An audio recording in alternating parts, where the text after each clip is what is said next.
Our story tonight is about the Silk Road. Before you get comfortable, take a moment to like the video and subscribe to the channel. Also, let us know where you're watching from and what time it is. Now get comfortable and dim them lights. In the year 742 CE, the prosperous city-state of Khorasan glittered under the noonday sun. A nexus for caravan routes feeding distant empires, Khorasan thrived on the exchange of saffron, silk, star charts, and rumours whispered behind curtained alcoves. At its centre loomed a grand marketplace whose vaulted roof trapped the daily bustle in a ceaseless echo. Traders from Byzantium, Tang China, the Abbasid Caliphate, and beyond mingled among stalls stacked high with lapis lazuli, dried fruit, and perfumed sandalwood. Some hailed it as a marvel of cosmopolitan life, where fortunes might pivot in a single conversation. Among the people navigating the throng was Kariya bint Yazd, a travelling scholar whose lineage traced back to the once-renowned Zoroastrian priests of Persia.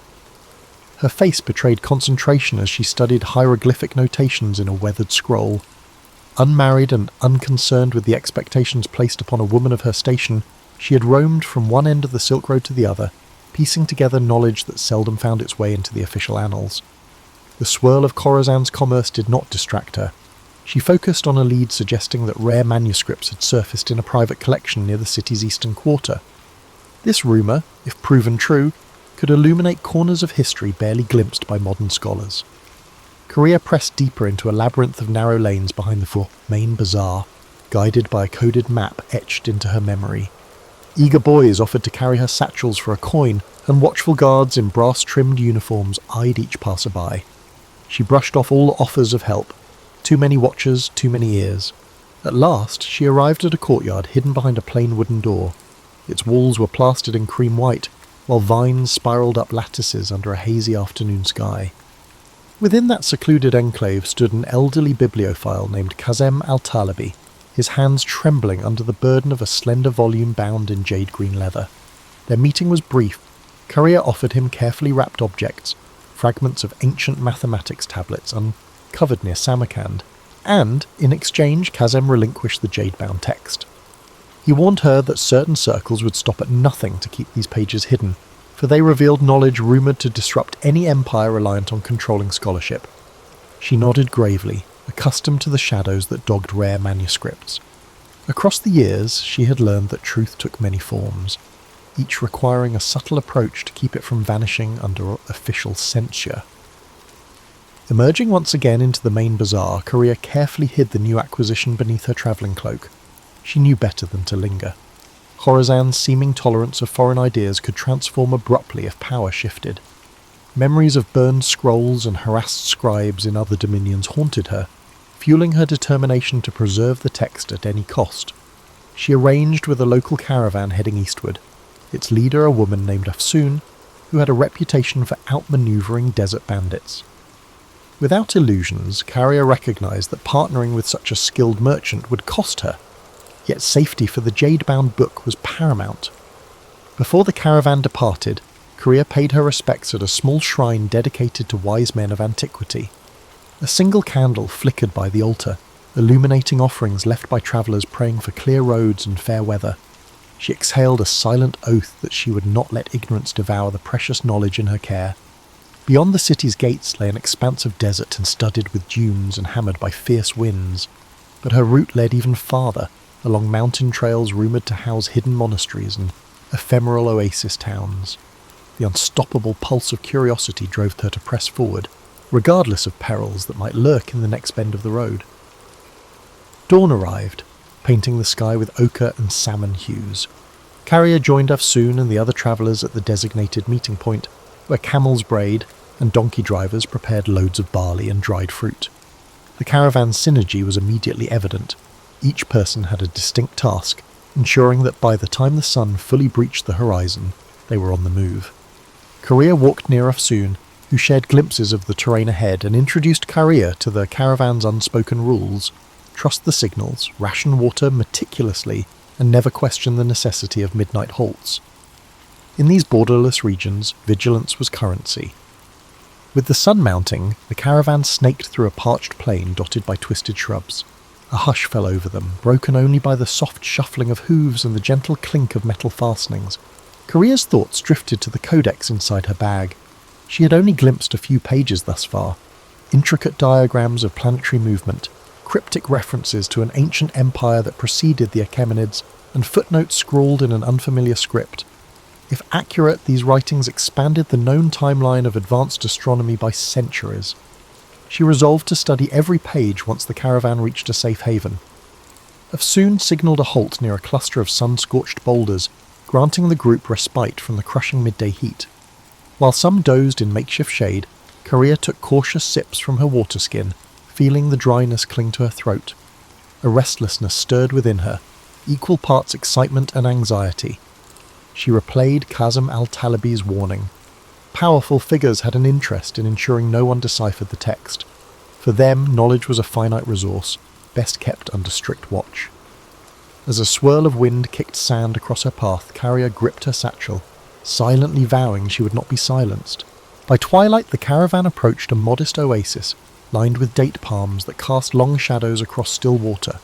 Afsoon guided her camels into a semicircle, forming a protective barrier against stray wanderers. Several travellers set about erecting tents, while others gathered wood for small fires that would ward off the chill of desert night. Karia found herself drawn to the water's edge, where subdued conversation rose among weary merchants. Some speculated about the political tensions brewing in distant courts, others lamented the rising cost of salt. As darkness settled, the oasis took on an otherworldly hush. A crescent moon glimmered overhead, illuminating faint outlines of crumbling stone pillars, suggesting an abandoned settlement from a forgotten era. Under that quiet vault of stars, Karia couldn't resist scanning a few more pages of the jade-bound manuscript. Its text merged empirical observations with philosophical notes referencing the grand wheel of time. She recognized oblique references to astronomical systems older than the widely recognized Ptolemaic model.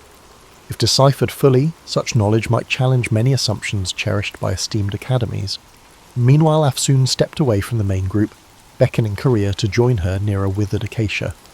"You stand out among our company," the merchant remarked in a measured tone. "Your eyes never rest, and you guard that bag as if it carries the soul of a king."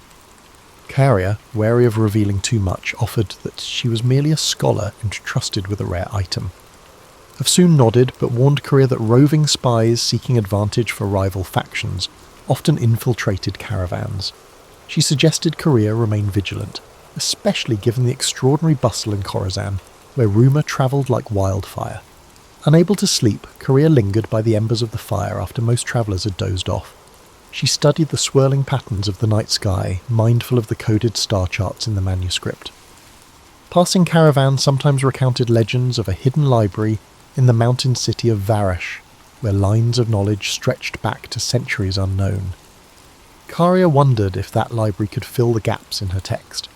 She believed the jade-bound manuscript might be only a fragment of a larger puzzle, scattered across the Silk Road's shifting tapestry.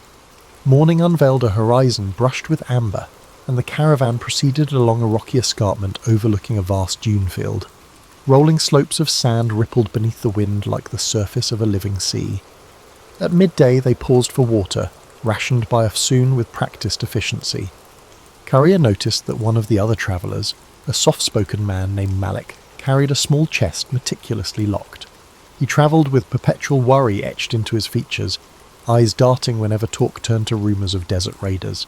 Secrets seemed to coil around each member of this assemblage, as though no one ventured these roads without hidden motives. Late in the afternoon, the caravan encountered a party of horsemen flying the banner of a minor warlord rumoured to be in league with the region's most feared bandit clans. Tension crackled through the group as Afsoon halted the caravan, waiting for the riders to approach. After a terse greeting, the horsemen rode on, apparently uninterested in conflict, but the encounter rattled everyone. Karia noticed Afsoon's posture remained rigid with caution long after the riders vanished in a plume of dust. The merchant murmured about changing their route, seeking narrower trails less patrolled by predatory chieftains. That evening brought them to a narrow gorge, its walls towering on either side in jagged ridges. Afsoon insisted they make camp in a sheltered alcove half hidden behind weathered boulders. By the flicker of firelight, Karia finally delved into the central chapter of the manuscript.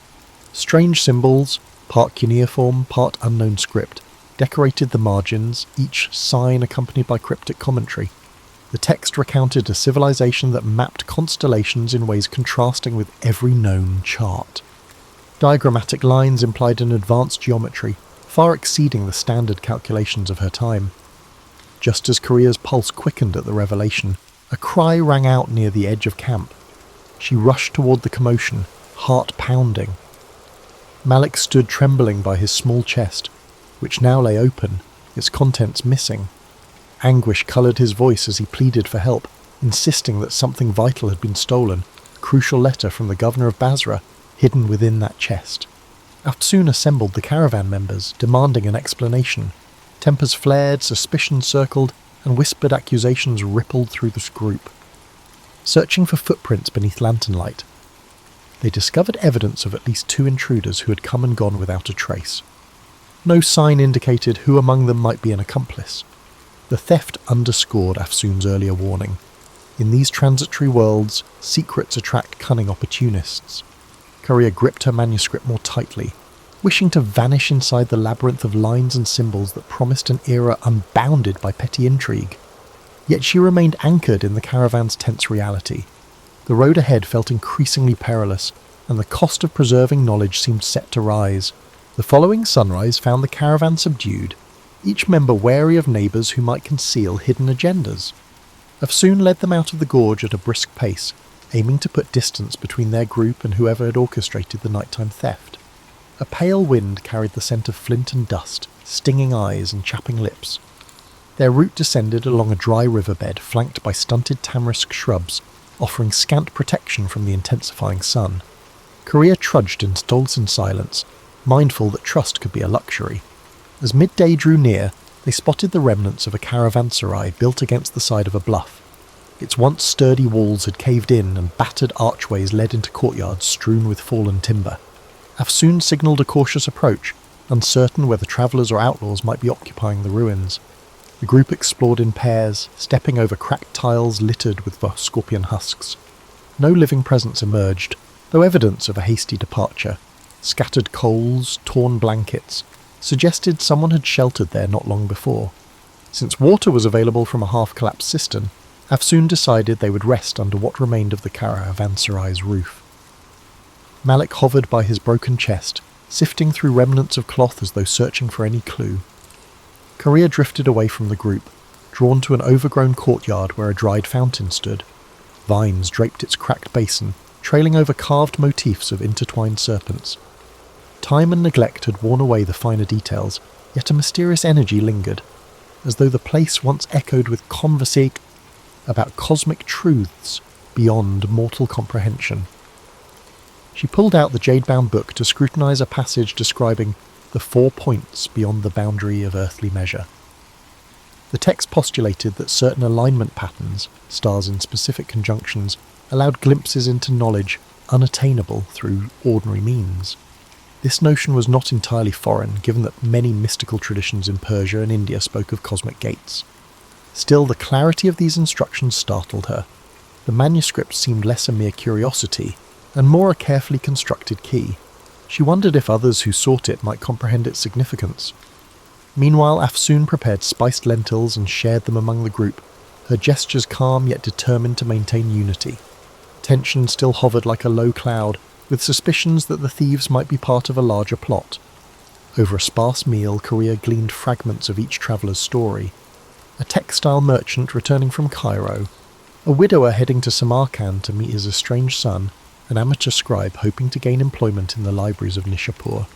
Layer by layer, she sensed each person guarded secrets born of loss, ambition, or desperation.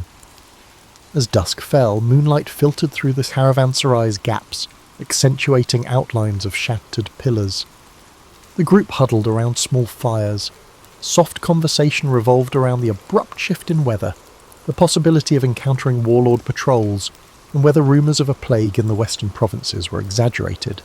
Though the chatter seemed ordinary, Korea felt a current of urgency running beneath it.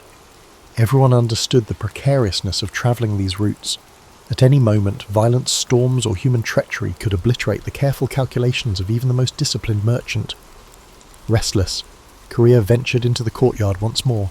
She ran her fingertips over the carved serpents, musing that knowledge itself often took the shape of something fearsome and winding, capable of enlightenment but also of destruction, depending on who wielded it.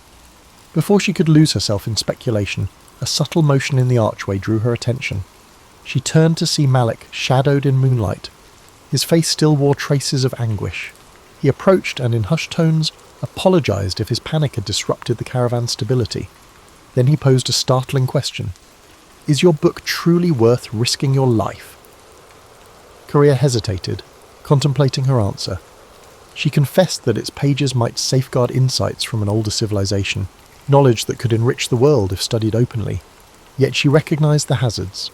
No single text was worth a life, unless it also contained the means to prevent greater harm.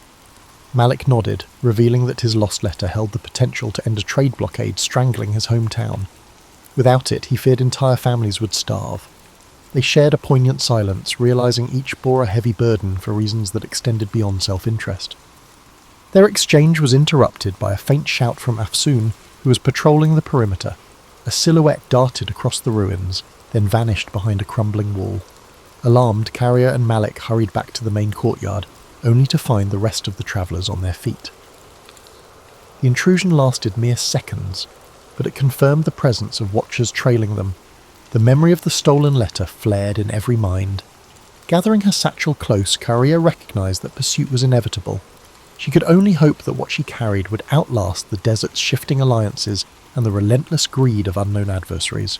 Early the next day, Afsoon insisted they abandon the ruin before sunrise. Lanterns swinging from camel saddles cast flickering halos in the pre-dawn gloom. Coria walked at the caravan's rear, scanning the horizon for silhouettes. She felt more exposed than ever, especially with the manuscript drawing unseen eyes. A swirl of wind rustled the sparse vegetation, carrying the forlorn call of a distant jackal. Although no further intruder appeared, the caravan's collective nerves remained raw. Their route now wound through a series of rocky badlands. Eroded hills, tinted red and ochre, rose around them in jagged formations reminiscent of a broken amphitheatre.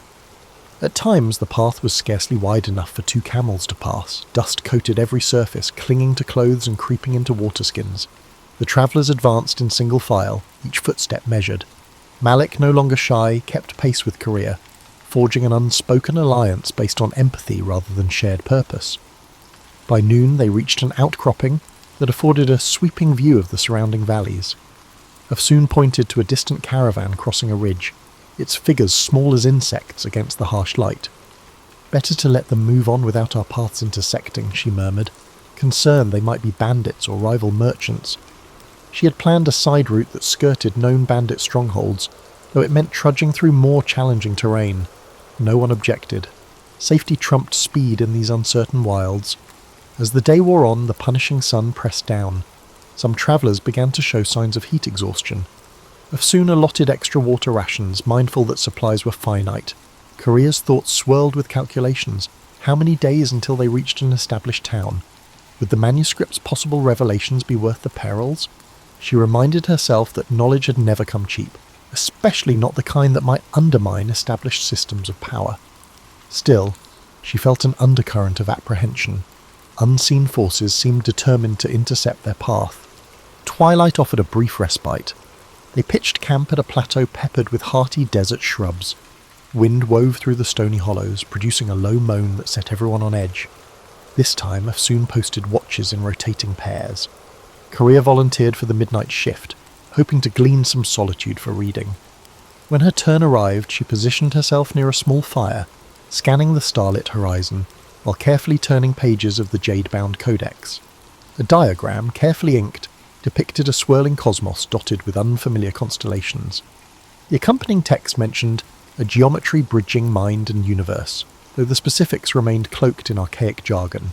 She sensed movement at the edge of the firelight and gripped the book protectively, but it was only an elderly trader from their group, awakened by coughing. He approached, nodding politely. "I see that you carry more than curiosity," he said, glancing at the manuscript's glowing pages. He spoke of his younger days when he'd travelled to a mountaintop sanctuary, rumoured to house writings older than any empire. The priests there, he claimed, hinted that scattered relics across the Silk Road formed pieces of a grand puzzle. He stopped short of elaborating, perhaps wary of scaring her with improbable myths, or simply reluctant to resurrect memories best left buried. Caria nodded, intrigued yet cautious. She had heard variations of the mountaintop library tale in her journeys. One version placed it in Tibet, another in the highlands of Persia, and yet another in the Himalayas near the Indus. Regardless of location, the consistent theme was that a hidden repository of ancient texts might hold radical knowledge of mathematics, medicine, and astronomy. Could her manuscript be part of that lost legacy? She recalled hearing rumours that certain references connected the library's existence to the taboo notion of cyclical time, where civilizations rose and fell repeatedly, each leaving faint echoes for the next. The elderly trader coughed again and excused himself to rest. Alone, Caria gazed at the codex, a swirl of questions filling her mind. Just then, a sharp whistle pierced the night air. She sprang to her feet. Afsoon came running, sword in hand. A scout on the perimeter shouted news of footsteps on the far side of the plateau. Everyone scrambled for weapons. Adrenaline surged. Within moments, the intruders fled, vanishing as swiftly as they'd arrived, leaving only footprints. Afsoon suspected they were testing the caravan's defences. Tension soared. Though no battle ensued, the message was clear, someone to track them with precision. As the group attempted to settle back into a semblance of rest, Caria's mind refused to quiet. She wondered if the vanished intruders belonged to a clandestine order, or were simply bandits with a knack for intimidation. Either way, the manuscript's significance seemed amplified. In that uneasy darkness, she cradled her precious book, feeling the weight of unspoken centuries pressed between its covers. The next day would bring new confrontations, but for now she could only watch the flickering embers and await the uncertain dawn. Dawn arrived with a brittle clarity that rendered every stone, shrub and wary expression in sharp focus. Afsoon wasted no time ordering a quick departure. The caravan assembled under a sky streaked with lavender and rose, a fleeting beauty overshadowed by a need for vigilance. Camels loaded, watch rotations decided, they moved out, following a narrow winding track that descended toward lower elevations. The arid air tasted metallic, as if charged with pent-up tension. By mid-morning, the landscape began transitioning to hill country. Small streams, fed by recent rains, cut through the tough terrain, offering a chance to refill water skins. The travellers approached a shallow creek where reeds rustled in the wind. Caria noticed footprints in the soggy earth. A separate group had passed here recently, heading in the same direction. Afsoon scowled, muttering about the possibility that in Mile they might be trailing those who had invaded their camps. Concern rippled through the caravan. Eager to stay ahead, Afsoon pushed the group onward at a grueling pace. Caria's calves ached as the trail zigzagged between rocky slopes and patches of thorny vegetation. In the distance, the outlines of a fortified town occasionally emerged, only to disappear behind ridgelines. She guessed it to be Garish, a mid-sized trading post rumoured to host pilgrims from the Indus region. If they could reach Garish by nightfall, the caravan would have a solid perimeter wall to shield them, at least temporarily. Eventually they spotted walls of pale stone crowned by watchtowers. Afsoon signalled for calm, reminding everyone that unknown dangers could lurk within a walled town as readily as outside. Approaching the gates, they encountered a row of guards wearing mismatched armour. After examining Afsoon's travel permits, the guards allowed them entry in exchange for a modest toll. Inside, the streets were cramped with stalls selling earthenware, dyed cloth and hammered bronze jewellery. The aromas of grilled meat and fresh bread teased weary travellers, but an undercurrent of wariness ran through the crowd. Afsoon found a secure compound where the caravan could rest. Stone walls enclosed a courtyard that provided storage for the camels and a small stable for donkeys. Caria, anxious to glean any insight into who might be pursuing them, ventured into the town's winding lanes. She discovered a public square where men played strategy games on carved wooden boards. Nearby, a cluster of pilgrims chanted verses in a language unfamiliar to her. Amid these scenes, rumours floated. A band of masked riders had passed through a day earlier, asking about a certain travelling scholar. The mention chilled her. She hurried back to the compound, only to find Malik pacing by the gate, fidgeting with a leather pouch. He had overheard similar chatter, strangers seeking news of a woman carrying forbidden documents. Caria realised the net was tightening. They still had a window to slip away, but not much of one. She conferred with Afsoon, who suggested leaving Garish under cover of darkness, continuing east along seldom-used back roads. Although it entailed more risk, waiting might let their pursuers converge. After sunset, the caravan packed up stealthily. Torches were kept minimal, camels silenced with calm handling. A hush enveloped them as they slipped through Garish's secondary gate, bribing a night watchman who scarcely looked at their faces. Outside the walls, moonlight glimmered on the grassland. Courier clutched the manuscript, absorbing the night's chill. She couldn't escape the conviction that her mission had become a race, one in which the cost of failure was irreparable loss, not just for her, but for an entire lineage of knowledge that might vanish again. Guided by Afsoon's careful planning, they pressed into a region of rolling hills shaped by centuries of flood and drought. Occasional clusters of cypress trees broke the monotony. Crickets chirped in the darkness. The group maintained strict silence, halting often to listen for sounds of pursuit. Each time the night breeze whispered through the brush, Courier braced for a distant hoofbeat or a flash of torchlight. Yet hours passed with no sign of the ambush.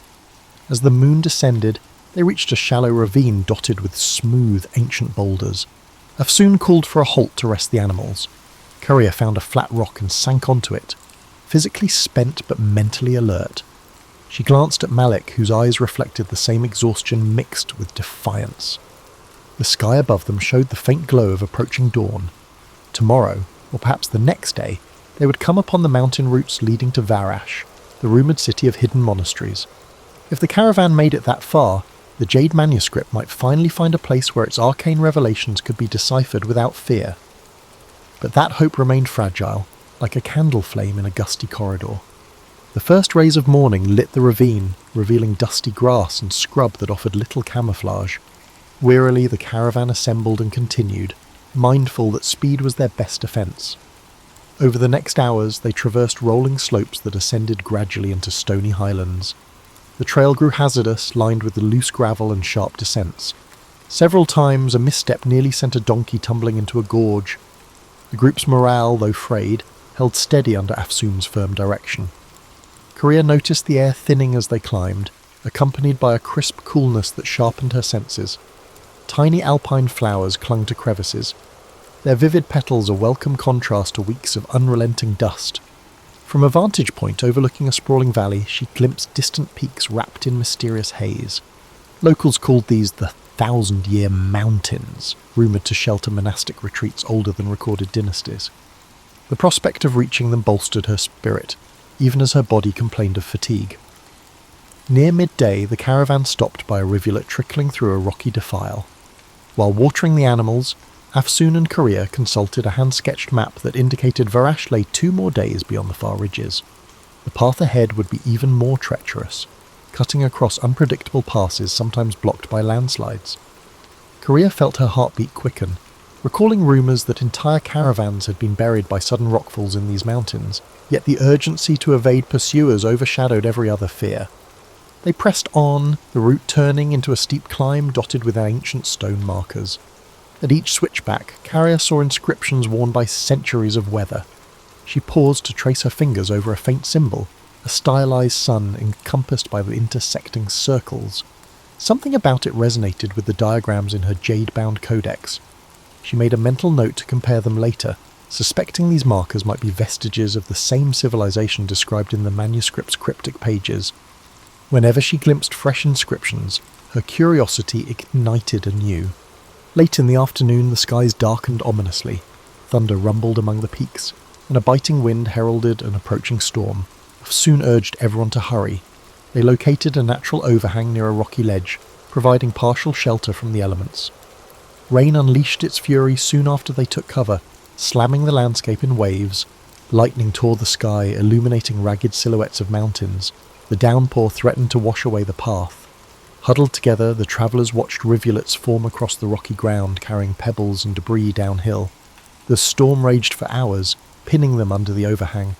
Courier used the enforced pause to unwrap the codex, sheltering it beneath a canvas. She examined the sections she had not yet deciphered, focusing on references to a temple of horizons.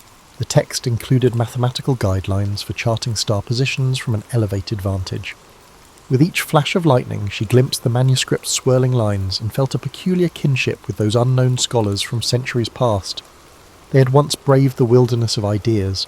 Now, in a literal wilderness, she carried their legacy. Eventually, the worst of the storm passed, leaving dripping rocks and a deep chill in its wake. The group decided to remain under the overhang for the night, wary of slick trails and potential landslides. By flickering lamplight, Afsoon distributed dried figs and salted lamb.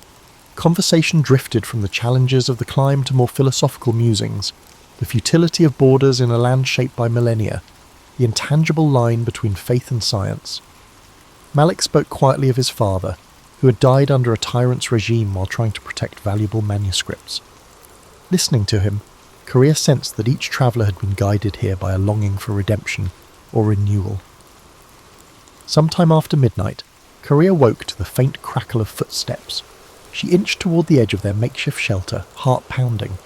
2 figures, hunched low, hovered near the pack animals. She recognised them as strangers, not members of the caravan.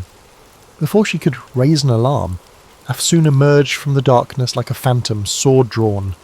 A terse standoff ensued, broken by frantic whispers. The intruders fled once they saw they were outnumbered.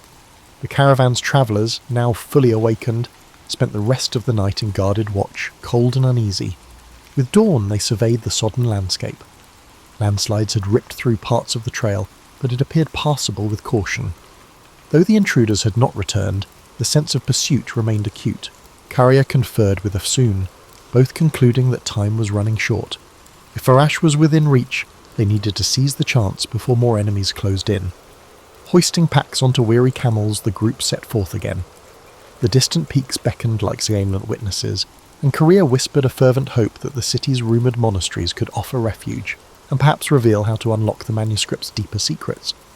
The final stretch to Varash proved gruelling. Narrow trails clung to mountain ridges overlooking mist-shrouded abysses. Each step required vigilance. At times, they paused to listen for rockfalls in the distance, markers of an unstable terrain. The air grew thinner, and breath came in short gasps, yet beyond every precarious turn a new vista opened. Crisp lakes reflecting the sky, hidden valleys studded with wildflowers, the occasional stone ruin perched on a ledge like an ancient sentinel. The extremes of this landscape both awed and unsettled the travellers. By late afternoon, the slopes relaxed into a wide plateau. Rising from the plateau's edge stood Varash, enclosed by a high stone rampart. At first glance, the city appeared carved from the mountain itself, its walls blending with the surrounding cliffs. Mist swirled around parapets, creating a dreamlike vision. According to legend, Varash was older than any recorded dynasty, built upon a site revered for its celestial alignments. A hush fell over the caravan as they approached the massive gates. Inside, the city's winding streets ascended in tiers. Houses with slate roofs leaned against sturdy ramparts, while cobblestone lanes converged on a central square. Steam rose from communal baths that tapped into natural hot springs. Monks in dark robes shuffled along the corridors, carrying scrolls tucked beneath their arms. Carrier's senses ignited at the first glimpse of this environment. She could feel an undercurrent of scholarship humming through the city like a subterranean river, a potent contrast to the chaotic markets of Khorasan. Afsoon guided the caravan to a spacious courtyard inn used by trade emissaries. Soon after settling, Korea excused herself and ventured into the city's upper levels, following directions gleaned from a scribe at the inn. She was searching for a specific monastery library, rumoured to house ancient manuscripts paralleling her jade-bound text. Crossing a series of stone bridges that arched over narrow gulches, she noticed the architecture displayed recurring motifs, spiral carvings, geometric borders reminiscent of the codex's marginal designs. At last, she arrived at a massive carved door flanked by statues of robed figures. A discreet sign identified it as the Library of High Windows. Inside, the atmosphere was reverential. Golden light filtered through stained glass windows, illuminating shelves stacked from floor to ceiling with scrolls, codices, and tablets. Monks, novices, and a few learned travellers from distant lands moved quietly between reading alcoves. Carrier approached a tall, bearded monk who introduced himself as Brother Callan. With measured politeness, he asked her purpose. Carrier revealed her codex, explaining in hushed tones that she believed it referenced an advanced astronomy predating recognised schools of thought. Intrigued, Brother Callan led her to a private study chamber lit by oil lamps. There he produced a set of meticulously preserved star charts inscribed on leather. To Korea's amazement, certain passages aligned closely with the diagrams in her manuscript. Upon closer inspection, they found near-identical glyphs representing cardinal points beyond normal mapping. Brother Callan's eyes glimmered with excitement. These references appear in only our oldest records, believed to have been copied from texts salvaged millennia ago. As the evening deepened, they pieced together parallel lines of text, cross-referencing them with genealogies, sterolters, and cryptic commentaries. The synergy suggested that the jade-bound book might indeed be part of a nearly lost tradition. However, a vital section remained missing. It was rumoured that a sister manuscript lay in a monastery farther east, high in a remote range where few ventured. Carrier's heart sank, knowing the road ahead might hold even greater dangers. Yet she also felt invigorated. The puzzle had grown more intricate, weaving her fate with ancient legacies that demanded guardianship. Upon returning to the inn, she found Afsoon and Malik in heated discussion with the rest of the caravan. News had arrived that unidentified riders were poking around Varash's gates, questioning travellers about a woman scholar and her prized artefact. Their arrival here was no secret. For the moment, the city's laws prevented open aggression, but no one believed that protection would last indefinitely. Afsoon proposed they break the caravan into smaller groups for anonymity. Malik pledged to stand by Korea, recognising that her success might ripple far beyond personal gain. Under the inn's lantern glow, Korea shared what she and Brother Callan had uncovered. The group listened in solemn silence, understanding the gravity of her discovery. Perhaps it offered a new perspective on the cosmos, or perhaps it threatened structures built on carefully managed knowledge. Either way, their pursuers would not relent. Still, Korea felt a renewed determination. The tapestry of centuries had woven her path into this moment. With the city of Varash as an unlikely refuge, she now held a clearer vision of the manuscript's purpose. Dawn would bring decisions, whether to remain, to search for the sister text, or to brave unknown dangers. In that flickering moment of possibility, each traveller realised they had become part of a tale larger than themselves, a saga carried along by caravans, forged in hidden libraries, and destined to echo across the shifting dunes and precarious peaks of time.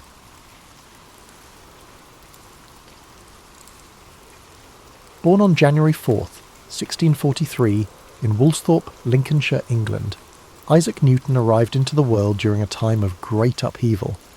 The English Civil War was in full swing, and the country was caught between monarchies, republics, and revolution. But Newton's arrival wasn't anything extraordinary. He was born prematurely and was so small and fragile that his mother reportedly said he could have fit inside a small mug.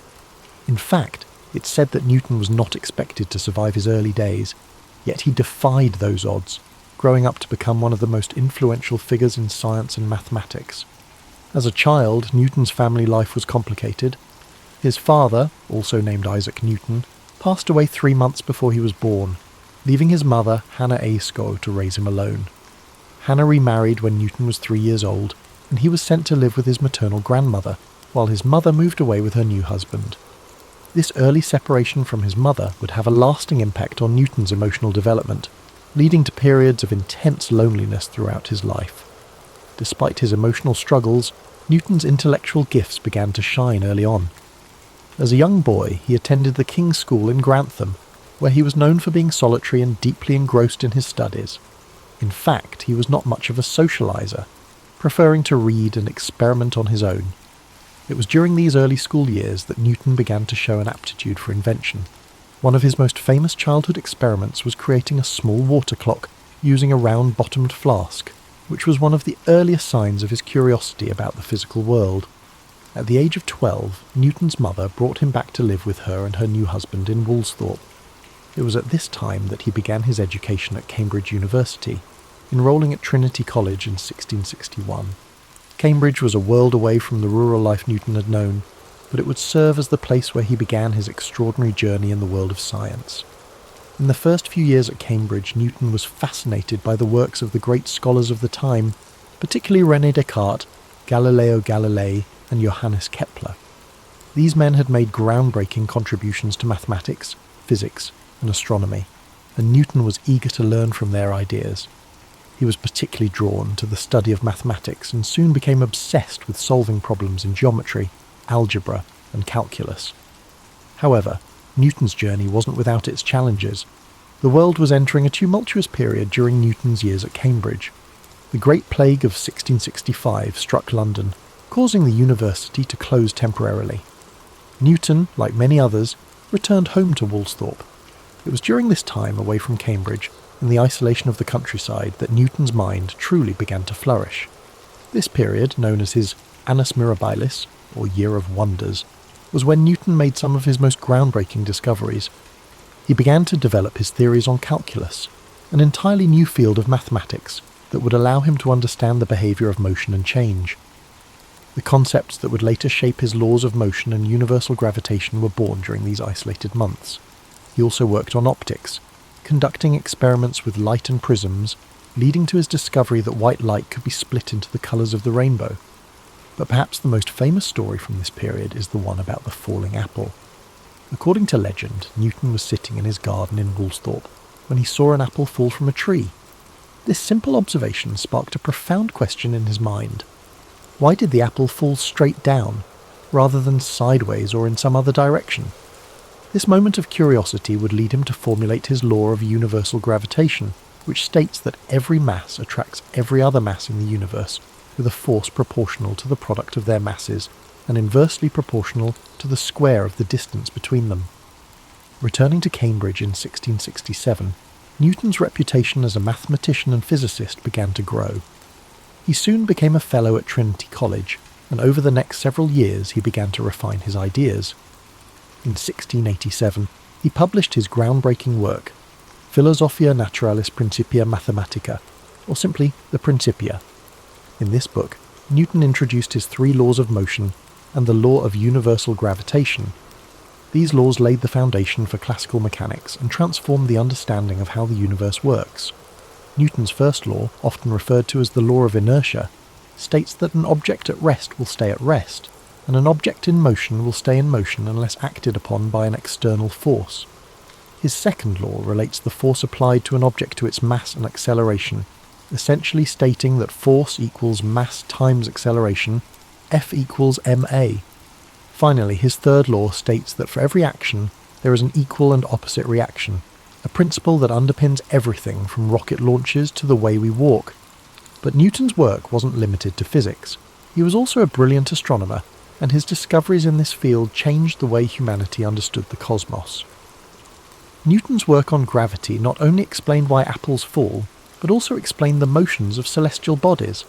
He demonstrated that the same force of gravity that caused an apple to fall to the ground also governed the movements of the planets, moons, and even comets in the sky. This insight would influence the work of astronomers for centuries, most notably Albert Einstein, who built upon Newton's theories with his own theory of relativity. Despite his successes, Newton's personality and life were marked by intense rivalry, particularly with fellow scientist Robert Hooke.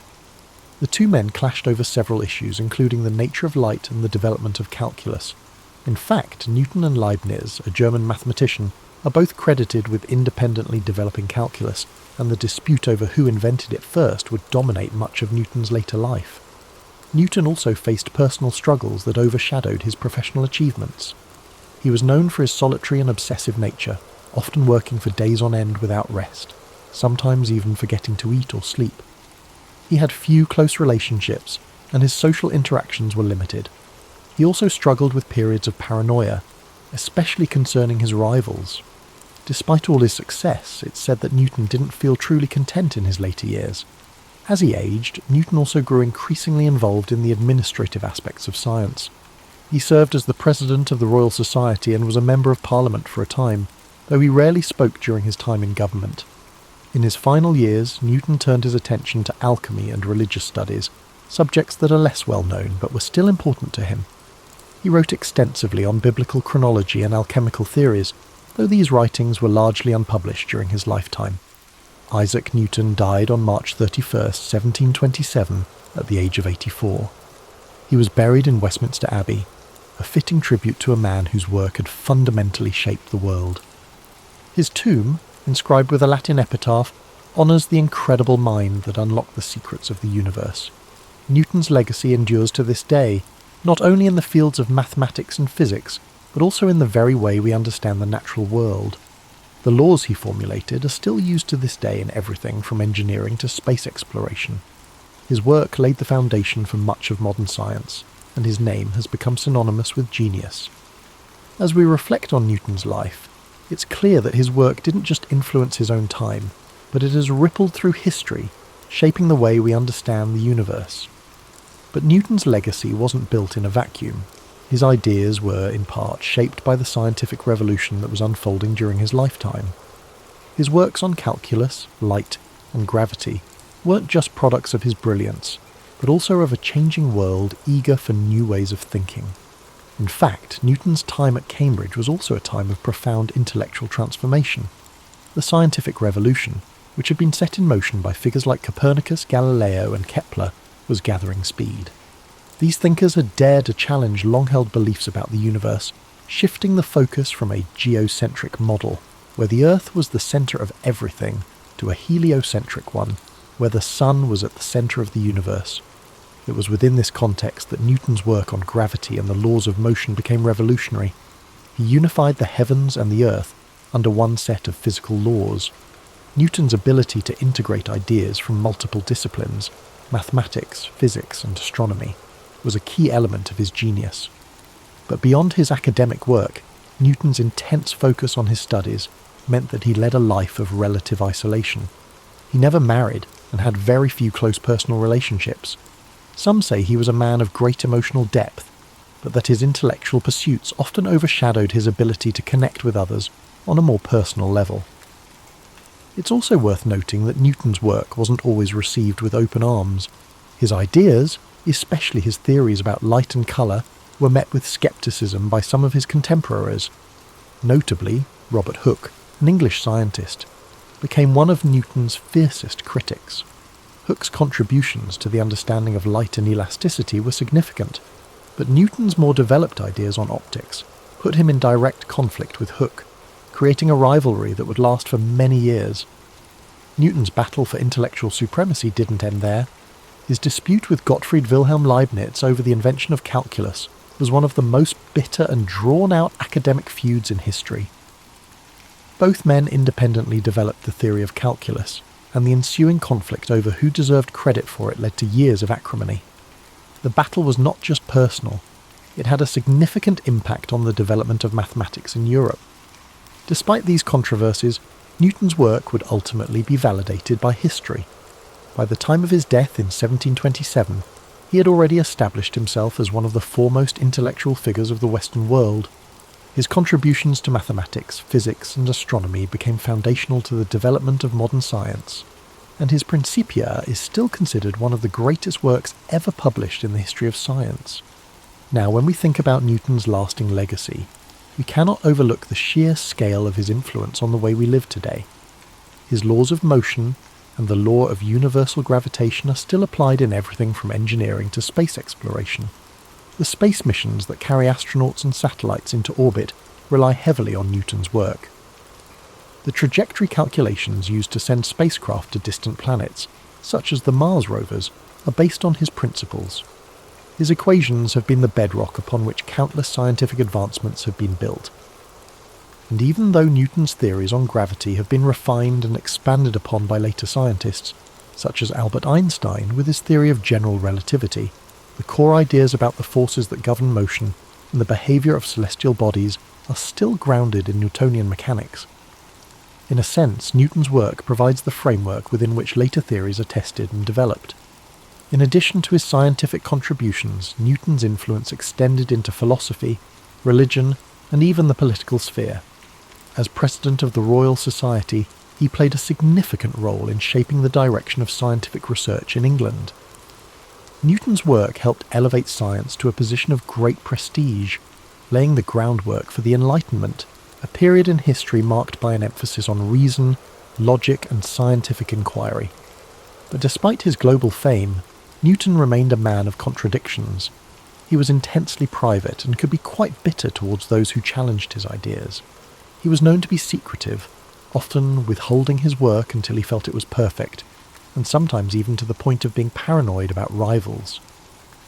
There are stories of him working for days on end without sleep, consumed by his theories, losing touch with reality. This obsessive nature also manifested in his work on alchemy, and biblical chronology, fields which seem unrelated to his scientific work but were important to him nonetheless. His pursuit of alchemy, for instance, is one of the lesser-known aspects of his life. Alchemy, an ancient practice that combined elements of chemistry, metallurgy, and mystical thought, was a passion of Newton's.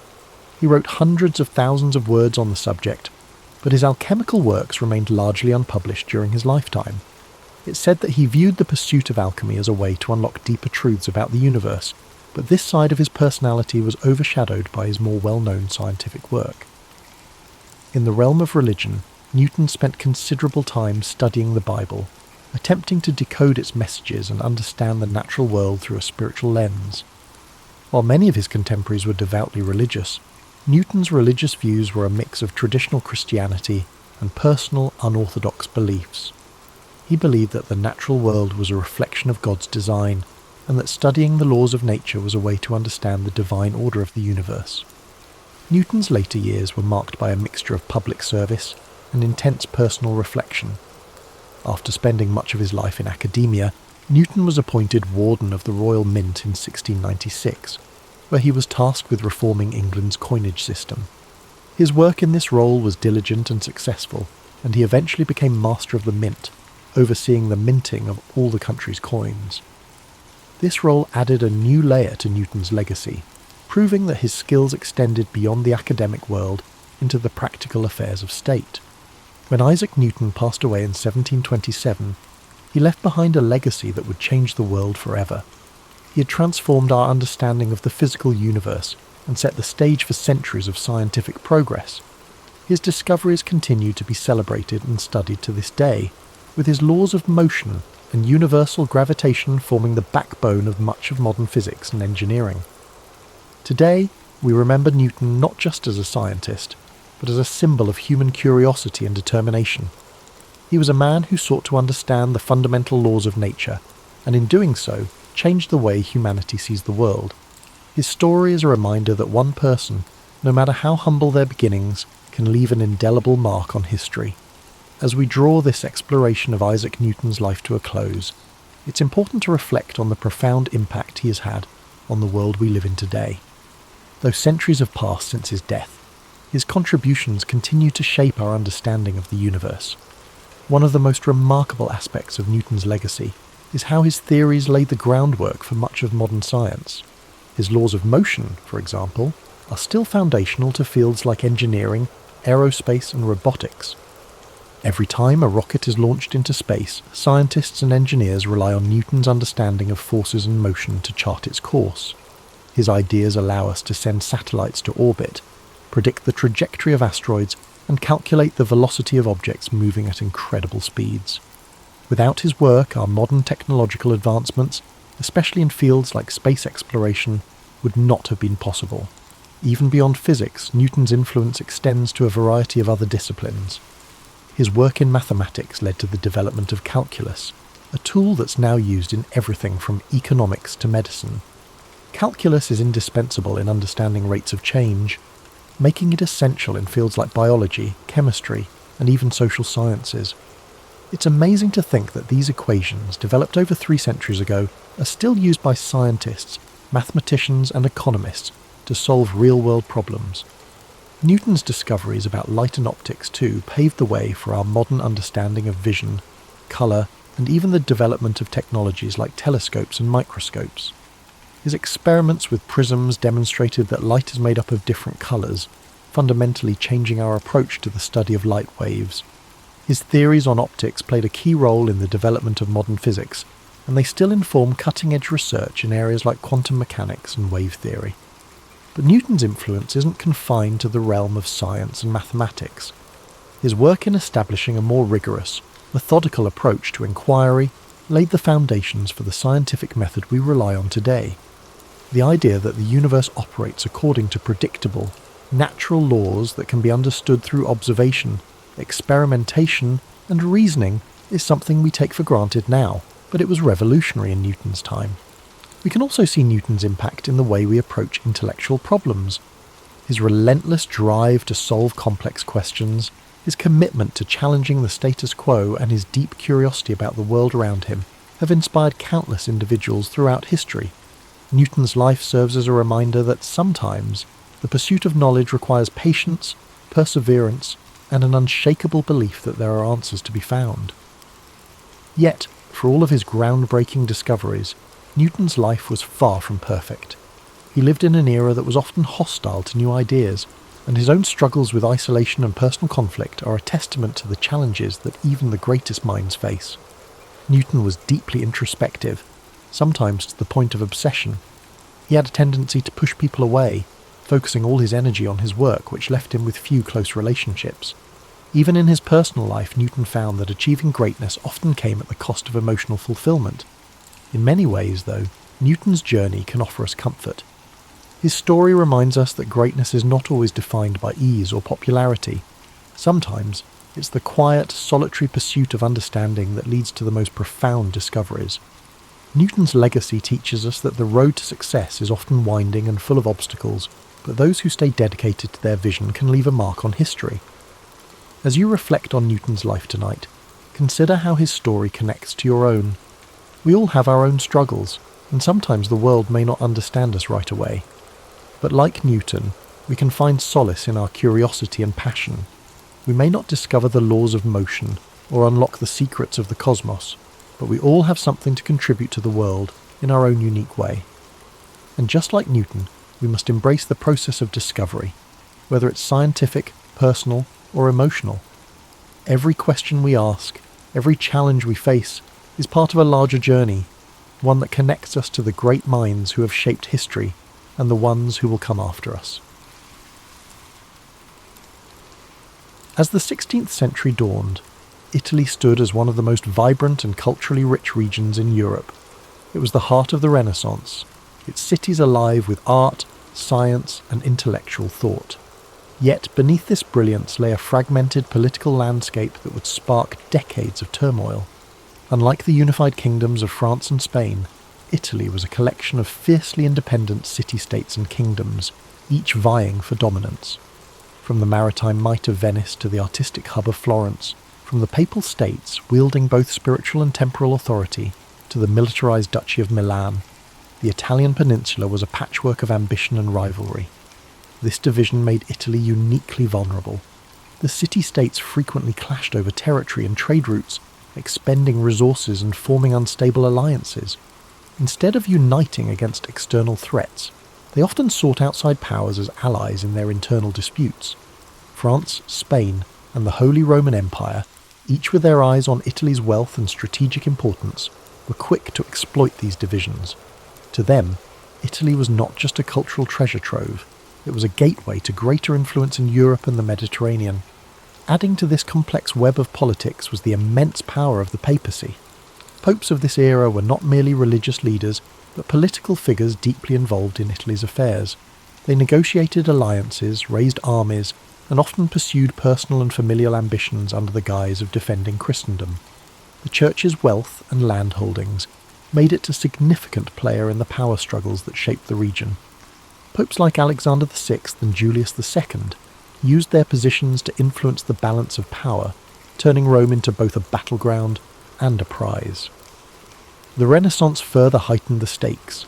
Italian cities were not only politically and economically important, they were also cultural beacons. The competition among states to sponsor the greatest artists, thinkers and architects added another layer of rivalry. Florence became synonymous with innovation, Venice dominated trade, and Milan built its reputation on military strength and strategic alliances. These states, despite their brilliance, often overestimated their ability to control the forces they unleashed when inviting foreign powers to intervene in their disputes. The spark that ignited the Italian wars came in 1494, when Charles VIII of France, claiming a dynastic right to the Kingdom of Naples, marched his army across the Alps. His invasion was the result of years of political manoeuvring and alliances gone awry. Florence, Naples and Milan had all played roles in drawing France into Italian affairs, hoping to use Charles's ambitions to their advantage. Instead, they unleashed a force far greater than they anticipated. The French army, with its modern artillery and disciplined soldiers, overwhelmed local defences, setting off a chain reaction that drew in Spain, the Holy Roman Empire, and eventually even the Ottoman Empire. The Italian wars were not a single conflict, but a series of battles and campaigns lasting over 6 decades. They were fought not just for territorial control, but for dominance over Europe itself. Italy became the battleground where the ambitions of France, Spain, and the Holy Roman Empire clashed, with Italian city-states caught in the middle. The fragmented nature of the Italian peninsula, once a source of cultural diversity and wealth, now became its greatest vulnerability.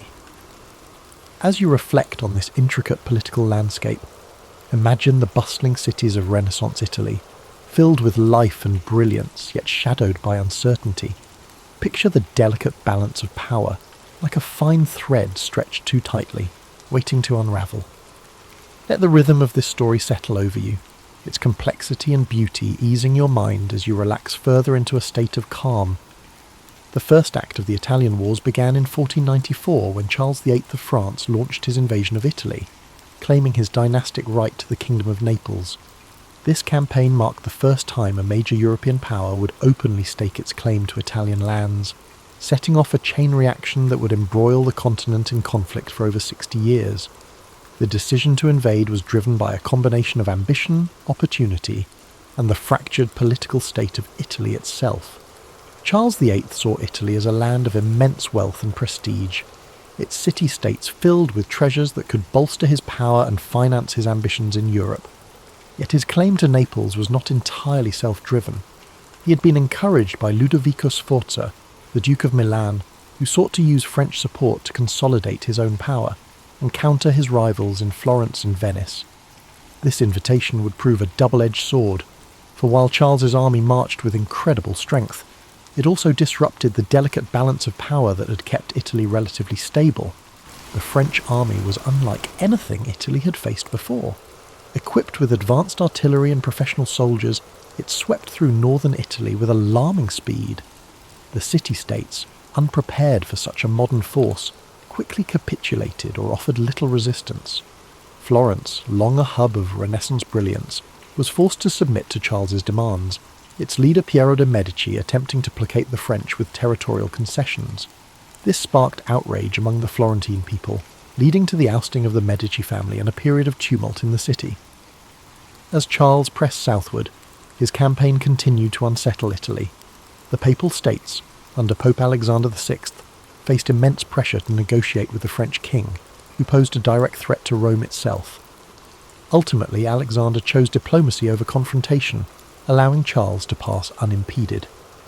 The French army reached Naples in 1495, capturing the city with relative ease.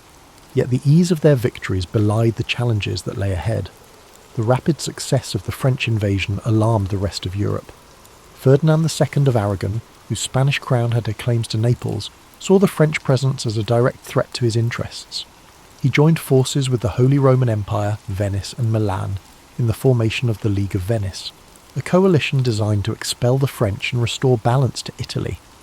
This alliance marked the beginning of a prolonged and complex series of conflicts that would characterise the Italian Wars. Charles VIII's return journey to France was fraught with difficulty. At the Battle of Fornovo in 1495, the League of Venice confronted the French forces in a fierce engagement. Though Charles managed to escape with most of his army intact, his dream of holding Naples dissolved as Spanish forces moved to reclaim the city. This marked a turning point. While the French had demonstrated their military might, their inability to sustain control over Italy revealed the limits of their power. The first invasion set the tone for the Italian Wars, a conflict defined by shifting alliances, brutal battles, and the constant interference of foreign powers in Italian affairs. For the Italian city-states, the war underscored their vulnerability.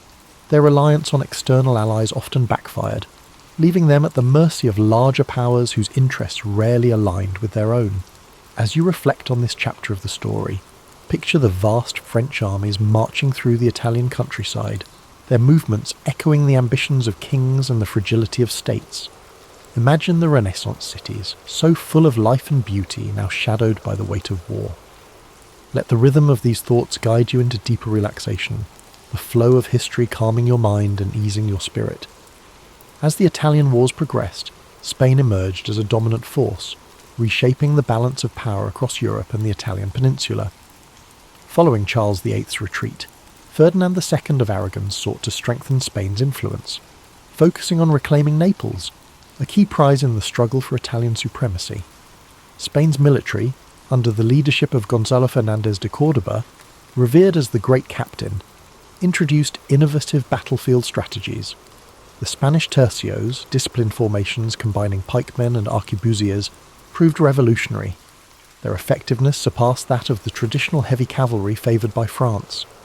In a series of decisive battles, including Cerignola and Garigliano in 1503, Spanish forces secured Naples. Their victories demonstrated superior tactics and organisation. With Naples under Spanish control, Ferdinand established Spain as a key power in southern Italy, solidifying its influence and preparing for further engagements with France. Yet the French were far from deterred. In 1515, Francis I ascended to the French throne and reignited his nation's ambitions. His forces achieved a major victory at the Battle of Marignano, reclaiming Milan and briefly restoring French dominance in northern Italy. This resurgence set the stage for an intense rivalry between Francis III and Charles V of the Habsburg dynasty. Charles, inheriting a vast empire that included Spain, the Holy Roman Empire, and territories in the Americas, wielded immense resources. His ambitions extended far beyond Italy, but the peninsula became a crucial theatre of war. The pivotal Battle of Pavia in 1525 marked a turning point. Spanish forces decisively defeated the French army, capturing Francis I in the process. This victory shattered French momentum and solidified Spanish Habsburg dominance in Italy. Milan fell under Habsburg influence, and Spain's position became unassailable. Despite these triumphs, the Italian wars were far from settled. France continued its efforts to reclaim lost ground. However, Spain's wealth from its burgeoning empire in the Americas provided the resources needed to sustain prolonged campaigns. This economic advantage, combined with strategic alliances and military innovation, ensured Spain's supremacy. Italian city-states such as Venice, Florence, and the Papal States became entangled in this larger conflict. Their independence increasingly compromised as foreign powers dictated the region's fate. The conflict reshaped Italy, turning it into the epicenter of European power struggles. Its vibrant cities and cultural landmarks endured cycles of war and occupation. Yet through it all, the resilience of its people shone. They continued to create art, foster innovation, and maintain their identity even amid turmoil, while you drift further in sleep. Picture the rolling hills of Italy and the bustling cities of the Renaissance, their beauty and complexity undiminished despite the shadow of war. Imagine the measured rhythm of history, the ebb and flow of ambition and resilience, and let the cadence of these thoughts guide you toward peace. Each detail of this story invites you to unwind, to let go of the day's tension as the calm of the past eases your mind. By the early 1520s, the Italian wars reached a brutal and transformative juncture, a moment that underscored the devastating consequences of prolonged conflict. The sack of Rome in 1527, carried out by the forces of Charles V, Holy Roman Emperor, marked one of the darkest chapters of the era.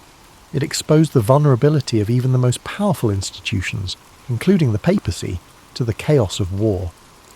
This catastrophic event was not entirely planned. It was the result of unpaid and unruly soldiers, primarily Spanish and German mercenaries, who had grown discontented with their leaders. These troops, driven by desperation and greed, turned their frustrations toward the city of Rome. On May 6, 1527, they breached the city's walls. Their assault was swift and merciless, reducing the Eternal City to a scene of horror. Thousands of civilians were slaughtered, churches and homes were looted, and priceless works of art were destroyed or stolen. The Pope himself, Clement VII, was forced to seek refuge in the Castel Sant'Angelo, where he remained under siege for months. The sack of Rome sent shockwaves throughout Europe. It demonstrated that no city, no matter how revered or powerful, was immune to the ravages of war. This act of violence shattered the image of the Holy Roman Empire as a protector of Christendom. Instead, it revealed the unpredictable nature of power struggles when greed and chaos overtook strategic planning.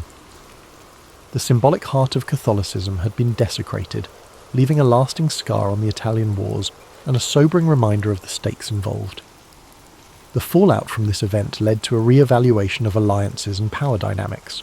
The Pope, who had previously aligned with France and other anti-Habsburg factions, was forced to reconcile with Charles V.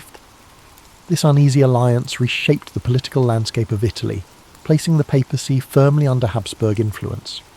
For the French, the sack represented another setback in their ambitions to dominate Italy. The devastation of Rome weakened their potential ally, leaving them increasingly isolated in the conflict. As the dust settled, the sack of Rome came to symbolise the broader toll of the Italian wars. The conflict had begun as a battle for territorial control, but it had evolved into a far-reaching struggle that disrupted the cultural, economic and political fabric of Italy. The Renaissance ideals of beauty, innovation and humanism were overshadowed by the relentless march of armies and the ambitions of rulers. Even amid this devastation, Italy's resilience persisted. The people of Rome began to rebuild their city, reclaiming their identity and striving to restore its former glory. Artists, writers and thinkers carried forward the flame of the Renaissance, their works a testament to the enduring spirit of a land caught in the crossfire of history. As you look back on this pivotal moment, imagine the quiet streets of Rome after the storm, the strength of its people as they turned chaos into renewal. Let these thoughts ease your mind, and the flow of history soothe your spirit as you drift into deeper relaxation. The story of the sack of Rome reminds us that even in the darkest times, recovery and renewal are possible. The Italian wars, though technically concluded with various treaties and shifting allegiances, left Italy deeply fragmented and politically unstable. By the late 16th century, the city-states that once flourished during the Renaissance had been absorbed by the larger European powers or reduced to minor players in the geopolitical theatre. The outcome of the wars had profound consequences, not only for Italy, but for the balance of power across Europe. After the sack of Rome in 1527, the political situation in Italy grew more complicated. The papacy, weakened and diminished in prestige, was now firmly under Habsburg influence. Pope Clement VII, despite his earlier resistance, was forced to sign a peace treaty with Emperor Charles V, marking the start of a period of Habsburg dominance in Italy. The French, now dealing with internal turmoil and an empire stretched thin, were no longer able to exert as much influence over Italian affairs.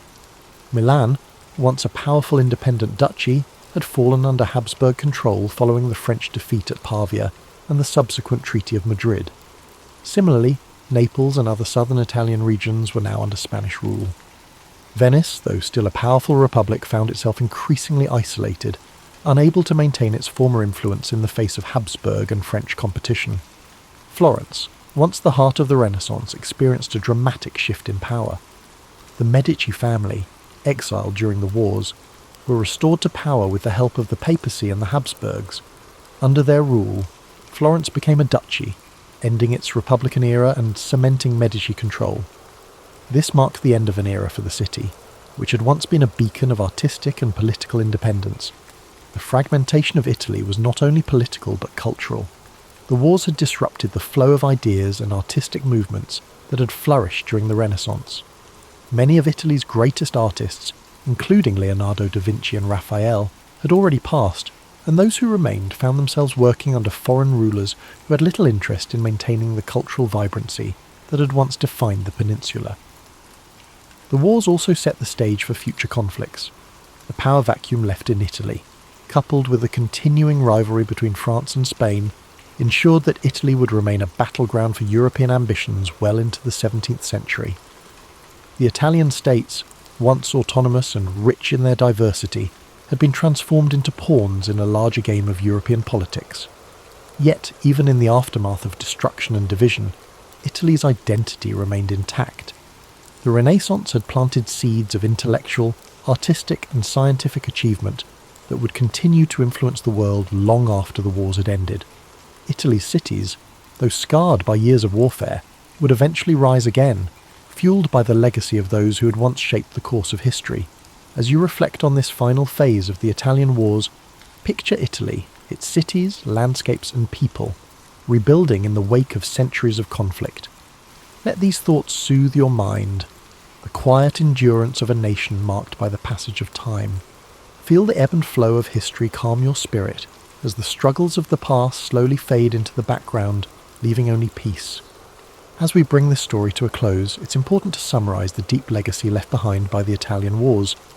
Though the wars themselves were marked by conflict, power struggles and shifting allegiances, Italy's resilience and cultural spirit endured beyond the violence.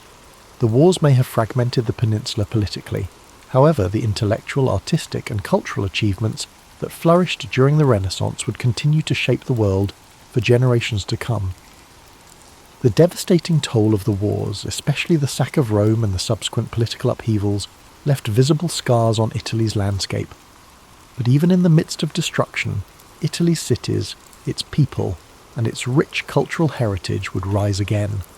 Florence, Venice, Rome, and Milan, though under foreign rule, maintained the essence of their identity, always connected to their storied past, and each continuing to contribute to the broader European narrative. As you lie back and reflect on this powerful chapter in history, allow yourself to feel the weight of time, the rise and fall of empires, the rebuilding of cities, and the ever-present determination of the people. Imagine the sun setting gently over the Italian hills, the soft whisper of the wind as it sweeps over the ancient streets, a reminder of both struggle and renewal. It's easy to be caught in the frenzy of the world around us, but history has a way of slowing us down, letting us reflect on the cyclical nature of life, conflict, and peace. Let the story of the Italian wars be a reminder of resilience, of the strength it takes to overcome adversity, and of the beauty that rises from the ashes. Now, as we transition to the peaceful sounds of rain and soft melodies, let your mind settle into the rhythm of nature, allowing the soothing sounds to wash over you, easing you into a deep and restful sleep. In the year 896 CE, in the heart of Baghdad's intellectual quarter, Al-Hussein bin Qasim brushed desert dust from the folds of his linen robe. Unaware of the storms that fate would soon unleash upon him, he studied the myriad scholarly gatherings outside the House of Wisdom. Voices blended into a layered chorus. Mathematicians debated geometric proofs, poets recited verses on ephemeral beauty, and astronomers charted celestial mysteries. The call of knowledge was unstoppable, and its echoes hinted at new horizons beyond the city's walls. Although he hailed from a modest family of date merchants, Al-Hussein possessed an innate curiosity that surpassed every constraint of status. Weeks earlier, he had been approached by the renowned translator Yunus al-Kindi, who recognized promise in his approach to ancient texts. Yunus had whispered rumors of a manuscript stored in a distant library along the Red Sea coast, a codex said to hold fragments from vanished civilizations. For Al-Hussein, the prospect of unearthing lost secrets eclipsed all thought of comfort or security. On that mild autumn morning, the city's horizon shimmered with trade caravans and the swirl of travellers from every corner of the known world. Greek philosophers, Persian scholars, and Indian mathematicians crowded the thoroughfares, exchanging theories and goods under the caliph's tolerant gaze.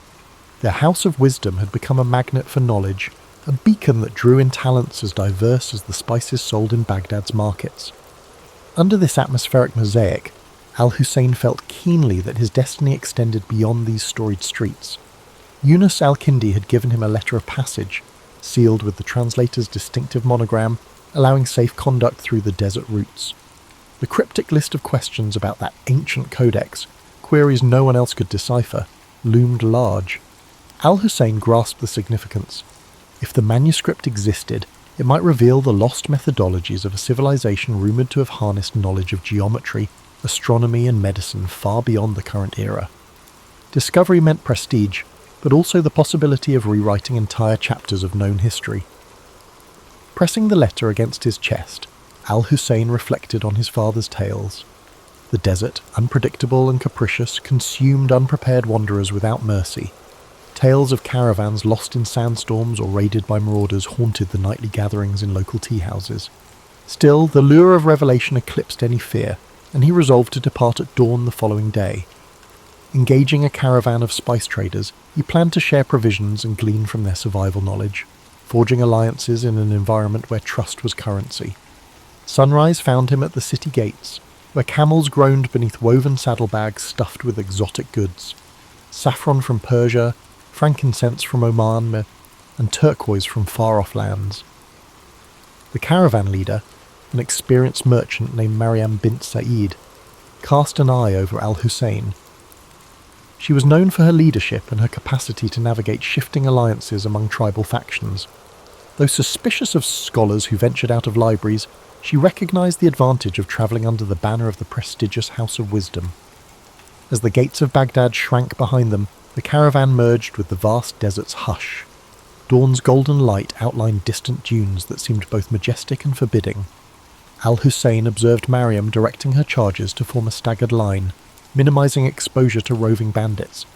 Occasionally the wind carried the bray of donkeys or the low murmur of traders discussing profit margins. For Al-Hussein, the emptiness was a blank canvas waiting for stories etched by the footprints of those audacious enough to cross it. At midday, the caravan paused for a respite. While others took shelter from the heat, Al-Hussein found himself marvelling at ancient rock carvings etched into a nearby cliff. Figures of hunters and astronomers hinted at a lineage of knowledge older and more mysterious than any library's scrolls. He gently traced the outlines with a practiced fingertip, sensing a kinship with those lost voices that once tried to record their world. If even in these remote corners human curiosity thrived, what wonders awaited him further ahead? As dusk approached, the caravan set up camp in a shallow wadi where sparse vegetation offered an anchor against shifting sands. Smoke curled from small cooking fires as conversations turned reflective under the emerging constellations. Al-Hussein unravelled a worn scrap of parchment, Eunice's instructions, and studied the cryptic glyphs he would eventually need to identify. An undercurrent of excitement within him, tempered by the realisation that he was crossing into unknown domains. Tomorrow, he told himself, would be the first step into discovery's deeper realm. In the early dawn, the caravan pressed eastward toward a series of desert oases, whispered about in old merchant journals. Each oasis served as a precarious lifeline against the relentless, punishing heat, and Mariam's leadership ensured their small group navigated meticulously. She brokered safe passage with tribal patrols, offering tokens of trade in return for unimpeded travel. Meanwhile, Al-Hussein keenly observed everything: the subtle changes in wind direction, the traces of ancient pathways etched into sandstone, and the silent resilience of his fellow travellers. The first oasis they reached was little more than a cluster of date palms around a seep of brackish water. A half-crumbled stone marker bore inscriptions so worn that Al-Hussein could decipher only fragments. Something about an old boundary line, perhaps delineating the domain of a once powerful clan. While camels drank, he sketched these faint markings onto a scrap of parchment. He felt an inexplicable sense of kinship with the countless travellers who had paused here, bridging centuries with a simple act of thirst-quenching. Under midday's glare, mirages shimmered like spilled quicksilver on the horizon, testing the caravan's resolve. Mariam instructed everyone to conserve water. No idle talk, no unnecessary movement. The group fell silent except for the shuffle of feet and the jingle of harnesses. Al-Hussein, though parched, studied the desert floor for any sign of hidden paths. He noticed shards of rock that might have been left by travellers or storms. Each shard, he thought, was an artefact, a clue to this vast land's deeper story. Late that afternoon, they encountered a wandering nomad who carried a battered lute. His desert-weathered face spoke of countless roads travelled. In exchange for water, he offered a ballad about a hidden city said to rise from the sands once every century, a place with alabaster walls, if legend could be trusted, concealing a trove of scrolls older than Babylon. Al-Hussein listened, heart quickening. Though Mariam dismissed it as a fanciful tale, the scholar within him sparked at the thought of such a discovery. They arrived at the second oasis by dusk, greeted by the scent of wet earth. The moon's reflection quivered on the water, a promise in the darkness. Mariam arranged night guards while the rest settled near tufted grass and short palms. Al-Hussein unrolled his notes, scribbling every rumour and observation he'd gathered that day. He felt a stir of anticipation, thinking of Eunice's letter and that elusive codex. If legends held any truth, perhaps the path he followed would branch into revelations. Before sleep, the caravan huddled for a supper of flatbread and dried figs. Conversation meandered to improbable tales, spirits that roamed the dunes, hidden jinn kingdoms beneath the sand. Mariam, ever pragmatic, rolled her eyes but allowed these stories to pass unchallenged, aware that tales could soothe weary minds. Al-Hussein listened thoughtfully, dissecting each legend for kernels of historical fact. He sensed how desert myths blended with real events, forging a tapestry of belief. Each story, he realized, held a reflection of human longing. Sleep came fitfully. Between ragged gusts of wind that rattled the palms, Al-Hussein dreamed of an endless corridor lined with doors of sandstone. Behind one door lay the hidden city the nomad described. Behind another, the Red Sea Library. He awoke to the howling of a jackal, unsure if the dream was an omen or mere fantasy. Still, his conviction remained firm. He would continue chasing knowledge across these shifting landscapes, trusting that destiny might reveal itself within the margins of the unknown. By morning, a layer of sand dusted every surface, and the caravan resumed its cautious advance. The air felt thick with unspoken tensions. They reached a rocky pass where looming sandstone pillars resembled silent sentinels. Mariam signalled a halt, sensing something amiss. Al-Hussein peered into the ravines, half expecting bandits or lurking predators. Instead, he found stillness. However, the unease remained. Sometimes the desert concealed its perils in plain sight, biding time. The caravan pressed on, anxious to leave those brooding columns behind. That evening they camped on the pass's far side, sheltered from direct winds by a towering rock face. After supper, Al-Hussein examined an astrolabe Mariam carried for navigation. The device's etchings mesmerized him, reminiscent of the geometric wonders housed in Baghdad. He wondered if the rumoured codex might expand upon such celestial insights. As the fire died down, he sat, reflecting on how each horizon revealed new questions, not answers. Perhaps the desert's greatest secret was its power to kindle an unending quest. Beyond the pass, dawn unveiled a stark plateau where the wind carried the faint tang of salt. Mariam reckoned they were approaching the edges of a vast basin leading toward the Red Sea. Al-Hussein noted the powdery residue that clung to his sandals, forming a pale crust whenever the wind surged. Fragments of shells occasionally glittered underfoot, relics of a primordial sea that had long since receded. In that silent expanse, the ancient interplay of water and desert seemed to whisper clues of hidden transitions. Moving carefully, the caravan traced a path across parched flats where cracks laced the ground in elaborate patterns. Each fissure suggested the land was thirsting for a rain that might never come. Al-Hussein lingered over a particular cleft that formed a near-perfect star shape. He sketched it in his notebook, contemplating how geometry surfaced in nature's own design. The interplay of shapes and lines called to mind the rumoured codex, possibly containing knowledge that bridged the gap between the natural world and human understanding.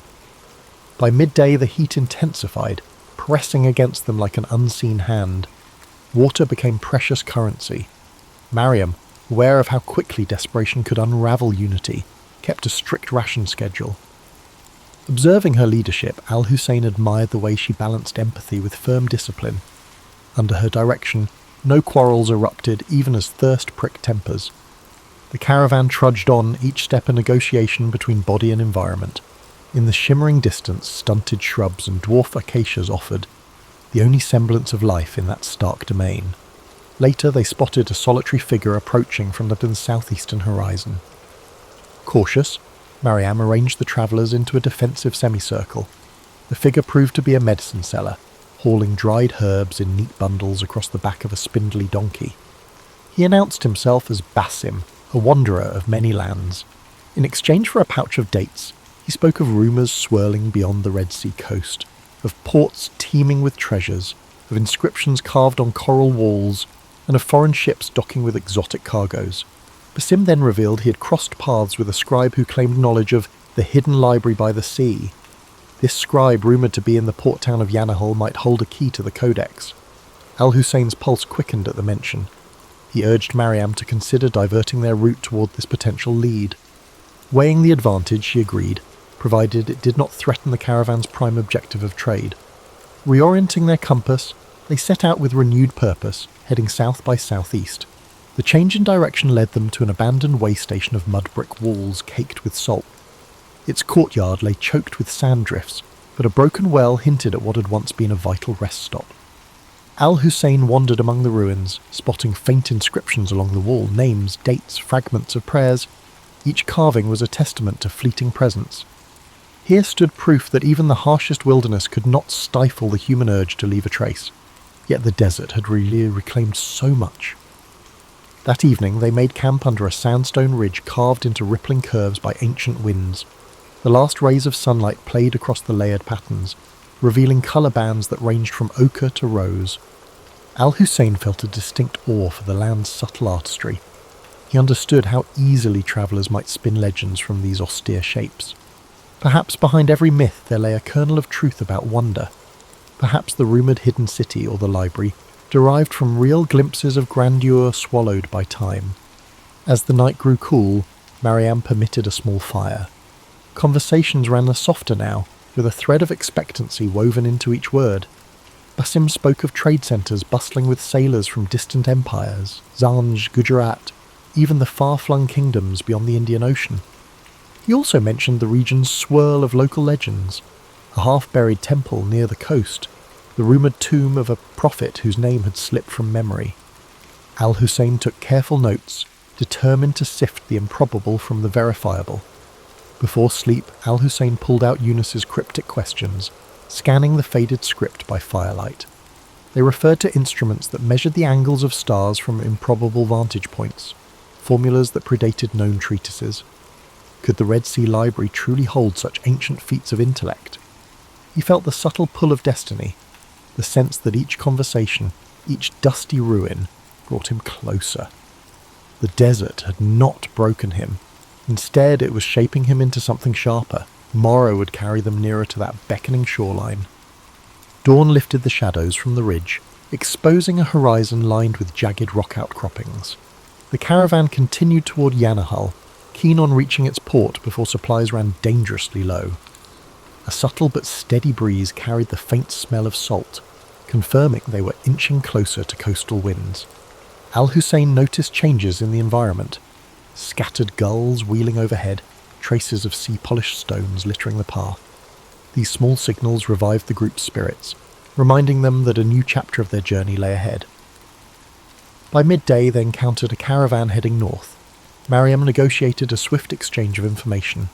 The travellers warned of shifting alliances among local chieftains, each vying for influence in the lucrative maritime trade.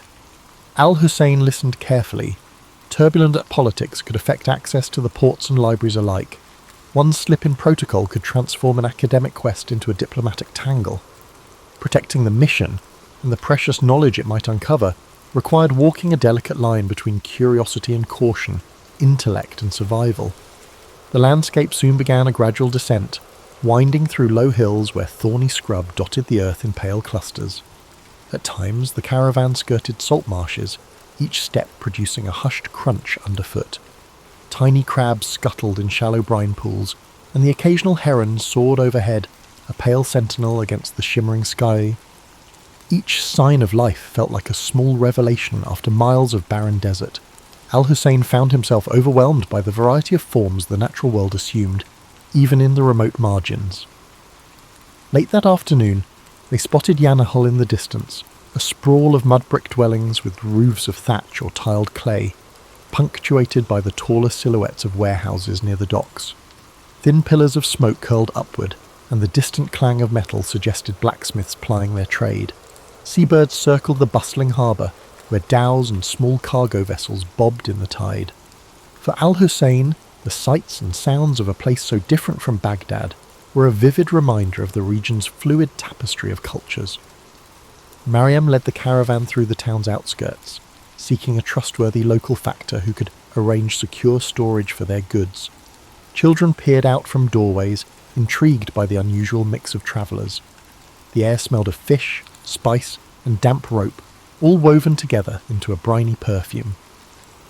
Al-Hussein scanned every detail, from the chipped walls covered with old maritime symbols to the lively banter between dockworkers.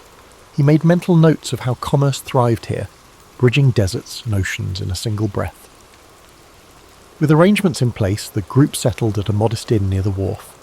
Basim quietly vanished among the waterfront stalls, murmuring about errands to run. Al-Hussein felt a twinge of concern, but was too eager about the library rumour to dwell on it. He quickly asked around for any mention of the scribe. Locals offered conflicting accounts. Some shrugged, while others claimed they had glimpsed a reclusive scholar searching for archaic port records. One old fisherman insisted the scribe left for the Coralstone Quarter. Determined, Al-Hussein set off with Mariam and 2 guards, weaving through narrow alleys that snaked between sun-baked walls. The sound of the sea grew louder, waves rolling and crashing in a steady rhythm. They soon found the Coralstone Quarter, a cluster of buildings fashioned from blocks quarried along the shore. The walls sparkled with flecks of shells embedded in pale limestone. While the architecture entranced Al-Hussein, it was the possibility of encountering the scribe that propelled him forward, heart pounding with each echoing footstep. At last they arrived before a half-collapsed structure perched on the water's edge. Broken shutters and a leaning doorway bore witness to decades of neglect. Inside, scattered manuscripts lay in disarray atop a wooden table. Candle stubs had melted into curious shapes, dotting the floor like forlorn sculptures. Al-Hussein called out, receiving only silence. Mariam gestured for the guards to remain alert. Then a voice, raspy but precise, emerged from behind a partition. "If you've come for idle gossip, there is none. If you seek knowledge, speak." An elderly man stepped forward, shoulders draped in a threadbare shawl. His gaze darted suspiciously among them. Al-Hussein introduced himself and explained his search for a Red Sea library rumoured to house an ancient codex. At the mention of Yunus al-Kindi, the man's eyes sparked. He introduced himself as Fahim, once a royal archivist who had fallen out of favour. Fahim claimed to know the codex's general whereabouts, but warned of obstacles, political and supernatural. Despite his guarded manner, he pointed to a scroll. "There," he said, "the trail begins." Under the scribe's watchful glare, Al-Hussein unrolled the scroll Fahim indicated. Faded script described a coastal stronghold called Makshaf, famed for its labyrinthine archives. Though the text offered scant details, it named a certain scholar, Ibrahim of Kulzum, who had once catalogued manuscripts within its walls. Fahim revealed that a naval blockade centuries earlier had forced the stronghold into obscurity. Few in Yanahal even recalled its name. The old archivist smirked. "If you wish to risk your neck, go. But be warned, those halls remain unforgiving." Mariam, standing nearby, studied the scribe's demeanour. She had dealt with enough merchants and officials to read a man's motives. Though Fahim's bitter tone implied grudges, he seemed sincere about the stronghold's existence. After a terse negotiation, she coaxed him to provide a rough chart of Makshaf's possible location. Al-Hussein promised to mention Fahim's name favourably in scholarly circles if they succeeded. The archivist waved them off as though disclaiming any further responsibility for their fate. Mystery, it seemed, was his final currency. Reconvening at the inn, Al-Hussein laid out the new findings. The stronghold of Makshaf appeared to lie southwest along a rugged coast where cliffside passes met tidal inlets. This was no typical trade route, and Mariam recognised the risk. Yet curiosity pulled them forward. Treasure for her, knowledge for Al-Hussein. To minimise complications, she decided that only a smaller detachment would continue. The main caravan could remain in Yanahal, selling goods and provisioning for the journey back to Baghdad. Al-Hussein and a handful of companions would venture on. Evening found Al-Hussein pacing the inn's modest courtyard, poring over Fahim's chart. Tiny notes etched beside rough sketches of landforms hinted at old conflicts, ruined watchtowers, and rumoured pirate hideouts. He traced the shoreline with his fingertip, imagining the waves crashing against the walls of Makshaf. What secrets might that stronghold's archives hold? Remnants of civilizations unknown or advanced theories lost to time. The moonlight made the parchment glow, as if enticing him to see beyond its faded lines into uncharted territory. By dawn, Mariam had secured a light coastal vessel from a local captain named Tawfiq, whose family specialised in short-haul voyages along the Red Sea. With Basim's help, he had returned with unusual timeliness. They loaded supplies, water barrels, salted fish, a few goats for milk. Al-Hussein brought his notebooks, Yunus's letter, and whatever references Fahim had been willing to share. A hush fell over them as they boarded the vessel, the humid sea breeze a welcome change from desert dryness. Ahead lay the open sea, half illuminated by the rising sun. The boat rocked gently as they navigated away from Yanahal's harbour, leaving behind the tangle of masts and dockside chatter. Overhead, seabirds wove intricate patterns, while the horizon stretched indigo and gold. Al-Hussein inhaled the briny air, feeling a subtle exhilaration. This watery expanse was a far cry from the dusty roads he had known. Mariam stood at the prow, scanning for hazards. Despite the calm surface, she understood storms could blow in with devastating force. The Red Sea, like the desert, demanded vigilance. During the voyage, Tawfik recounted local lore about hidden coves where pirates once stashed plunder or reefs that glowed with phosphorescence at night. Basim listened, occasionally offering a sly anecdote of his own. Al-Hussein jotted down each tale, uncertain which threads might lead to truth. The swirl of rumour only deepened his conviction that knowledge often lurked in the unlikeliest corners. Meanwhile, the coastline revealed layers of cliffs, dotted with vegetation clinging to cracks in the rock. Small huts or fishing camps occasionally dotted the beaches. On the second day at sea, dark clouds brewed on the horizon. Tawfik urged them to find shelter before the squall hit. They steered toward a narrow inlet sheltered by limestone bluffs. Waves churned with increasing ferocity, and the wind whipped spray across the deck. Mariam and Basim helped secure the sails while Al-Hussein clung to the boat's railing, heart pounding. Thunder boomed overhead as they finally slipped into the inlet. There the water remained calmer, though the storm raged just beyond the protective cliffs. Huddled against the rain, they waited for the tempest to subside. Al-Hussein's mind raced. If the codex contained advanced understanding of astronomy, it might also hint at meteorological patterns. Could ancient scholars have deciphered the desert's or the sea's hidden rhythms? The storm's fury felt like a primeval test, warning him of the forces that shaped this realm. Perhaps Makshaf's long-sealed archives held not just forgotten texts, but an entire worldview alien to their era. As lightning flared overhead, he vowed that neither fear nor storm would deter him. With the morning sun came a deceptive calm. Clouds still hovered, but the winds had eased. Tawfik guided the boat cautiously out of the inlet, skirting churning waters. The storm had left debris afloat, broken branches, strips of torn sail from some unlucky craft. Mariam eyed the horizon. Though the worst seemed past, the sea remained unsettled, each wave a reminder of nature's caprices. Al-Hussein, pages damp but intact, felt a renewed urgency. The storm's violence had sharpened his resolve to reach Makshaf and uncover its secrets. As they followed the coastline, steep cliffs rose, their bases gnawed by waves. Occasionally they glimpsed narrow ledges or goat paths zigzagging upward, suggesting that people once traversed these heights. Tawfik pointed out a distant structure atop a cliff, a toppled watchtower, perhaps a remnant of Makshaf's old defences. The sight quickened everyone's pace. If that tower marked the outskirts of the stronghold, they were close. Still, the approach looked treacherous, with no easy landing place visible among the rocks and swirling currents. They eventually located a craggy beach where erosion had carved out a small pebbled cove. Unloading the vessel was a precarious dance of timing each wave's retreat. Mariam directed the transfer of provisions while Tawfik secured the boat to a natural cleft in the rock. Overhead, seabirds screeched, and the wind whipped salt-laden spray against their faces. Al-Hussein carefully shielded the charts and manuscripts, mindful that a single misstep could end his entire quest. This shoreline felt like a threshold between rumour and tangible discovery. A short climb inland revealed a rocky plateau dotted with tough grasses and scattered boulders. Amid the distant cliffs, fragments of a fortification jutted skyward, tumbled walls and half-collapsed arches. Basim let out a low whistle, marvelling that such ruins still lingered after centuries of neglect.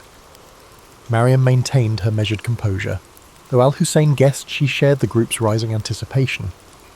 Makshaf's silent outline beckoned. For all anyone knew, they were the first to set foot here in generations. Perhaps they stood at the edge of a dormant legacy. They advanced through a steep ravine, its sides etched with old chisel marks. Al-Hussein paused to examine them, suspecting that earlier inhabitants had quarried stone for the stronghold's construction. The ravine opened into a hidden valley where an arched gateway lay partially buried by debris. Time and storms had battered its keystone, leaving a sizable gap. Carefully they picked their way through fallen stones, each footstep sending echoes through the still air. A faint tang of seaweed permeated the ruins, as if the ocean had invaded this bastion long ago. Beyond the gateway stretched a courtyard choked with rubble and invasive plants. Broken pillars hinted at what might once have been an open colonnade. A series of corridors branched off from the far side, one leading to a stone staircase descending underground. Al-Hussein's pulse fluttered. Subterranean vaults often served as archives or storage facilities in older fortifications. He imagined shelves of manuscripts layered with dust, awaiting rediscovery. Mariam tested a cracked step with her boot, finding it stable enough. They lit torches, bracing themselves for whatever lay below. The descending passage felt claustrophobic, each echo magnified by the damp walls. A battered iron gate at the bottom yielded to Basim's determined shove. Within lay a series of vaulted chambers. Water trickled from hairline cracks in the ceiling, pooling on the floor in irregular puddles. Their torchlight flickered over broken crates, corroded lanterns, and scraps of rotting cloth. Al-Hussein's eyes darted around, desperate to find any sign of records. Then in a corner, he spotted what appeared to be a carved stone plaque emblazoned with geometric designs. Approaching it, he realized the plaque was part of a larger fixture. A sealed doorway. Intricate lines fanned outward from a central motif, echoing the patterns in Eunice's cryptic notes.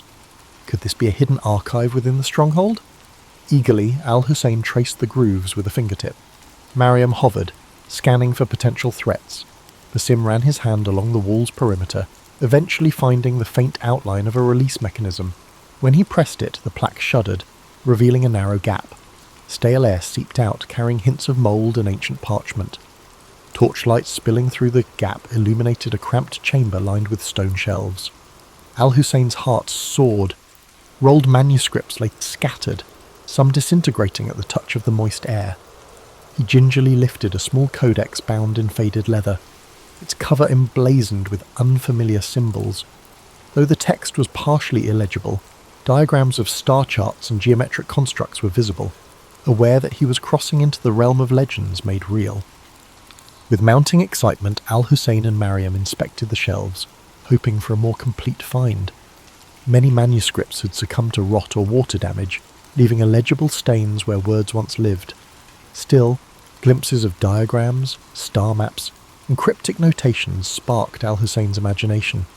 Each surviving scrap offered a puzzle, references to advanced mathematics, mentions of distant lands, and hints of medical treatises. The codex Eunice had mentioned might lie deeper within or be scattered among these fragile scrolls that teetered on the brink of disintegration. Basim, less enthralled by the written page, explored adjacent chambers in search of anything valuable, coins, jewellery, or historical artefacts that might fetch a price. He returned empty-handed, muttering about collapsed tunnels and corridors blocked by a rubble. From one corridor, a trickle of brackish water flowed, implying that parts of the stronghold might be submerged or entirely inaccessible. The group decided to work methodically, prioritizing the drier sections first. Mariam posted a guard outside, aware that local pirates or treasure hunters could still pose a threat. Hour after hour, Al-Hussein catalogued each fragment they could salvage. He recognized partial translations from Greek, Coptic, and even Sanskrit. Whoever had curated these archives clearly embraced the same zeal for knowledge that fueled the House of Wisdom in Baghdad. Occasionally he stumbled upon a page detailing astronomical observations far more advanced than anything he'd encountered. He dreamed that if he could reconstruct these texts, they might reshape contemporary understanding of the cosmos, bridging centuries of lost scholarship. He remembered Eunice's cryptic list and felt a surge of vindication. Progress was slow, the air in the buried chambers remained thick, occasionally forcing them to retreat above ground for fresh air. In the process, they discovered an intact storeroom near the courtyard containing clay jars sealed with ancient wax. Basim pried one open, revealing well-preserved grains that, while impossible to eat, illustrated that this fortress once hosted a thriving community. Al-Hussein marvelled at the notion that the inhabitants of Makshaf had walked these same corridors, their daily routines taking place above a trove of hidden knowledge, then vanishing into history. On the second evening, Mariam insisted they organise a secure campsite in the courtyard. Setting up canvas tarps where partial walls offered shelter from ocean winds, they established a routine, nights spent guarding the perimeter, days spent rummaging the archives. The only sounds were the distant roar of the sea and the shuffle of footsteps echoing in stone halls. At times, the place felt haunted by old aspirations and new ones colliding. Al-Hussein often caught himself wishing they had more time, better resources, or just a few extra hands to preserve these fragile legacies. At last, amid a heap of decaying scrolls in a far corner of the sealed chamber, Al-Hussein found it. a manuscript carefully wrapped in oiled cloth, protected from the worst dampness. Its cover bore a pattern, identical to the sketches in Eunice's instructions. Heart-hammering, he peeled back the cloth. Inside, pages of surprisingly durable parchment were covered in scripts that merged geometric diagrams with flowing text. Marginal notes in a secondary hand suggested commentary, possibly added by later scholars. This had to be the codex. A quick survey revealed passages on astronomical alignments, references to mathematical proofs that predated known treatises, and arcane symbols that defied immediate interpretation. One section even described medical herbs rumoured to thrive in remote regions. Al-Hussein felt as though he were holding an entire lost epoch in his hands. Mariam, seeing his awe, asked if this was truly what they had risked so much to find. He nodded, tears brimming unbidden. The codex might reshape fields of learning, if only it could be safely transported and studied. Next came the dilemma of extraction. The codex was too precious to leave behind, but the path back was fraught with uncertainty. The sea journey, the threat of storms, and the watchful eyes of potential bandits all loomed large. Mariam proposed packing the codex in multiple layers of protective cloth and assigning it round-the-clock guards. Basim chimed in with a plan to mask their departure by spreading rumours of a fruitless search, hoping to deter opportunists. Al-Hussein agreed, recognising that knowledge could be as dangerous a treasure as gold. With their plans set, they gathered what manuscripts they could carry, focusing on the codex and a few other promising relics.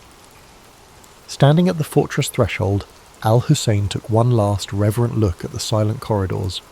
He imagined the generations who might have come here seeking truth, only to vanish beneath time's shifting sands. Now he held proof that their efforts had not faded entirely. As the group stepped out into the briny dusk, he realised his journey was far from complete. The desert had tested him, and the sea had threatened him, but this triumph opened countless new doors. History was not a fixed tapestry, it was ever unfolding, waiting for those willing to traverse the unknown in search of revelation. Napoleon Bonaparte was born on August 15th, 1769, on the island of Corsica, a small but strategically significant island in the Mediterranean. His family was of minor nobility, with his father, Carlo Buonaparte, serving as a lawyer and political representative for Corsica. Despite their noble status, the Bonaparte family was not wealthy, and young Napoleon grew up in a modest household. Napoleon's childhood was shaped by the unique blend of Corsican pride and French influence that surrounded him. Corsica had been acquired by France shortly before his birth, and the island's culture reflected a mix of independence and French authority. From an early age, Napoleon displayed a keen intellect and a fiery determination. He excelled in his studies, particularly in mathematics and history, which would later serve him well in his military career. At the age of 9, Napoleon left Corsica to attend school in mainland France. His father had secured a scholarship for him to study at a prestigious military academy, where he trained to become an artillery officer. This period of his life was not without challenges. As a Corsican in a French institution, Napoleon often faced discrimination from his peers, yet he remained focused on his goals, using his intelligence and discipline to rise above the prejudice. Napoleon graduated from the École Militaire in Paris at the age of 16, becoming a second lieutenant in the French army. He began his career at a time of great upheaval. The French Revolution was transforming the nation, dismantling the old monarchy and reshaping France into a republic. For Napoleon, this period of political and social turmoil presented both challenges and opportunities. During the Revolution, Napoleon's strategic brilliance began to emerge. His first major success came during the Siege of Toulon in 1793. As a young officer, he devised a bold plan to capture the city, which was held by royalist forces supported by the British. His strategy was a resounding success, earning him recognition and promotion. Napoleon's star was rising, and his ability to combine tactical innovation with decisive action became his hallmark. In 1796, Napoleon was given command of the French army of Italy. This was his first significant leadership role, and he wasted no time in proving his abilities. Despite being outnumbered and poorly equipped, Napoleon led his troops to a series of stunning victories against Austrian and Piedmontese forces. His Italian campaign not only solidified his reputation as a military genius, but also brought him wealth and fame. Napoleon's rise to power was meteoric, and by 1799 he had become one of the most influential figures in France. That year, he staged a coup d'etat, overthrowing the government and establishing himself as first consul. This marked the beginning of his rule and set the stage for his transformation of France. As ruler, Napoleon implemented sweeping reforms. He reorganized the French government, established the Napoleonic Code, a legal framework that influenced legal systems worldwide, and strengthened the country's finances. He also invested in infrastructure, education and the arts, leaving a lasting legacy on French society. In 1804, Napoleon declared himself Emperor of France. The coronation ceremony was a grand and symbolic event, with Napoleon famously placing the crown on his own head, a gesture that underscored his belief in self-made power. As emperor, Napoleon expanded his ambitions beyond France, embarking on campaigns that would change the map of Europe. The Napoleonic Wars were a series of conflicts that pitted France against a coalition of European powers. These wars showcased Napoleon's strategic brilliance and determination, but they also tested his limits. His victories at battles like Austerlitz and Jena cemented his reputation as one of history's greatest military commanders. However, his campaigns also came at a great cost, both in lives and in resources. One of the most ambitious and ultimately disastrous undertakings of Napoleon's career was the invasion of Russia in 1812. Initially, he achieved some success, but the campaign turned into a nightmare as his army faced harsh winter conditions, dwindling supplies, and fierce resistance from Russian forces. The retreat from Moscow was a devastating blow, marking a turning point in Napoleon's fortunes. Despite setbacks, Napoleon's resilience and charisma kept him in power for a time. However, by 1814, his enemies had formed a powerful coalition, and Paris was captured.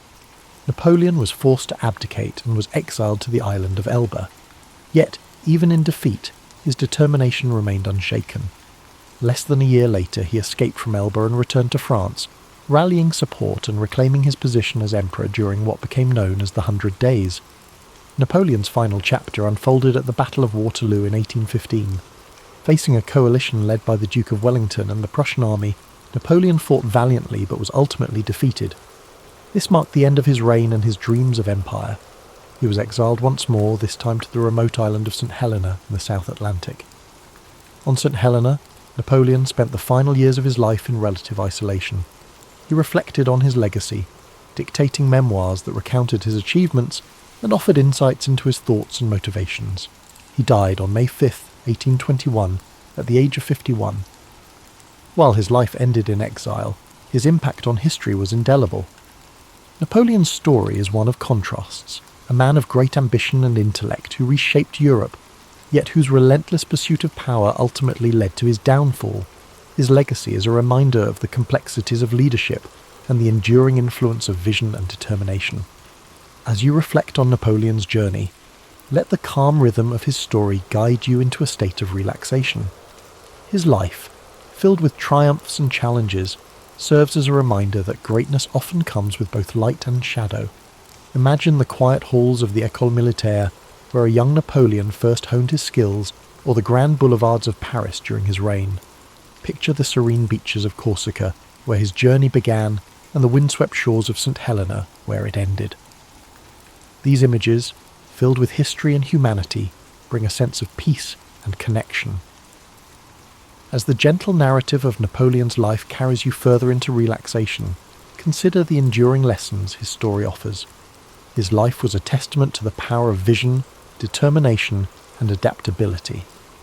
From the shores of Corsica to the grand battlefields of Europe, Napoleon's journey was one of extraordinary highs and profound lows, each moment shaping his legacy and the world around him. Imagine the streets of Paris during the height of Napoleon's rule, bustling with activity as citizens moved through a city transformed by his reforms. The grand architecture, the sounds of carriages, and the whispers of admiration for the leader who had reshaped France into a powerful empire fill the air. Napoleon's vision for his country was ambitious, rooted in the belief that strong leadership and progressive policies could bring unity and prosperity. Napoleon's Napoleonic Code, one of his most enduring achievements, remains a symbol of his commitment to order and justice. By creating a clear and organised legal framework, he provided a foundation for modern law that still influences societies worldwide. This accomplishment reflects his ability to think beyond the immediate and to consider the lasting impact of his actions, a hallmark of great leadership. Now, as you drift deeper into rest, picture the vast and open battlefields where Napoleon's strategies unfolded. His ability to read a situation, adapt to challenges, and inspire his troops set him apart as a military genius. Yet, these victories came with sacrifices, reminding us that even the greatest achievements carry weight and consequence. Let this thought settle into your mind as a reminder of the complexities of life and the balance required in pursuit of success. As the night deepens, imagine the quiet solitude of Napoleon's exile on St. Helena. The crashing waves against the rocky shores and the distant horizon create a peaceful yet contemplative scene. In these final years, Napoleon reflected on his life, his choices, and his impact on the world. His memoirs, filled with introspection and insight, reveal a man who, despite his flaws, remained dedicated to the ideals of progress and legacy. Feel the calm and serenity of this moment as you think about Napoleon's resilience. Even in defeat, he maintained his dignity and continued to shape his story. His ability to adapt, to rise again, and to reflect on his journey offers a powerful lesson about perseverance and the human spirit. Picture Napoleon's childhood in Corsica, the simplicity of life on the island, and the spark of ambition that drove him to dream of a future beyond its shores. His journey reminds us that greatness often begins with humble beginnings, and that with determination we can overcome the obstacles that stand in our way. As you relax further, imagine the quiet moments Napoleon spent in thought, planning his next move or contemplating the lessons of the past. These moments of reflection, like the ones we take before sleep, are a chance to find clarity and purpose in our lives. Let the story of Napoleon inspire you to approach each challenge with courage and each success with humility. The story of Napoleon Bonaparte is not just one of conquest and power. It is a story of vision, resilience, and humanity. His life teaches us that even the most ambitious dreams are within reach if we are willing to work for them, and that true greatness lies in the ability to adapt, learn, and persevere. The soothing rhythm of Napoleon's story continues, so let it guide you deeper into a state of calm and rest. His life, with all its triumphs and trials, serves as a reminder of the complexities of leadership and the enduring power of ambition tempered by reflection. Each chapter of his journey holds lessons about perseverance, the importance of vision, and the balance required in any great endeavour. Picture Napoleon in one of his most iconic moments, standing atop a hill overlooking the battlefield at Austerlitz. The early morning fog begins to lift, revealing the vast armies below. His mind is sharp, calculating and focused as he directs his troops with precision and confidence.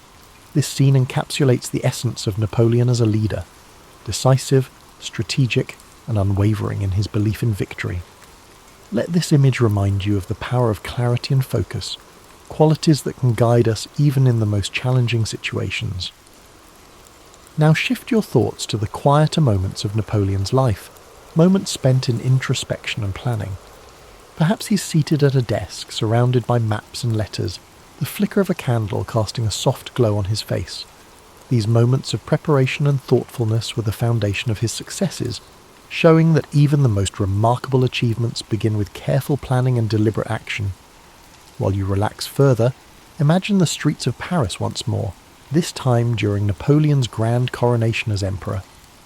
The city buzzes with excitement and anticipation, the sounds of trumpets echoing through the air as crowds gather to witness history being made. Napoleon, ever the symbol of self-determination, places the crown upon his own head, a gesture that speaks to his belief in shaping his own destiny. This powerful act reminds us of the importance of taking charge of our lives and pursuing our goals with determination. From the grandeur of Paris to the stark solitude of St. Helena, Napoleon's life was filled with contrasts. His journey teaches us to embrace both the victories and the setbacks, to find strength in our resilience, and to learn from every experience. The quiet reflection of his later years offers a poignant reminder that even in solitude, there is value in contemplating our legacy and the impact we leave behind. Imagine Napoleon walking along the shores of St. Helena, the waves gently lapping at the rocky coastline. The horizon stretches endlessly before him, a symbol of both the limits of his exile and the boundless scope of his influence. In this serene moment, there is a sense of acceptance and peace, a reminder that even the most ambitious lives eventually find stillness. While you drift further into sleep, let the echoes of Napoleon's life guide your dreams. His journey, marked by extraordinary achievements and profound lessons, is a testament to the power of vision, courage, and reflection. His story reminds us that greatness is not measured solely by success, but by the depth of our character and the impact we have on the world around us. As the narrative of Napoleon's life gently lingers, allow yourself to sink even deeper into relaxation. His story, so full of ambition, brilliance, and humanity, is a powerful reminder of the potential that lies within all of us. Napoleon's determination to rise above his circumstances and his willingness to face challenges head-on show us the value of perseverance and the strength that comes from unwavering resolve. The simplicity of Napoleon's early life on Corsica, an island of rugged beauty and quiet charm. As a young boy, he roamed the hills, his mind already filled with dreams of greatness. The sound of the sea, the scent of the olive trees, and the warmth of the Corsican sun shaped the foundation of the man he would become. These early days remind us of the power of humble beginnings and how even the most unassuming origins can lead to extraordinary paths. As Napoleon grew into a young man, his move to France marked the beginning of his transformation. At the military academy, he honed his skills, his discipline setting him apart. Despite facing prejudice as a Corsican, he remained focused on his goals, showing a resilience that would define his career. These formative years teach us the importance of persistence and the ability to adapt in the face of adversity. Now let your thoughts drift to the grand halls of the French court during Napoleon's rise to power. Imagine the opulence, the polished marble floors, and the chandeliers casting their light across a room filled with dignitaries and leaders. In this environment, Napoleon's intellect and charisma shone brightly, propelling him to heights few could have imagined. His rise reminds us of the importance of self-belief and the courage to seize opportunities. Even in moments of defeat, Napoleon demonstrated a remarkable ability to reflect and regroup. The exile to Elba could have been the end of his story, but instead he used it as a time to plan his return. His resilience during the 100 Days, when he reclaimed his empire, speaks to his determination to fight for what he believed in, even against overwhelming odds. As you relax further, imagine the quiet dignity of Napoleon's final years on St. Helena. The isolation of the island offered him time to reflect on his life, his choices, and his legacy. The crashing waves and the vast expanse of the ocean became the backdrop to his thoughts. In his solitude, he dictated memoirs that revealed not only his strategic mind, but also his humanity. This chapter of his life reminds us of the value of introspection and the importance of finding peace within ourselves. Feel the calm and stillness of this moment as the story of Napoleon carries you into a deep, peaceful sleep. His life, marked by extraordinary achievements and profound lessons, serves as a reminder that greatness lies not just in what we accomplish, but in how we face the challenges along the way. With the night embracing us, let the echoes of Napoleon's journey fill your dreams. Imagine the vast battlefields, the bustling streets of Paris, and the quiet shores of St. Helena, each scene a testament to the resilience and complexity of his life. His story reminds us that every step of the journey, whether triumphant or challenging, shapes who we are and leaves a legacy that endures. In the cool dawn of February 12th, 1809, a boy was born in a small one-room log cabin in Hardin County, Kentucky, an area now known as LaRue County. His name was Abraham Lincoln, a name that would one day become synonymous with perseverance, justice, and the struggle to unite a divided nation. But on that day, he was simply the son of Thomas Lincoln and Nancy Hanks Lincoln, a humble family living in the rugged wilderness. Abraham's childhood was one of simplicity, hardship, and constant toil. His father, Thomas, was a hard-working farmer and carpenter who taught Abraham the value of labour and self-sufficiency. His mother, Nancy, was gentle and kind, instilling in young Abraham a sense of compassion and morality. The wilderness around them was vast and unyielding, a place where survival depended on resilience, resourcefulness, and community. The family lived in a small log cabin, its rough-hewn walls providing shelter from the harsh winters and sweltering summers of the Kentucky frontier. Inside, the fire crackled softly in the hearth, its warmth a comfort against the chill that seeped through the cracks in the wood. Abraham, with his lanky frame and curious mind, spent his days helping his father with the heavy tasks of clearing land, chopping wood, and planting crops. Though life was demanding, young Abraham had an insatiable thirst for knowledge. In a world where formal schooling was scarce, he read whatever books he could find. By the light of a flickering candle or the warm glow of the hearth, he pored over the few volumes available to him. The Bible, Aesop's Fables, Robinson Crusoe and Pilgrim's Progress. Words became his refuge, a gateway to worlds beyond the rough frontier. He absorbed stories, ideas, and knowledge, shaping a mind that would one day influence the course of a nation. Tragedy struck when Abraham was just 9 years old. His mother, Nancy, fell ill with milk sickness, a deadly disease caused by drinking the milk of cows that had grazed on poisonous plants. Her passing left a void in the young boy's heart, a loss that would shape his empathy and understanding of human suffering. In the quiet days after her death, Abraham and his sister Sarah clung to each other for comfort, their bond deepened by shared grief. His father remarried a kind and supportive woman named Sarah Bush Johnston. She brought stability to the household and encouraged Abraham's love of learning. She saw in him a boy who was different, thoughtful, driven, and destined for something greater. As the years passed, the family moved to Indiana and later to Illinois. The wilderness was ever present, but Abraham's dreams extended beyond the horizon. His hands, calloused from hard labour, would one day hold the weight of leadership. His mind, sharpened by books and introspection, would one day navigate the complexities of a fractured nation. In his early adulthood, Abraham worked a series of jobs. He was a rail splitter, a store clerk, a postmaster, and a surveyor. Each experience taught him something new about people, work, and society. His natural wit, humour, and storytelling ability made him beloved among his peers. But beneath his easygoing demeanour was a man driven by a desire to understand the world and make it better. At the age of 21, Abraham began to study law. His mind was meticulous, his sense of justice unwavering. He read legal texts tirelessly, often walking miles to borrow books. He passed the bar exam and began practicing law, gaining a reputation for honesty and integrity. His clients trusted him, knowing that he would fight for them with the same determination that had carried him through his own hardships. Lincoln's political career began humbly. He served in the Illinois state legislature and later in the U.S. House of Representatives. He was not born into power or privilege, but his commitment to fairness, equality, and justice earned him respect. He spoke out against the expansion of slavery, believing deeply in the principles of liberty and human dignity.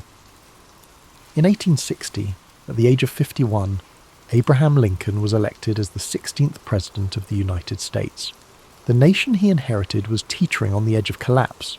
The deep divide between the North and the South over the issue of slavery had reached a boiling point. Just months after his election, the southern states began to secede, and the shadow of civil war loomed large over the country. Lincoln faced this monumental crisis with steadfast resolve. He believed that the Union must be preserved, that the ideals of freedom and equality enshrined in the Declaration of Independence must not be lost. His speeches, delivered in his calm and measured voice, sought to heal the nation's wounds even as war erupted. The years of the Civil War were grueling. Battlefields were filled with the smoke of cannon fire, and the land was stained with the sacrifice of thousands. Lincoln carried the weight of every decision, knowing that the fate of a nation rested upon his shoulders.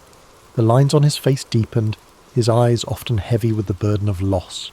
But through it all he remained resolute, driven by a belief in justice, unity, and the hope that a better world could emerge from the chaos. In 1863, Lincoln issued the Emancipation Proclamation, declaring that all slaves in the Confederate States were to be freed. It was a bold, transformative act that reshaped the purpose of the war and solidified his legacy as a champion of freedom. On April 9, 1865, the Civil War came to an end. The nation was weary, but there was hope that healing could begin. Yet Lincoln's story was to end abruptly. Just 5 days after the war's conclusion, On April 14th, 1865, he was assassinated while attending a play at Ford's Theatre in Washington, D.C. His life, a journey from a log cabin to the highest office in the land, had come to a tragic end. Yet his legacy endured. The principles he fought for, freedom, unity, equality, would guide the nation forward. His words, his actions, and his unwavering commitment to justice left an indelible mark on history. As you breathe deeply now, let the story of Abraham Lincoln settle gently into your mind. His life was a testament to resilience, to the belief that, even in the darkest times, hope, compassion, and perseverance can light the way forward. As you drift further into the gentle embrace of sleep, let the legacy of Abraham Lincoln settle, like a comforting blanket over your thoughts. His journey from the rugged frontier to the hallowed halls of the White House is a reminder of the strength and resilience that lives within us all. His life teaches us that even in times of struggle, compassion, and perseverance can lead to hope, unity, and transformation. Picture the quiet landscape of the American frontier, the wide open plains stretching endlessly beneath a star-filled sky. The air is crisp and cool, and the soft breeze carries with it the scent of wild grass and earth. A sense of stillness settles over the land, the kind of stillness that comes with the end of a long day of toil. This is where Lincoln's journey began, where each sunrise and sunset shaped a man who would one day guide a nation through its darkest hours. As you breathe in deeply, feel that same calm resilience within you. The steady rhythm of your breath mirrors the gentle sway of the tall grasses, their tips shimmering in the pale moonlight. The sky above is vast and serene, a reminder that even amidst the chaos of life, there exists a quiet, enduring peace. Let this image fill your mind with tranquility, a sense of knowing that no matter the trials you face, there is strength to be found in perseverance and patience. Imagine the crackling of a campfire in the distance, its warm glow a beacon of comfort in the darkness. The flames dance softly, casting flickering shadows that sway and twist. This fire represents the warmth of human connection, the bonds of unity that Lincoln so passionately fought to protect. Even when the world was divided, he held firm to the belief that a nation could heal, that people could come together despite their differences. Lincoln's story reminds us of the quiet power of humility, empathy, and integrity. In his speeches and letters, he spoke not with arrogance, but with a deep understanding of human nature, of the pains and struggles that shape us all. His words carried the weight of experience and the hope of a better tomorrow. They were like gentle waves, lapping against the shores of a fractured nation, each word a step toward healing and reconciliation. As you lie here, feel yourself sinking deeper into rest. The burdens of the day grow lighter, like leaves floating gently down a stream. The water carries them away effortlessly, leaving behind a surface that is smooth and calm. Allow your mind to let go of worries, doubts, and fears, knowing that the path forward, though sometimes difficult, is always illuminated by the quiet light of hope. The soft whisper of the wind through the trees mirrors the quiet resolve that Lincoln carried within him. His journey was not one of ease, but of purpose. Each challenge, each setback, was met with patience and fortitude. He understood that change, real and lasting change, takes time and steady effort.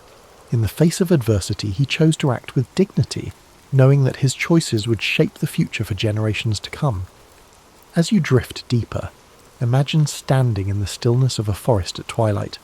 The world is hushed, the last rays of sunlight filtering through the branches, casting long golden shadows on the ground. This is a place of reflection, of quiet contemplation. The air is filled with the faint sounds of nature, a distant owl calling softly, the rustle of leaves in the breeze. Here you feel a connection to the world around you, a sense of being part of something much greater than yourself.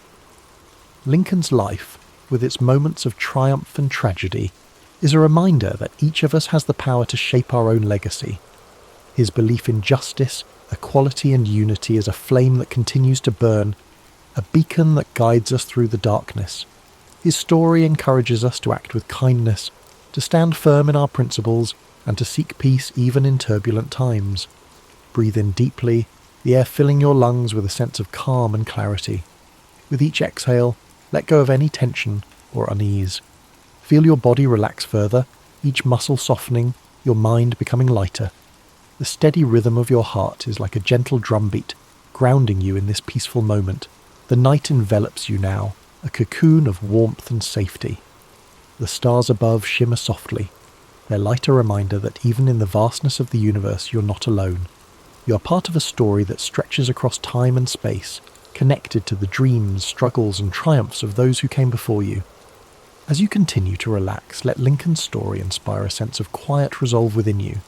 His life is a testament to the idea that courage, empathy, and perseverance can overcome even the greatest challenges. His journey, though filled with hardship, ultimately brought hope and healing to a fractured world.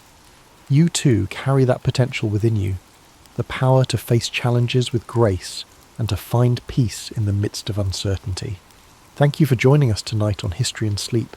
May the story of Abraham Lincoln fill your dreams with calm, strength, and the knowledge that you are capable of overcoming any obstacle. Remember to like, comment and subscribe for more soothing stories of history's greatest figures. Now, let go completely.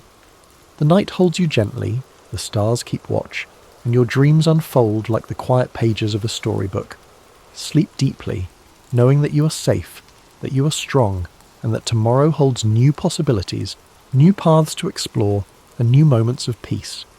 As you drift even deeper into the comforting depths of sleep, let the quiet strength of Abraham Lincoln's story continue to guide you. His journey, one marked by perseverance, compassion, and unwavering resolve, reminds you that within every moment of stillness lies the potential for growth and healing. The night wraps around you like a warm, protective embrace, and your mind settles further into a place of deep relaxation. Imagine now a gentle breeze whispering through the fields of the American Midwest, where the tall grass sways like waves upon a sea of green and gold. The landscape is bathed in the silvery light of the moon, casting long shadows that dance across the open plains. This is the land where Lincoln grew up, where he learned the value of hard work, the weight of responsibility, and the simple joys of a life lived close to nature. The distant sound of a slow-moving river meanders through the air, its waters reflecting the soft light of the stars. Each ripple is like a thought, gentle and fluid, carrying away the worries of the day. You're standing on the banks of this tranquil river, feeling the cool, damp earth beneath your feet. The water flows endlessly, reminding you that life, with all its challenges and triumphs, moves forward in its own steady rhythm. In the distance, you see a campfire glowing softly, its flickering flames casting a warm, golden light. The warmth of the fire reaches out to you, offering comfort and reassurance. It represents the quiet resolve and inner strength that guided Lincoln throughout his life. The flames dance and sway, whispering stories of perseverance, courage, and the enduring power of hope. Lincoln's life, though filled with challenges and loss, was also a testament to the beauty of simple joys, the laughter of loved ones, the satisfaction of hard work, and the solace of quiet reflection. His humility and integrity, even in the face of great adversity, remind us that true strength is not always loud or forceful. Sometimes it is found in the quiet determination to do what is right. As you breathe in deeply, feel that same sense of quiet strength fill your being. Each breath brings with it a wave of calm, washing away tension and worry. With every exhale, you release the weight of the day, allowing your mind to sink further into the peaceful flow of the night. The world around you is hushed, the night filled with a serene stillness. The stars twinkle softly above, like tiny beacons of hope, each one a reminder of the infinite possibilities that lie within you. Their gentle light is a guide, leading you through the darkness and into a place of rest and renewal. Imagine now that you are walking along a well-worn path, the soft grass cushioning your every step. The path winds gently through a landscape of rolling hills and quiet forests, each step bringing you closer to a place of complete relaxation. The air is cool and refreshing, filled with the faint scent of pine and wildflowers. The sounds of nature surround you, the rustling of leaves, the distant call of a night bird, and the soft murmur of the breeze. This path represents your journey, a journey that is uniquely yours. Just as Abraham Lincoln faced his own trials with courage and resilience, you too have the strength to navigate whatever challenges lie before you. The path may twist and turn, but with each step you're moving forward, growing stronger and finding peace within. As you continue along this path, you come to a quiet clearing. The ground is soft and inviting, the air filled with a profound sense of stillness. Here, you feel a deep connection to the world around you and to the quiet power within yourself. This is a place of rest, a place where you can let go completely, knowing that you're safe, supported, and at peace.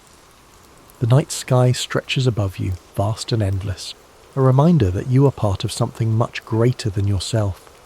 The gentle glow of the stars fills you with a sense of wonder and calm. You're exactly where you need to be, and in this moment, everything is as it should be. As you settle into this peaceful clearing, allow yourself to drift even further into the depths of sleep. Your breath is slow and steady, your body relaxed and weightless. The world fades away, leaving only the comforting darkness and the quiet rhythm of your heart.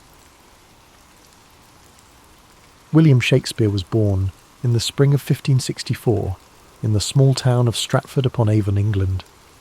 Though the exact date of his birth is not known, tradition holds it to be April 23rd. The streets of Stratford were quiet, lined with timber-framed houses, their white plaster walls crisscrossed by dark wooden beams. The gentle flow of the River Avon had meandered through the town, reflecting the sky in its soft, rippling waters.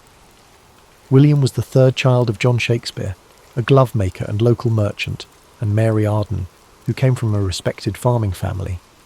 Their home on Henley Street was modest, but comfortable, filled with the sense of leather and parchment from his father's work. In those early days, William's world was shaped by the sounds of bustling markets, church bells, and the hum of conversation among townsfolk. The air in Stratford was filled with the rhythms of everyday life, the changing seasons, and the echoes of a world on the brink of cultural awakening. As a boy, William likely spent time exploring the fields and woods beyond the town, where wildflowers bloomed and the calls of birds filled the air. He may have wandered along the banks of the Avon, his curious eyes taking in the flowing water, the shifting light, and the small wonders of nature. William attended the King's New School, where he received a solid education in reading, writing, and classical literature. He studied the works of Roman poets like Ovid and playwrights like Plautus and Seneca. These ancient stories of gods, heroes, and tragic fates ignited his imagination, giving him a foundation that would later blossom into his own masterpieces. The days at school were long, filled with the scratch of quills on parchment, the low hum of Latin recitations, and the occasional creak of wooden benches. William learned not only the rules of language, but also the power of storytelling, the ability to capture the human experience in words. When William was 18, he married Anne Hathaway, a farmer's daughter who lived in a small cottage outside of Stratford. Their marriage was a quiet affair, held in the local church, surrounded by family and friends. A year later, they welcomed their first child, Susanna, followed by twins, Hamnet and Judith. The small house they shared was filled with the sounds of children's laughter and the simple comforts of family life. Yet, even as a young man with a family, William's mind seemed to yearn for something more. Somewhere within him, the seeds of creativity were beginning to sprout. By the late 1580s or early 1590s, Shakespeare left Stratford and made his way to London, a city alive with energy, opportunity, and artistic expression. London in the 1590s was a place of contrasts, cobblestone streets filled with carriages, merchants selling their wares, and the hustle and bustle of a growing metropolis. It was a city where theatres were becoming centres of cultural life, drawing people from all walks of society. Amidst this vibrant chaos, William Shakespeare found his place in the world of theatre. He began his career as an actor and playwright, with a company called the Lord Chamberlain's Men. His early plays were performed in small theatres, where audiences gathered in the dim light, eager to be transported by stories of love, betrayal, and adventure. The scent of burning tallow candles filled the air, mingling with the excited whispers of the crowd. Shakespeare's talent quickly became evident, and his works began to captivate London's theatre-goers. His early successes included plays like Henry VI and Titus Andronicus, stories of war, revenge, and political intrigue. Each line he wrote seemed to pulse with life, filled with the richness of human emotion and the beauty of language. By the late 1590s, Shakespeare had become a respected figure in the theatre world. He purchased shares in the newly built Globe Theatre, a wooden structure that would become the heart of his creative endeavours. The Globe stood on the southern bank of the River Thames, its thatched roof and open-air stage welcoming thousands of eager spectators. It was here that some of his greatest plays came to life: Romeo and Juliet, A Midsummer Night's Dream, and The Merchant of Venice. These stories of a young love, magical realms, and complex human relationships resonated with audiences, who laughed, wept, and marvelled at the tales unfolding before them. As his reputation grew, so did the depth of his work. In the early 1600s, Shakespeare wrote some of his most profound and powerful tragedies: Hamlet, Othello, King Lear, and Macbeth. These plays explored the darker corners of the human soul, delving into themes of ambition, jealousy, madness, and fate. Imagine the dimly lit stage, the flicker of candlelight, the hushed anticipation of the crowd as the curtain rose. The words of Shakespeare filled the air, weaving a tapestry of emotion, drama, and insight that would echo through the centuries. Even as he found success in London, Shakespeare never lost his connection to Stratford-upon-Avon. He returned frequently to his hometown, where he purchased New Place, one of the largest houses in the town. It was a place of peace and reflection, a retreat from the bustling world of the theatre. As he entered the later years of his life, his writing took on a gentler tone. Plays like The Tempest and The Winter's Tale spoke of forgiveness, redemption, and the passage of time. These final works reflected a man who had seen much of life's beauty and sorrow, and who sought peace and understanding. On April 23, 1616, at the age of 52, William Shakespeare passed away in his hometown of Stratford-upon-Avon. His life had been a journey of words, stories, and imagination, a journey that left an indelible mark on the world. He was buried in the chancel of Holy Trinity Church, and where his gravestone still rests today. As you breathe deeply now, let the story of William Shakespeare settle gently into your mind. His legacy lives on, in every play, every sonnet, and every line that continues to inspire generations. His words remind us of the beauty of language, the complexity of the human experience, and the power of storytelling. William Shakespeare's life was one of continuous growth, creativity, and exploration. Even though he left the world far too early at the age of 52, his legacy continued to flourish long after his death. His works were not confined to his own time. They transcended generations, cultures, and continents, shaping the world of literature, theatre, and language in ways no one could have predicted. In the years following his passing, Shakespeare's fellow actors and friends, John Hemingway and Henry Condell, took on the task of preserving his work. They compiled and published the first folio in 1623, a collection that ensured his plays would be remembered and performed for centuries to come. This remarkable volume contained 36 of his plays, including comedies, histories, and tragedies, preserving works that may otherwise have been lost. Without the dedication of these friends, some of Shakespeare's most beloved works, such as Macbeth and The Tempest, might never have reached us.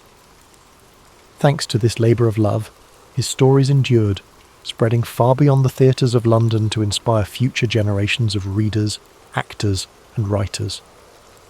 Shakespeare's influence on the English language is unparalleled. He coined or popularised thousands of words and phrases, many of which are still in use today. Expressions like break the ice, wild goose chase, and heart of gold can all be traced back to his plays. His ability to capture human emotion and experience in words gave the language a richness and expressiveness that endures. His works reflected the human condition in all its complexity, the joys, the sorrows, the triumphs, and the tragedies. Shakespeare's characters were not just figures on a stage, but living, breathing reflections of humanity. They spoke of love, ambition, betrayal, and redemption with a clarity that resonated across time.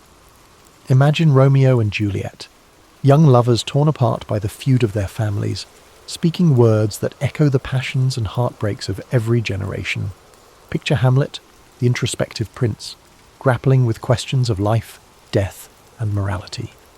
Think of King Lear, an old man facing the consequences of his pride and folly, or Macbeth, driven to ruin by ambition and fate.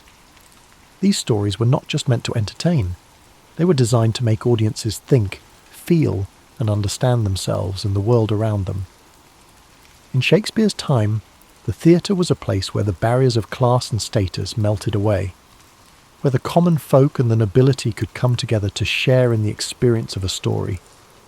The Globe Theatre, with its thatched roof and wooden beams, echoed with the laughter, tears and applause of audiences who saw their lives reflected on stage.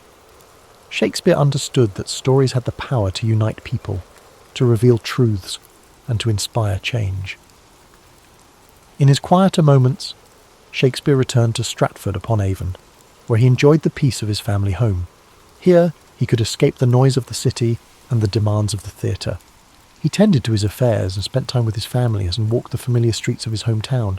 But even in retirement, the creative spark never truly left him.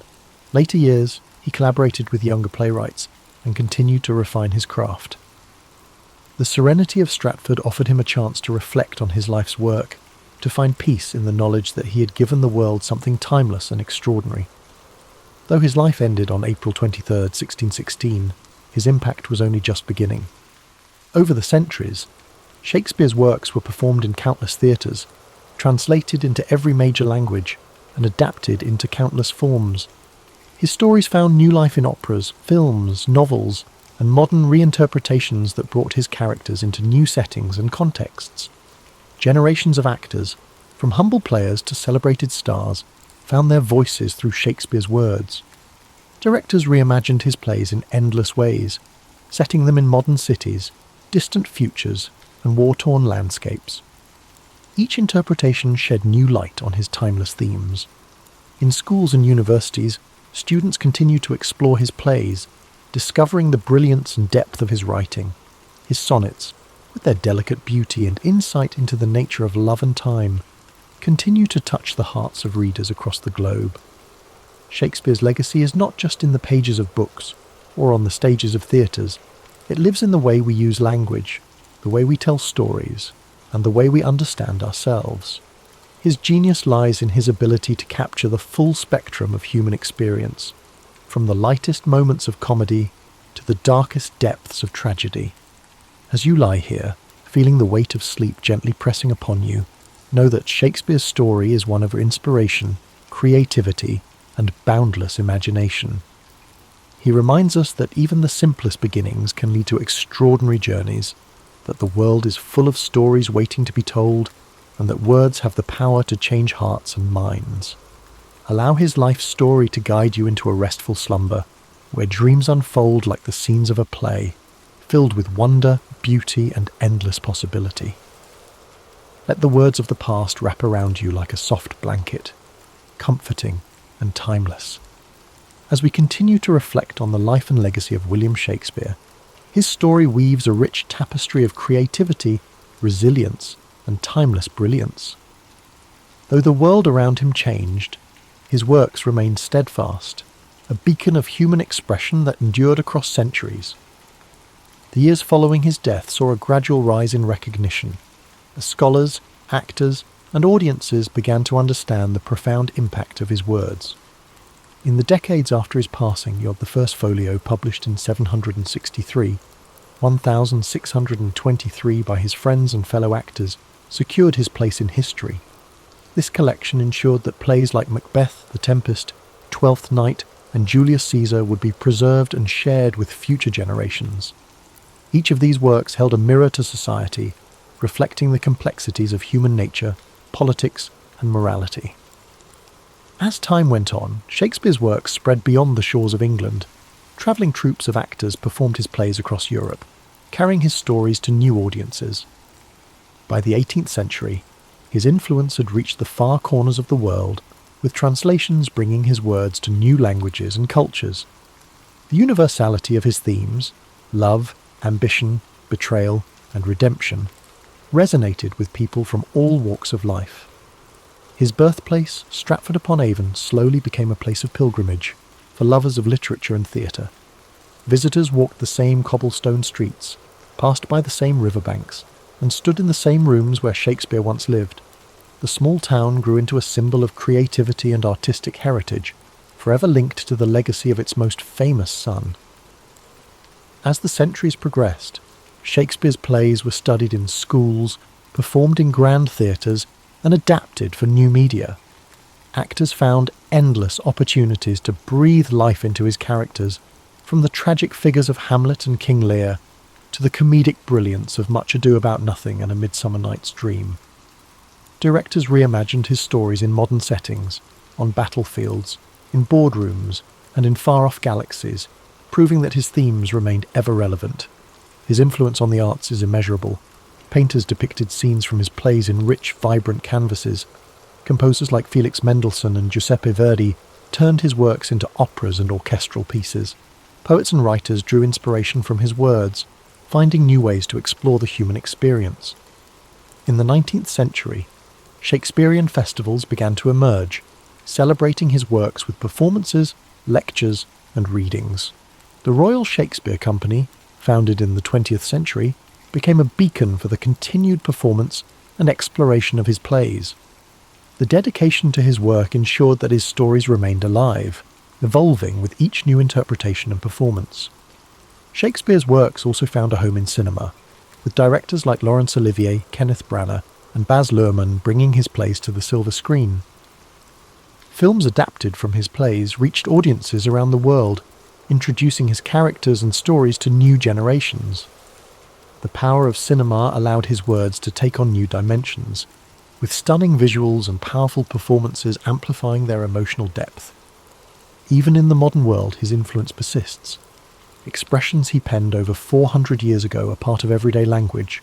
When someone speaks of wearing their heart on their sleeve, or describes a task as a wild goose chase, they are echoing Shakespeare's voice. His ability to capture the human condition ensured that his words would forever be woven into the fabric of our lives. As you lie comfortably, breathing gently, imagine the quiet streets of Stratford-upon-Avon, bathed in the soft glow of twilight. Picture the river Avon flowing peacefully, its surface shimmering with the last rays of the setting sun. The breeze carries the faint scent of blooming flowers, and the world slows to a tranquil hush. Let the image of a young William with eyes full of wonder and curiosity fill your mind. See him wandering the countryside, dreaming of the stories he would one day tell. His journey reminds us that creativity, passion, and perseverance can shape a legacy that outlives us all. Allow these thoughts to soothe you, like the gentle turning of pages in an old book.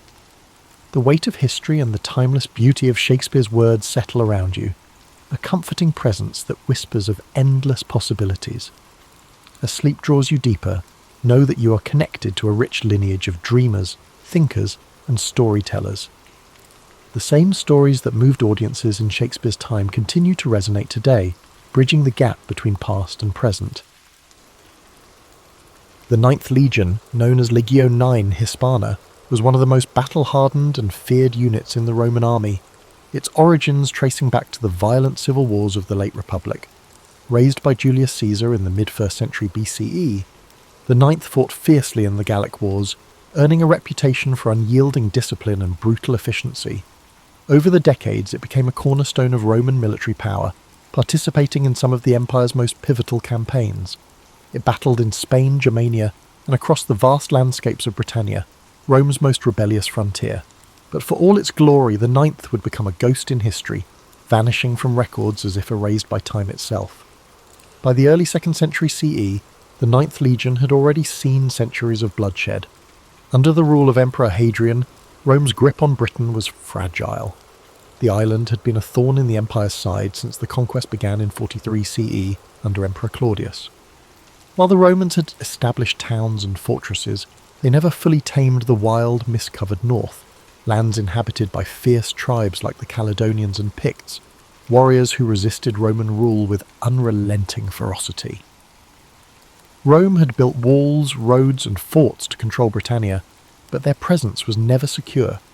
The Ninth was stationed at Eburacum, modern-day York, tasked with enforcing order in an increasingly volatile land. Then, at some point between 108 CE and 120 CE, the Ninth Legion disappeared from history. Unlike other Roman legions, whose movements were meticulously documented, the Ninth simply vanished, its name never appearing in imperial records again. Historians have debated its fate for centuries. Was it annihilated in a catastrophic battle? Was it quietly disbanded? Did it march into the unknown, leaving only whispers behind? The most widely accepted theory is that the Ninth was sent north into the uncharted highlands of Caledonia on a mission that ended in disaster. Rome had suffered crushing defeats before, the infamous Teutoburg Forest Massacre of 9 CE, where 3 entire legions were wiped out by Germanic tribes, proved that even the mighty Roman war machine was not invincible. But unlike Teutoburg, where survivors lived to tell the tale, no known tomb accounts exist of what truly happened to the Ninth. One possibility is that the legion marched beyond Rome's frontier to subdue a rebellion and was ambushed by a force too large to repel. The Caledonians were masters of guerrilla warfare, using the dense forests and rugged terrain to launch swift, devastating attacks. If the Ninth was lured into an unfamiliar landscape, perhaps pursuing an enemy deeper into the highlands, it could have been surrounded and slaughtered to the last man, its survivors hunted down in the shadows of the mountains, no messengers, no escape, no trace, a complete and total obliteration. Another theory suggests an internal mutiny, that the Ninth soldiers, worn down by endless campaigns, harsh conditions and poor supplies, turned against their officers. If rebellion broke out within the ranks and the legion fragmented, it could explain why Rome never acknowledged its fate. A rogue legion was a dangerous thing, a stain upon the empire's reputation that Hadrian may have preferred to erase.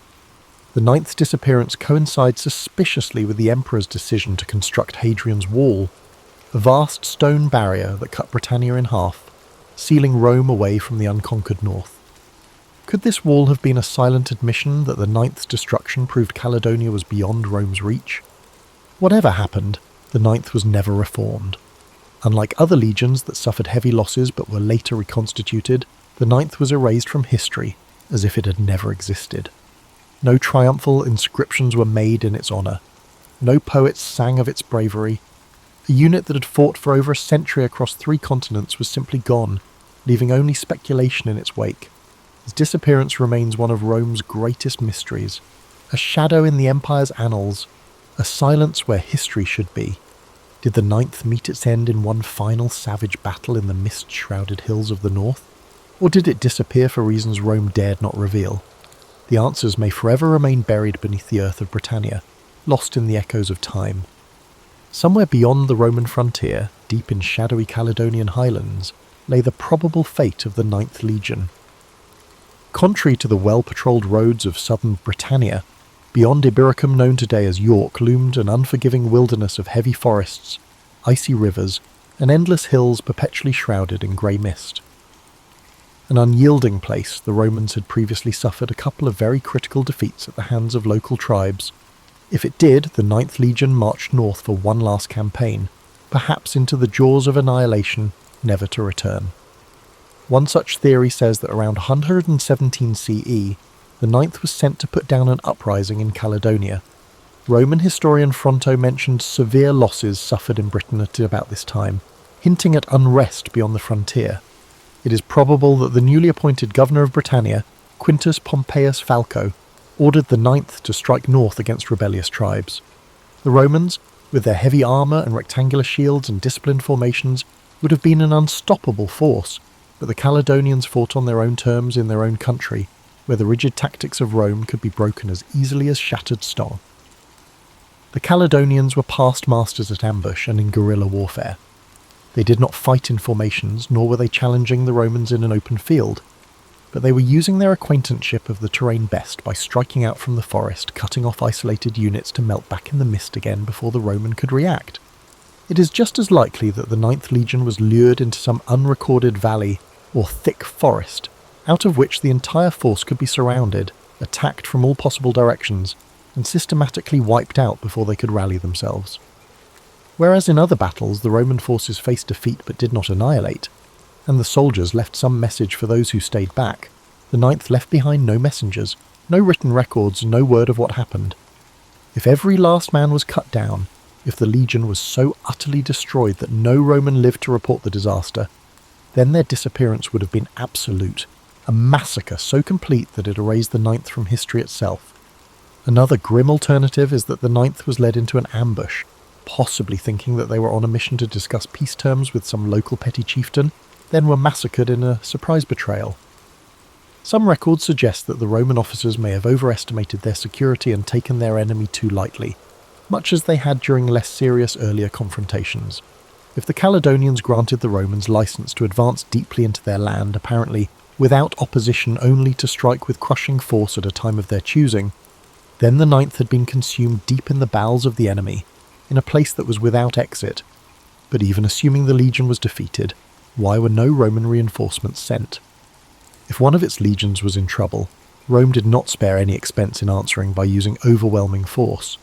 If the Ninth had been destroyed, the Roman military should have sent out scouts, reinforcements, or at the very least a search party, yet no such records exist. Could it be that the Roman authorities knew what happened, but deliberately buried the truth? Some historians speculate that the destruction of the Ninth was too embarrassing to acknowledge, that Hadrian, who came to power in 117 CE, the same time the legion may have vanished, chose to erase the event from history. The timing is striking. Shortly after the Ninth is believed to have disappeared, Hadrian ordered the construction of Hadrian's Wall begun in 122 CE, a massive defensive barrier meant to keep the northern tribes out of Roman-controlled territory. Might the wall have been an unspoken admission that the north was beyond Rome's grasp, that the loss of the Ninth proved further expansion impossible? Other theories suggest the Ninth did not get annihilated, but rather broken up, moved or reappointed to another frontier. Records even reveal that remnants of the legion might have been shifted to Germania, or the eastern provinces. But if indeed that was the case, why was the name never reused? Rome revived legions which had been defeated. Why was the Ninth completely erased? If these legions had been silently disbanded as a result of internal mutiny, poor performance, or even for reasons of political consequence, this would serve to explain their silence in history. After all, the empire did have enough history of revising history per the current needs of the leading regime. Had the Ninth refused orders, or worse, suffered some sort of embarrassing defeat, or collapsed due to low morale, then Hadrian may have found it easier to eliminate the legion from Rome's official records rather than acknowledge some kind of disgraceful failure. And of all these theories, one thing is certain. The Ninth Legion, one of Rome's most formidable military forces at that time, vanished into thin air. No memorials were built in their honour, no surviving officers recorded their final battle, and no concrete evidence explains their disappearance. The Ninth marched into history and into legend, becoming one of the greatest unsolved mysteries of the ancient world. If the Ninth truly met its demise in the grim wilds of Caledonia, then hanging in the back of history there is one burning question. Why did nobody save them? Rome was an empire founded on her military. Thus, when the legion faced an existential threat, whether to reclaim lost territory or to avenge their fallen comrades, reinforcements were usually dispatched. But when the Ninth vanished, there was no Roman response on record, no counterattack, no inquiry, no wild expedition to retrieve the fallen standard of the legion. The Ninth simply disappeared from history. It is an unsettling prospect that can be put as a question. How can more than 5,000 trained men vanish without this being noticed by anyone? In the best scenarios, maybe Rome never actually found out. If the Ninth had been lured onto hostile soil, say tricked into believing they were marching towards some kind of skirmish, only to be completely surrounded, the slaughter could have been so swift and total that no messenger survived to report back. In the days before modern communications, legions depended upon runners and scouts for delivering information. In any one cataclysmic battle, if the Ninth had been destroyed, no one would have lived to issue the call for rescue. Another theory is that Rome knew what danger the Ninth was in and simply abandoned it. By the early 2nd century CE, the empire was overextended with many fronts on which military action was needed. To the east, Rome was locked in bitter struggles against the Parthians, while across the Rhine in Germania, hostile tribes threatened the empire's borders. His predecessor, Emperor Trajan, had been aggressively expanding Rome's borders, annexing Dacia, modern-day Romania, and waging costly wars that depleted Rome's treasury. By the time Hadrian was crowned in the year 117 CE, he had but one option: to maintain Rome's tenuous grasp on Britannia, or turn his attention to shoring up the empire's more valuable provinces. Hadrian's decision was clear. He gave up the policy of expansion in Britain and fortified its borders. Only a few years after the disappearance of the Ninth, Hadrian ordered the construction of Hadrian's Wall, begun in 122 CE, a huge defensive fortification across northern Britannia. Was this wall the silent admission of Rome's defeat? Did Hadrian finally realise that the no-man's land frontier up north was too hazardous to maintain? That the Ninth's annihilation proved further conquest impossible? There is also the chilling possibility that the Ninth was sacrificed for political reasons. Some historians speculate that the legion's commanders may have been involved in a failed rebellion or mutiny, leading Rome to erase them from history rather than acknowledge an embarrassing internal conflict. The Roman Empire was hardly unaware of rewriting history. It frequently happened that the names and figures of emperors were expunged from the records as if they had never lived. If the Ninth had risen against Roman rule, then it is very possible that Hadrian simply ordered them erased, thereby having their fate never recorded. Even granting the unlikely event that the Ninth was destroyed on the battlefield rather than by treachery, the Romans repressed news of military defeats. The empire, after all, was sustained by propaganda and illusions of invincibility.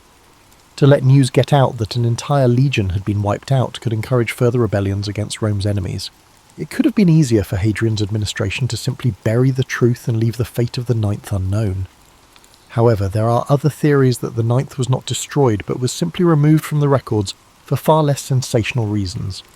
Some believe that the legion was quietly reassigned to another part of the empire, perhaps to the eastern provinces, since many Roman military units were stationed there against Parthian invasions. There is, however, some evidence that elements of the Ninth may have appeared in records in the Middle East decades later, but without any clear chain of command, it cannot be confirmed whether this was the same unit or just rebranding of another legion. One more troubling possibility is that the Ninth simply walked away from Rome. If this legion had endured years of harsh conditions, thinning supplies and incompetent leadership, is it possible they could have deserted en masse, melting into the wilds of Caledonia? There are accounts of Roman soldiers deserting their posts and integrating themselves into the local tribes against impossible odds.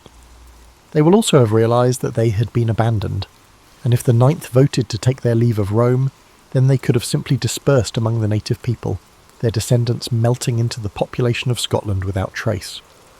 Whatever the truth, the disappearance of the Ninth Legion is one of history's greatest unsolved mysteries.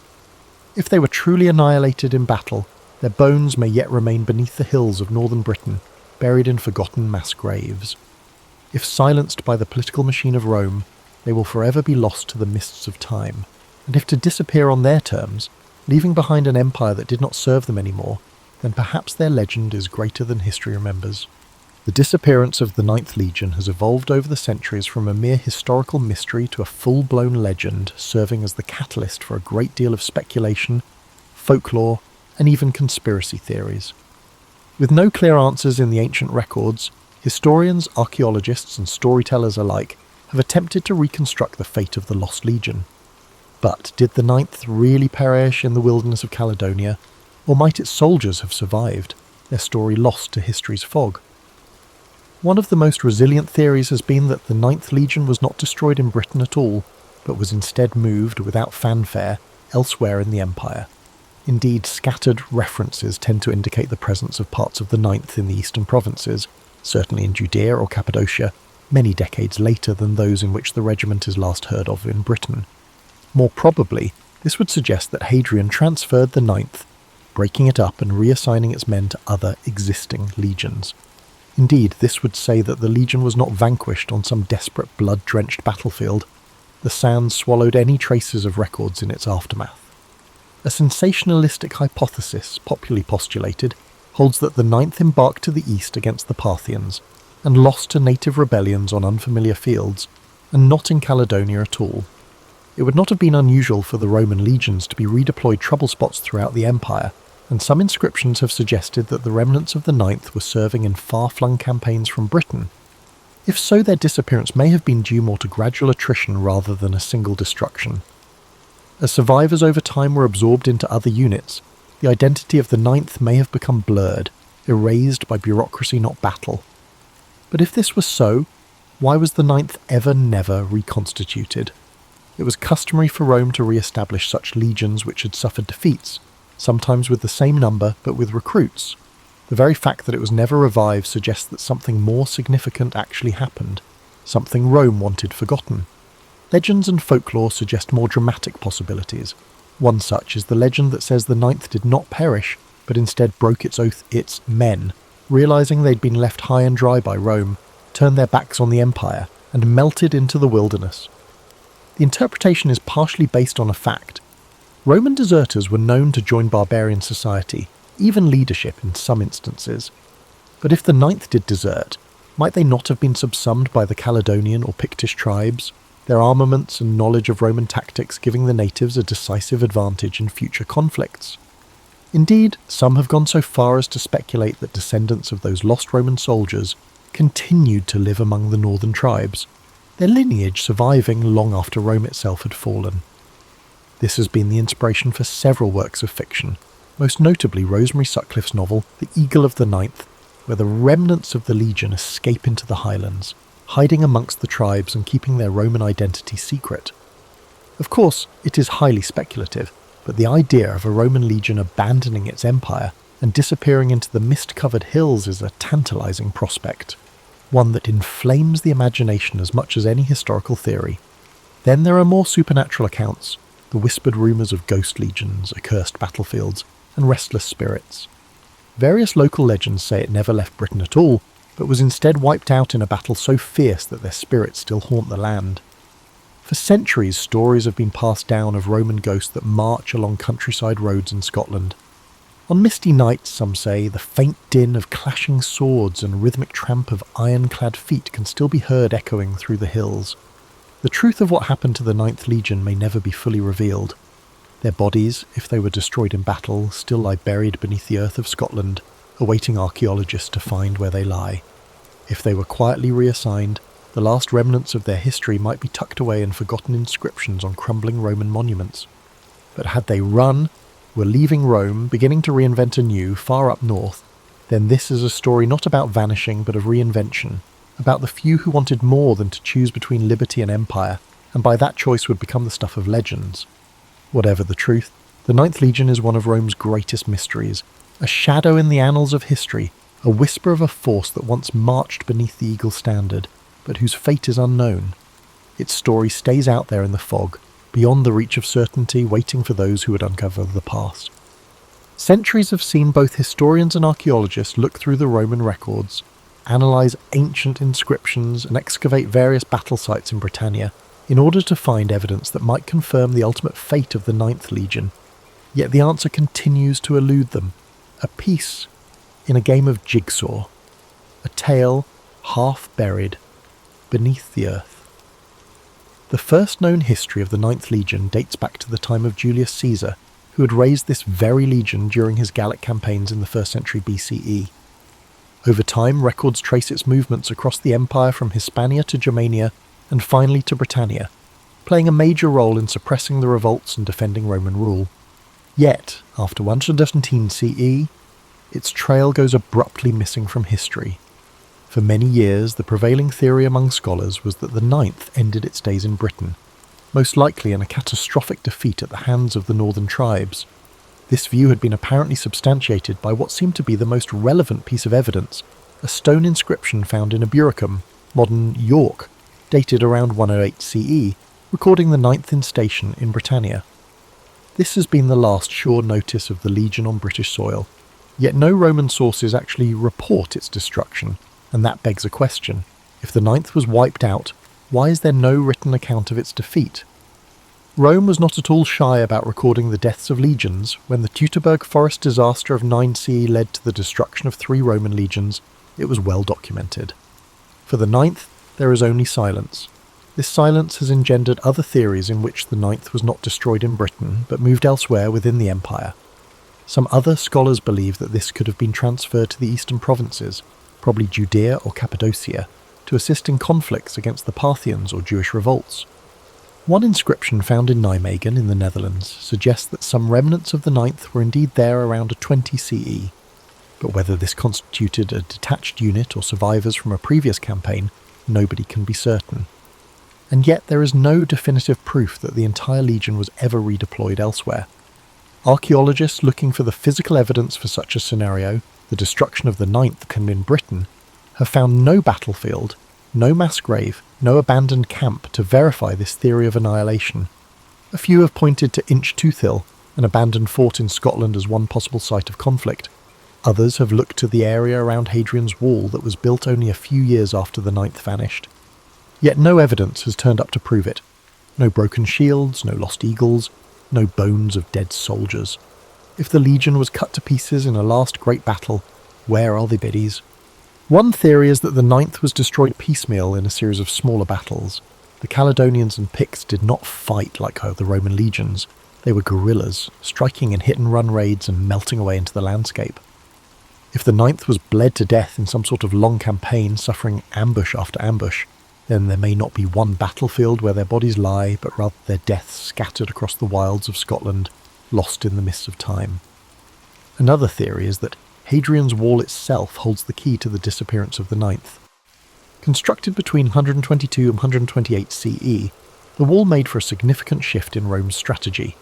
Northern expansion was replaced by reinforcing the border. Some historians even feel this decision was based directly on the fate of the Ninth, as Hadrian himself realised that Caledonia was simply too dangerous to hold. Cut to pieces in some disastrous campaign, it may have provided that final warning that persuaded the Romans to draw back and dig in rather than advance. After decades of excavations, no concrete evidence has turned up so far that could explain what happened to the Ninth Legion, and the hunt goes on. Archaeologists continue to trawl Britain's landscape for Roman weapons, mass graves, or inscriptions that just might bring the story into the sharpest view yet. Advances in satellite imaging and ground-penetrating radar in recent years have given researchers an unprecedented capability to map the sites of ancient battles in great detail, and it now raises the tantalising prospect that one day a long-buried Roman battlefield will finally give up its secrets. For now, the Ninth remains one of history's greatest enigmas, a vanished force whose fate may never be fully uncovered. Were they slaughtered in the cold highlands of Caledonia, their bodies buried beneath the heather? Were they reassigned and forgotten, their legacy erased by Rome's shifting priorities? Or did they desert their post, choosing to disappear into the north and abandon the empire that had left them behind? Whatever the truth, the Ninth Legion presses on through the mind of the historian, the archaeologist, and anyone intrigued with the enigmas of the past. Their story is a story of battle, betrayal, and the unknown. A whisper of steel and blood, lost in time, merely waiting for a voice that might tell it. The Ninth Legion's tale has largely been lost in the rear view of history. We don't actually know what happened to them. Their last journey is but a distant rumour nowadays. Nobody actually knows what happened.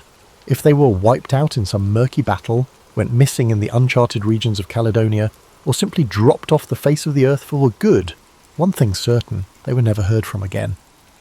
You're familiar with that slow fog that rolls in over the hills in the morning? Yeah, their presence is sort of like that. Just fragments of stone, small memories, and those silent questions that just persist on through the centuries. When the world's all asleep beneath the stars, it's as if the ghostly echoes of the Ninth are stirring again. In the silence of the Scottish Highlands, where the wind moves like a faint breath through the glens, there are people who say the Legion marches on. There are stories, old, half-remembered myths, of ghostly soldiers spotted on empty roads, of the distant rhythmic sound, of iron-shod feet that appear to have no origin. Legends tell of how on certain nights, beneath a silver moon, the spirits of the Ninth emerge from the shadows, caught in a perpetual march across the land that devoured them. Perhaps they were separated in the chaos of combat, their shields broken, their armour cracked by the blow of an unseen enemy too late to avoid. Maybe they struggled through the wilderness, panting with fatigue, their path swallowed by the dense forests and winding rivers, to discover that no rescue would ever come.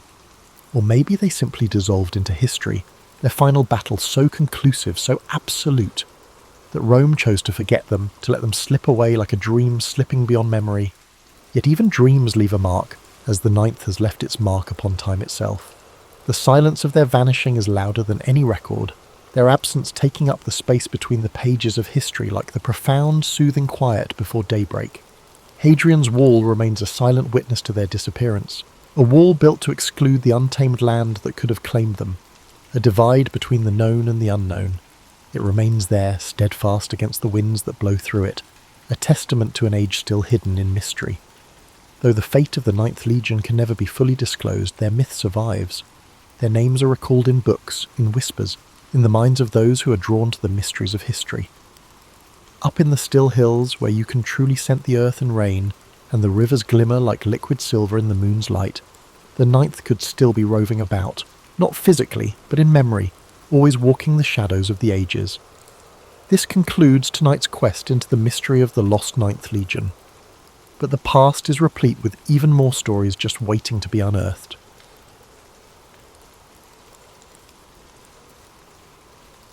Aristotle's story begins over 2,000 years ago, in 384 BCE, in the ancient city of Stagira, located in northern Greece. Born to a physician named Nicomachus and his wife Phaestis, Aristotle came into the world surrounded by a mix of science, medicine, and tradition. His father's role as the physician to the royal court of Macedon meant that Aristotle grew up in an environment deeply rooted in observation, inquiry, and the natural sciences. Even as a child, he showed a curious and inquisitive nature, traits that would come to define his life and work. However, Aristotle's early life was not without hardship. His parents passed away when he was still a boy, leaving him orphaned at a young age. Despite this loss, he was taken in by a guardian and received an education that emphasized both discipline and exploration. His early exposure to the workings of the natural world, combined with the structured environment of his upbringing, set the stage for his intellectual journey. At the age of 17, Aristotle travelled to Athens, the intellectual and cultural centre of the ancient world. There, he enrolled in Plato's Academy, a prestigious school founded by the renowned philosopher Plato. Aristotle quickly distinguished himself as a brilliant student, one whose mind seemed boundless in its capacity for inquiry. For 20 years he studied under Plato, immersing himself in philosophy, mathematics, and the natural sciences. Though Aristotle greatly admired Plato, he did not always agree with his teacher's ideas.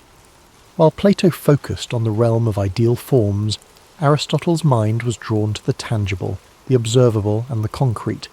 He believed that understanding the world required examining it directly, through observation and experience. This difference in approach would later define Aristotle's own philosophy, setting it apart from that of his mentor. After Plato's death, Aristotle left Athens and began a period of travel and teaching. He journeyed across the Greek world, sharing his knowledge and expanding his understanding of different cultures and environments. During this time, he also married a woman named Pythias, with whom he would have a daughter. His travels brought him to the court of King Philip II of Macedon, where he was tasked with an extraordinary responsibility, tutoring the young prince, Alexander, who would later become known as Alexander the Great. Aristotle's influence on Alexander was profound. While the prince was destined for military conquest and political leadership, Aristotle introduced him to the worlds of philosophy, science, and ethics. He encouraged Alexander to think critically and to approach his rule with wisdom and fairness. Though their paths would eventually diverge, the relationship between teacher and student left a lasting impact on both. In 335 BCE, Aristotle returned to Athens and established his own school, the Lyceum. The Lyceum was more than just a place of learning.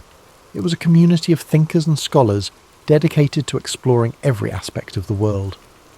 Aristotle and his students walked the grounds of the Lyceum, engaging in discussions that range from biology and physics to ethics and politics. These peripatetic discussions, as they were called, became a hallmark of Aristotle's teaching style. Aristotle's curiosity knew no bounds. He sought to understand the world in its entirety, cataloguing plants and animals, studying the stars, and analysing human behaviour. His work was both broad and detailed, reflecting his belief that knowledge was interconnected. To Aristotle, understanding one aspect of the world helped illuminate the others. His contributions to philosophy were groundbreaking. Aristotle developed a system of logic that laid the foundation for scientific inquiry. He believed that knowledge could be built through observation, reasoning, and experimentation. This approach contrasted with the purely theoretical methods of his predecessors, and it marked the beginning of a more empirical way of thinking that would influence science for centuries to come. Aristotle's writings covered nearly every subject imaginable. He explored metaphysics, examining the nature of existence and reality.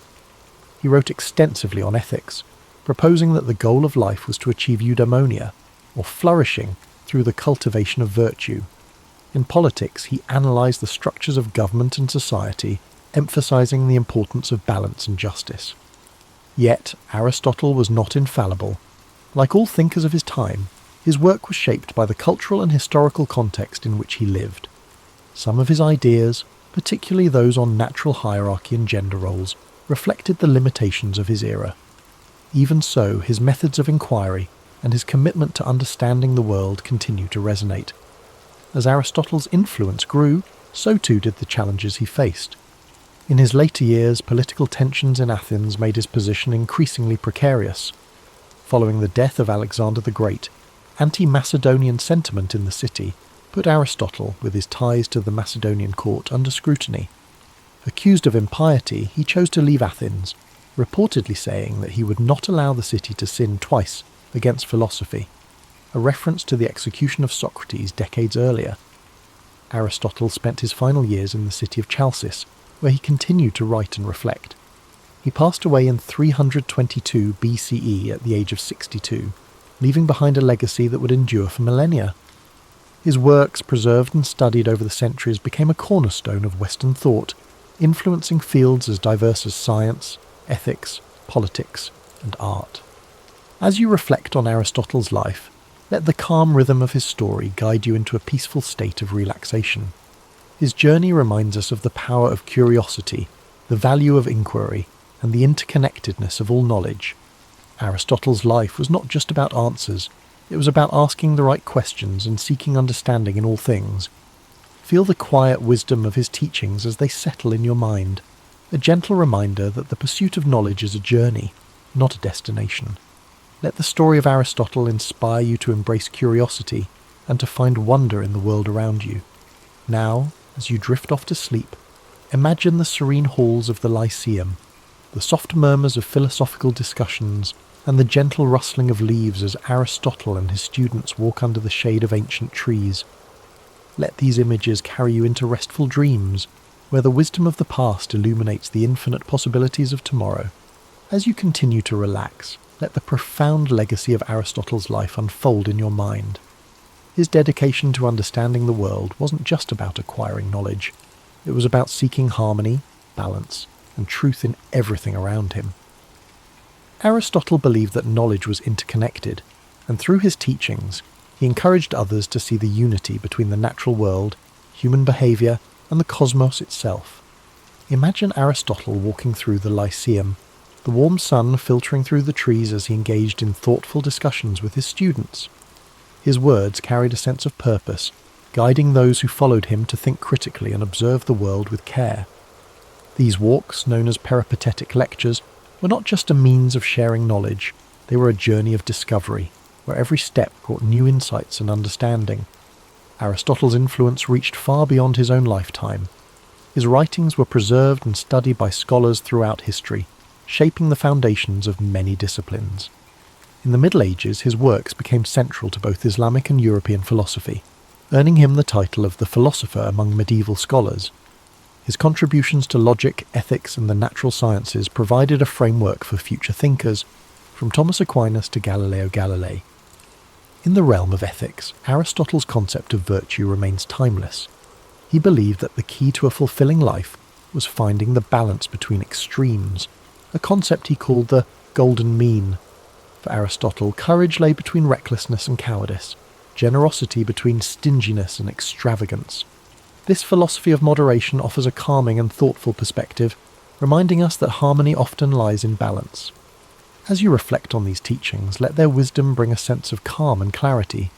The idea that life's challenges can be approached with balance and thoughtfulness is a comforting reminder that, even in times of uncertainty, there is a path forward that brings peace and understanding. Aristotle's work on the natural sciences was equally revolutionary. He believed that observation and experience were the keys to understanding the world. He meticulously studied plants, animals, and celestial phenomena, striving to uncover the principles that governed their existence. His efforts to categorize and explain the natural world laid the groundwork for modern scientific inquiry, inspiring countless generations of researchers to follow in his footsteps. Picture Aristotle seated in quiet contemplation, surrounded by scrolls and diagrams, his mind alight with questions about the universe. The gentle hum of the world around him, the rustling of leaves and the distant chirping of birds served as the backdrop to his endless curiosity. This serene image reminds us of the beauty of learning and the quiet joy of discovery. In his exploration of politics, Aristotle emphasized the importance of community and the role of government in promoting the common good. He studied different forms of governance, analyzing their strengths and weaknesses. His belief that humans are political animals underscores our innate desire for connection and cooperation. Aristotle's insights into the nature of society encourage us to think deeply about the ways we interact with one another and the systems we create to support our collective well-being. As the rain falls gently outside your window, imagine the ancient world Aristotle inhabited, a world filled with wonder, where the mysteries of existence invited exploration and understanding. Let his story remind you that curiosity is a gift, one that opens the door to endless possibilities.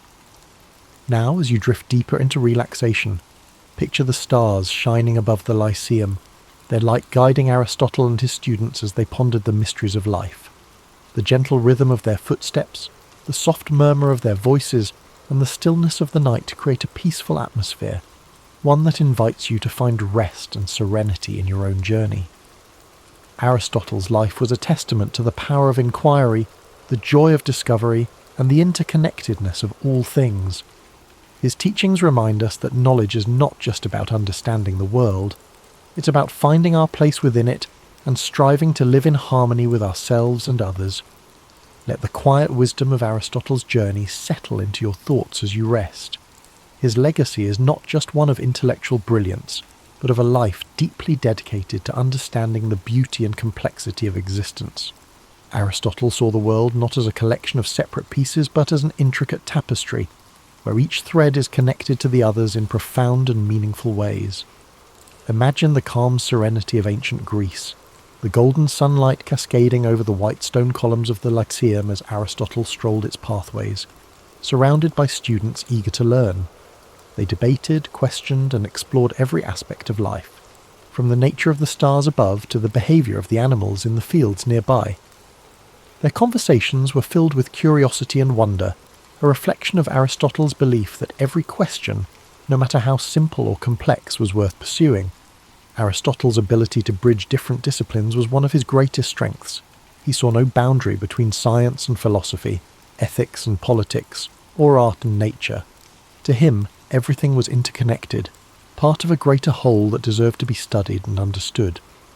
This holistic view of the world is a reminder of the beauty that lies in seeing the bigger picture, in understanding that each small piece contributes to something far greater than itself. As you drift further into relaxation, let the harmony of Aristotle's teachings bring you peace. His philosophy of balance and moderation encourages us to find calm in the chaos, to seek the middle ground where we can flourish. The idea of the golden mean is not just a guide for making choices, it is an invitation to live with grace and intention, to approach life with a steady and thoughtful heart. Picture Aristotle at his desk, surrounded by scrolls and notes, the flickering light of a lantern illuminating his work. The quiet hum of the night provides the perfect backdrop for his thoughts, as he meticulously records his observations and ideas. Each stroke of his pen represents a step forward in humanity's understanding of the world. This image is a reminder that even the grandest achievements begin with quiet moments of reflection and dedication. Aristotle's life was also a testament to resilience.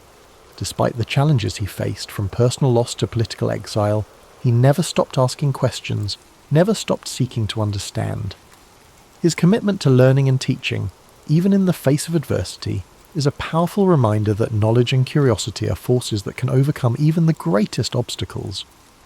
Now, as you relax and prepare to drift into sleep, imagine the gentle sound of waves lapping against the shores of ancient Greece, the rhythmic flow of the sea echoing the timeless nature of Aristotle's wisdom. His story reminds us that the search for knowledge is an endless journey, one that brings us closer not only to the world around us, but also to ourselves. Let your breathing slow as you picture the peaceful gardens of the Lyceum, where Aristotle's students gathered to learn and grow.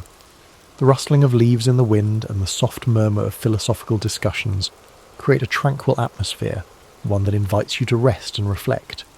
As the calm of the night surrounds you, let the echoes of Aristotle's wisdom carry you further into a restful state. His life's journey reminds us of the power of patience and persistence, the idea that true understanding unfolds slowly, like the petals of a flower opening to the morning sun. Each step he took, each question he asked, was a step toward unravelling the mysteries of life. Imagine the gentle rhythm of Aristotle's daily routines at the Lyceum, the sun casting soft shadows over the gardens, where he and his students would walk and talk. The air would have been filled with the scent of blooming flowers and the distant sound of birds singing, creating a serene environment for thought and reflection. It was in these simple, unhurried moments that some of the most profound ideas in human history were born. Aristotle's approach to life and learning reminds us that it's okay to take our time, to explore the world with curiosity and wonder. He understood that knowledge is not something to be rushed. It is a lifelong journey, one that unfolds gradually and beautifully. This philosophy of patience and exploration is one we can carry with us, a gentle reminder to approach our own lives with care and intention. Aristotle often turned his gaze upward, marvelling at the vastness of the universe and pondering the mysteries it held. To him, the stars were not just distant points of light. They were part of a grand, interconnected cosmos, a reminder of our place within something far greater than ourselves. Let this thought bring you a sense of peace and wonder as you rest. Aristotle's teachings also emphasized the importance of community and connection. He believed that humans are social beings, meant to live and work together in harmony. His ideas about politics and ethics were grounded in this belief, highlighting the value of cooperation, fairness, and mutual respect. These principles continue to resonate, reminding us of the importance of building strong, supportive relationships with those around us. As you relax further, imagine the soft murmurs of conversation in the Lyceum, the voices of students and scholars blending together in a gentle symphony of learning. The warmth of their shared curiosity and the strength of their connections created an environment where ideas could flourish. Let this image remind you of the power of community, the way it supports and uplifts us, even in our quietest moments. Aristotle's dedication to understanding the natural world was unparalleled. He believed that by observing and studying the world around us, we could uncover the principles that govern life itself. From the smallest insect to the vast expanse of the heavens, Aristotle approached every subject with the same level of curiosity and care. His work laid the foundation for countless discoveries, inspiring generations of thinkers to explore and question. Now, as you drift closer to sleep, picture Aristotle walking along a quiet beach at sunrise, the waves gently lapping at the shore. The golden light of dawn illuminates his path, a symbol of the new ideas and possibilities that each day brings. This peaceful scene reflects the quiet strength of his mind and the endless potential for discovery that lies within us all. Let your breathing slow as you embrace the calm and tranquility of this moment. The story of Aristotle's life is one of resilience, curiosity, and an unyielding desire to understand. His teachings remind us that no matter how complex the world may seem, there is always beauty to be found in the search for knowledge. As you fall into a deep, restful sleep, let the timeless wisdom of Aristotle's journey inspire your dreams. Imagine the serenity of the Lyceum, the warmth of shared ideas, and the quiet joy of exploring the mysteries of life. Thank you for spending this time with us at History and Sleep. May your dreams be peaceful and filled with wonder. Sweet dreams, and we look forward to seeing you again soon.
in the early 17th century, a time when Europe was a patchwork of kingdoms, principalities, and religious divides. At the heart of this patchwork lay the Holy Roman Empire, a vast and fragmented realm that stretched across much of Central Europe. For centuries, tensions simmered beneath the surface, as Catholic and Protestant states vied for power, influence, and the right to practice their faith freely. The spark that ignited this long and devastating conflict came in the form of a defiant act in the city of Prague. In 1618, Protestant nobles in Bohemia, angered by perceived restrictions on their religious freedoms under Emperor Ferdinand II, staged a dramatic rebellion. They stormed Prague Castle, seized 2 imperial officials, and hurled them out of a window in an event known as the Defenestration of Prague. Miraculously, the officials survived the fall, but the act was a clear declaration of defiance. This single moment set off a chain reaction, like ripples spreading across a still pond. Ferdinand II, a staunch Catholic, saw the rebellion as a direct challenge to his authority in the Catholic Church. Determined to restore order and Catholic dominance, he mobilized his forces, while Protestant leaders across the empire began rallying their allies in preparation for a larger struggle. What began as a localized conflict in Bohemia quickly escalated into a broader war. Drawing in neighboring regions and foreign powers, Protestant princes sought support from allies in Denmark, Sweden, and beyond, while Catholic states turned to Spain and the powerful Habsburg dynasty for aid. The war was no longer just about Bohemia. It had become a contest of religion, politics, and territorial ambition. As the conflict unfolded, it became clear that this was not a war of quick resolutions. The early battles were fierce yet inconclusive, leaving both sides entrenched in their positions and more determined than ever to secure victory. The countryside began to bear the scars of the war. Villages burned, crops were destroyed, and innocent lives were caught in the crossfire. The 30 Years' War was born out of these divisions, and its origins reveal much about the fragile balance of power and belief in Europe at the time. It was a conflict rooted in faith, but also fueled by ambition and fear, a perfect storm that would rage for decades. Take a moment to absorb this beginning, the first ripples of what would become a vast and relentless storm. As we move forward, the intricate web of alliances, battles, and betrayals will unfold. But for now, let the gravity of this moment settle, a reminder of how one act of defiance can echo across history. As the conflict in Bohemia ignited, the deeper fault lines of Europe's religious divide began to widen, casting a shadow over the entire continent. At its core, the 30 Years' War was fueled by the tensions between Catholics and Protestants, a struggle that had simmered since the Reformation in the 16th century. The Peace of Augsburg in 1555 had attempted to create harmony by allowing rulers within the Holy Roman Empire to determine their state's religion, whether Catholic or Lutheran.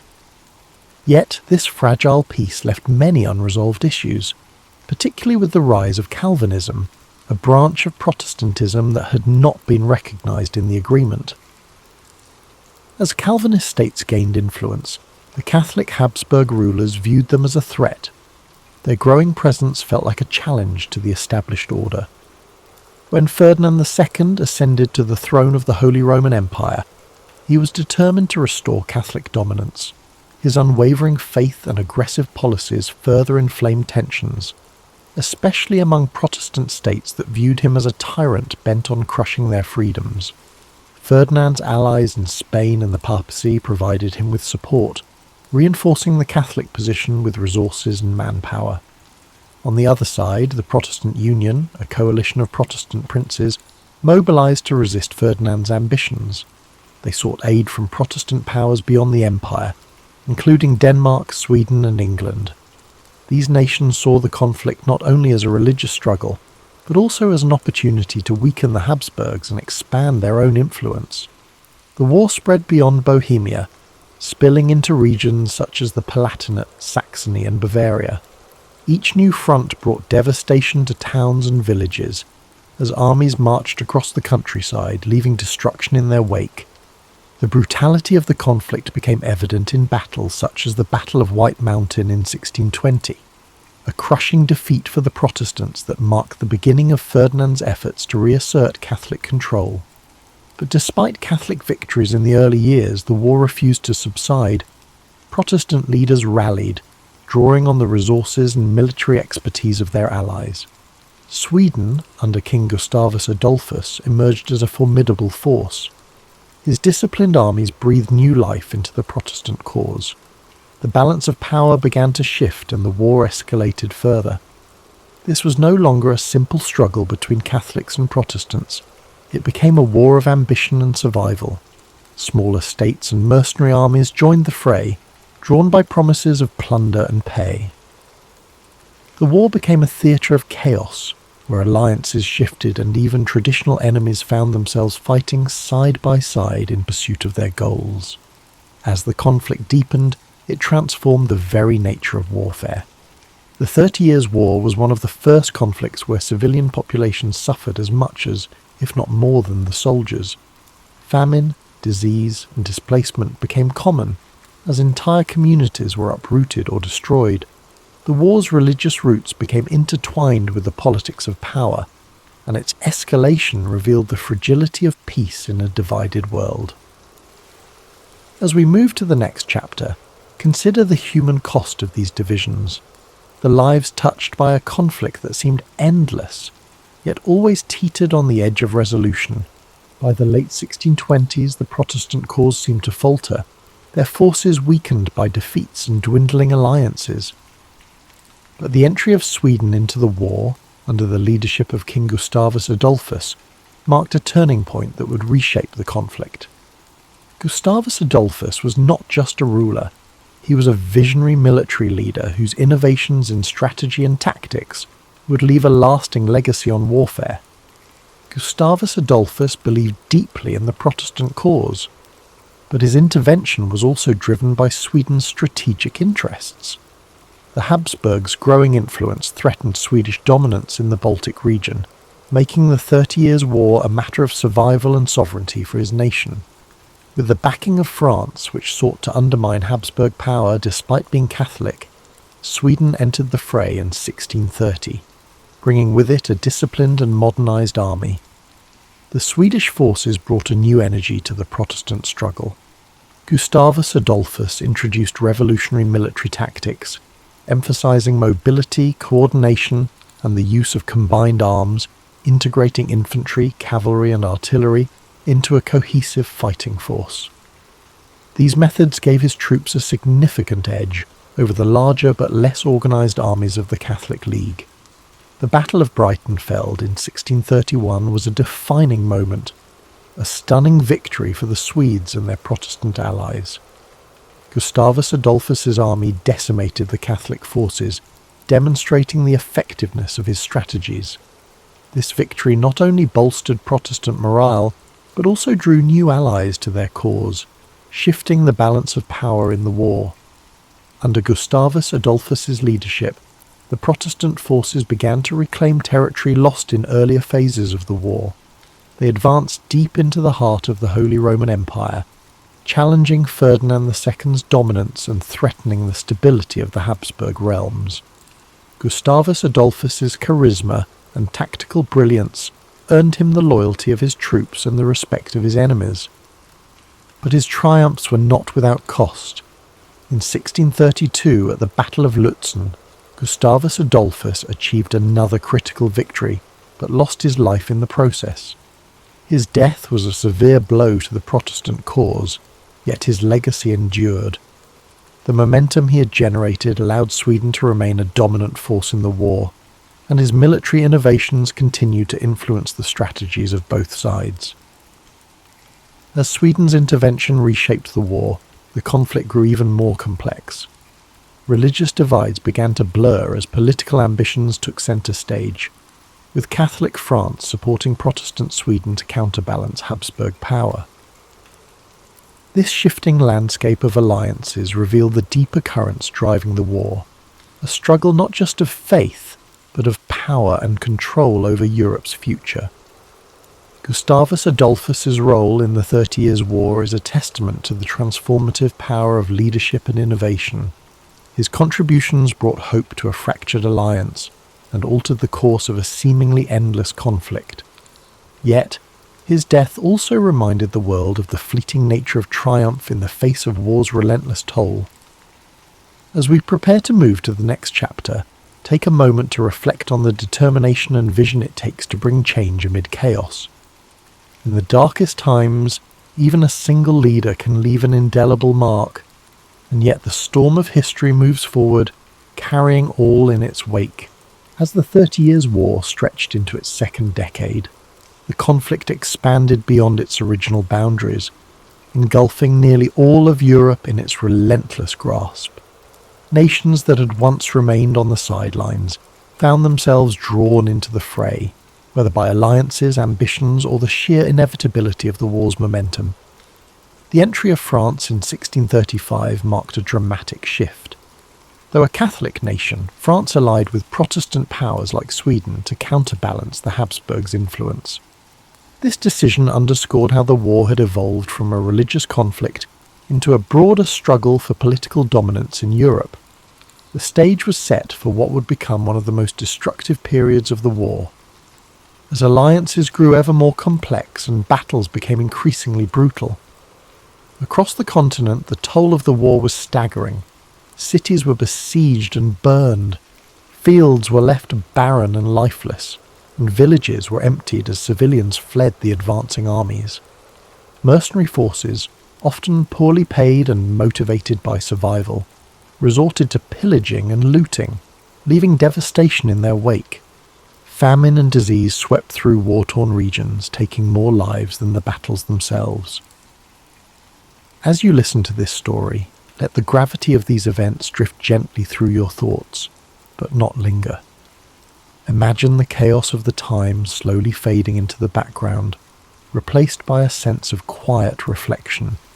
Feel the weight of the war's hardship giving way to an understanding of resilience, a reminder of humanity's enduring strength even in its darkest hours.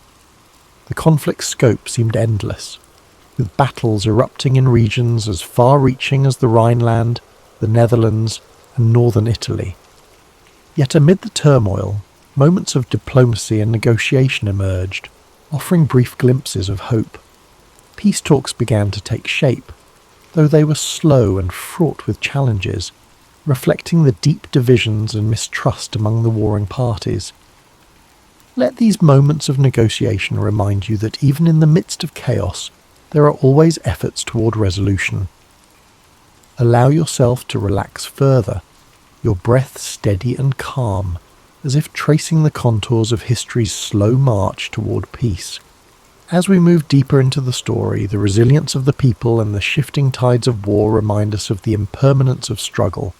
Take this moment to let your mind ease. Let the complexity of the 30 Years' War unravel gently, leaving you with a sense of quiet perspective and peace. After nearly 3 decades of relentless conflict, Europe began to seek an end to the devastation. The 30 Years' War had taken a toll unlike any before it. Economies were ruined, lands were ravaged, and millions of lives had been lost. By the early 1640s, the warring nations realized that no decisive victory was in sight. The war had devolved into a stalemate of exhaustion. Thus began the long and complex journey toward peace, through the negotiations that would culminate in the Peace of Westphalia. The Westphalian negotiations were unprecedented in their scope and ambition. For the first time in European history, nearly all major powers gathered to discuss terms of peace. Delegates from Catholic and Protestant states, as well as representatives from France, Sweden, Spain, and the Holy Roman Empire, met in the towns of Münster and Osnabrück. These talks would last for years, reflecting the complexity of the issues at hand and the deep mistrust between the parties. As the negotiations unfolded, the participants wrestled with questions of religion, sovereignty, and the balance of power. The Peace of Westphalia sought to establish a new order in Europe, one that would recognize the religious and political realities that had emerged from the war. Protestant and Catholic states agreed to a form of mutual tolerance, reaffirming the principle that rulers could determine their state's religion, while also granting greater freedoms to minority faiths. The treaty also redefined the concept of sovereignty.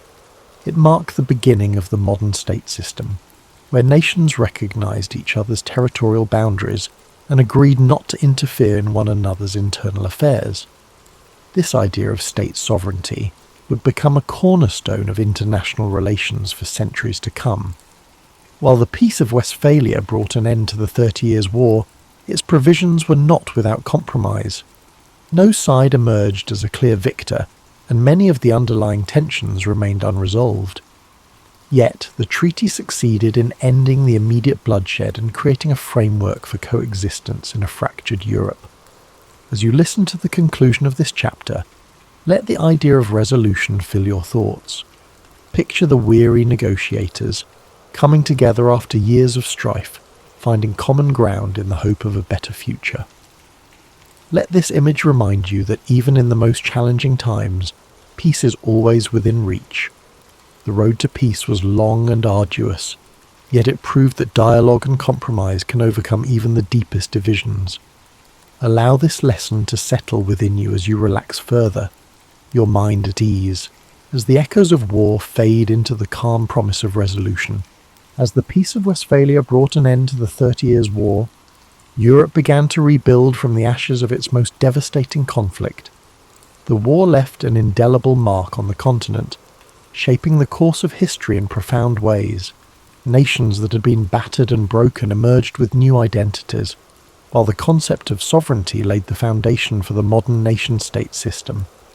The war's legacy extended beyond politics and borders. It changed the way conflicts were waged, highlighting the immense cost of prolonged war and the devastating impact on civilian populations. The lessons of the 30 Years' War echoed across generations, reminding humanity of the importance of diplomacy, tolerance, and restraint. This story of destruction and eventual reconciliation carries a timeless message. Even in the darkest of times, there is always a path forward, a path forged through perseverance, negotiation, and the willingness to find common ground. The 30 Years' War may have scarred Europe, but it also served as a turning point, proving that peace, though hard won, is always worth striving for. As we close this chapter of history, take a moment to reflect on the resilience of the human spirit. Let the story of the 30 Years' War remind you of the strength found in unity and the power of resolution.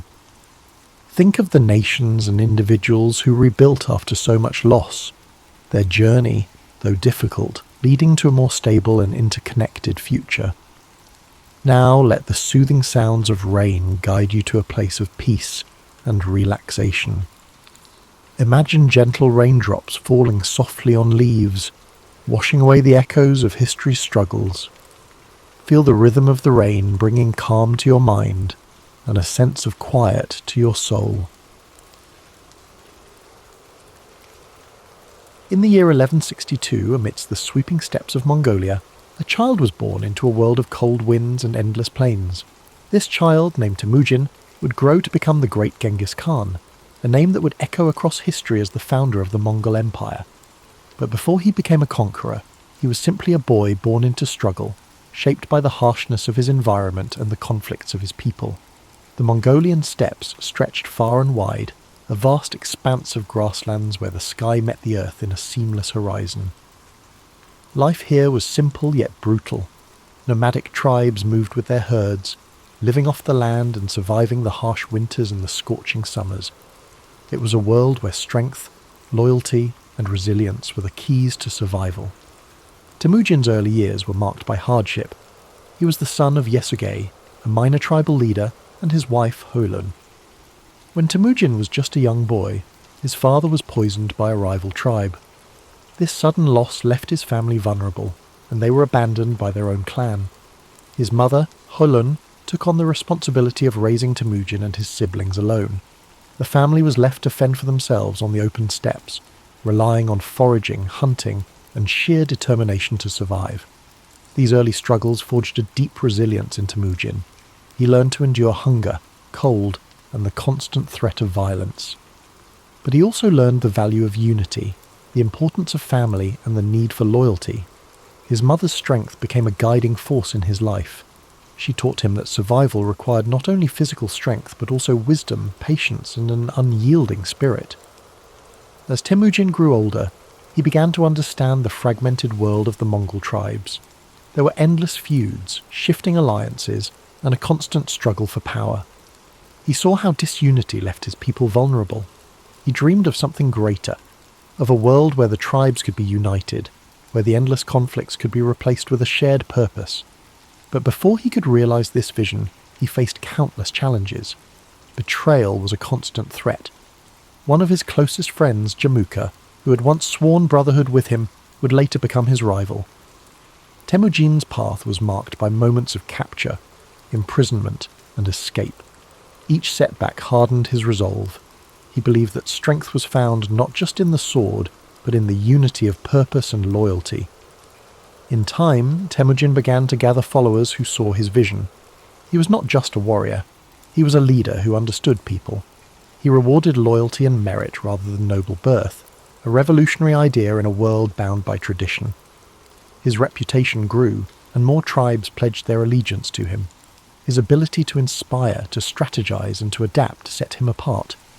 He was relentless, determined, and focused on a single goal: to unite the Mongol tribes under one banner. In 1206, after years of battles, alliances, and strategic brilliance, Temujin achieved his dream. He was declared Genghis Khan, meaning universal ruler. It was a title that reflected his role as the unifier of the Mongols, a leader who'd brought together the once fractured tribes into a formidable force. But Genghis Khan's vision did not stop at the borders of Mongolia. He saw beyond the steppes, beyond the horizon. His ambition was to create a world where his people could thrive, where the divisions that had weakened them for centuries could be replaced by a new order. His armies, skilled horsemen and fierce warriors, began to expand the Mongol territory. They moved with speed, discipline, and precision, conquering lands that had once seemed unreachable. The campaigns of Genghis Khan swept across Central Asia, into China, and beyond. His leadership was marked by a combination of ruthless efficiency and strategic genius. He understood the importance of adapting to new challenges, incorporating new technologies, and learning from the cultures he encountered. Under his rule, the Mongol Empire became a melting pot of ideas, trade, and communication. But Genghis Khan was more than just a conqueror. He established laws to bring order to the chaos of his expanding empire. His code, known as the Yasa, emphasized loyalty, discipline, and justice.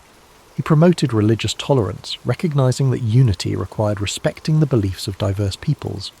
He created systems of communication, trade routes, and infrastructure that connected distant parts of his empire. The Silk Road, once a dangerous route, flourished under Mongol protection, facilitating the exchange of goods, ideas, and cultures. As you breathe in deeply, picture the vast Mongolian steppes under a night sky filled with stars. The grass sways gently in the breeze, and the world is quiet except for the soft sounds of horses and the distant crackle of campfires. Genghis Khan's legacy stretches across these plains, a reminder of a leader who dared to dream of unity, who faced the harshness of his world with an unbreakable spirit. His life was a journey of resilience, vision, and transformation. He turned adversity into strength, chaos into order, and disunity into a vast and enduring empire. Though his methods were fierce, his impact on the world was profound. The connections he forged between East and West reshaped history, leaving a legacy that endures to this day.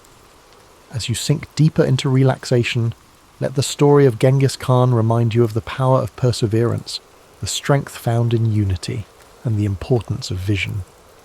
His life, filled with challenges and triumphs, speaks to the boundless potential within each of us, the ability to overcome, to lead, and to create lasting change.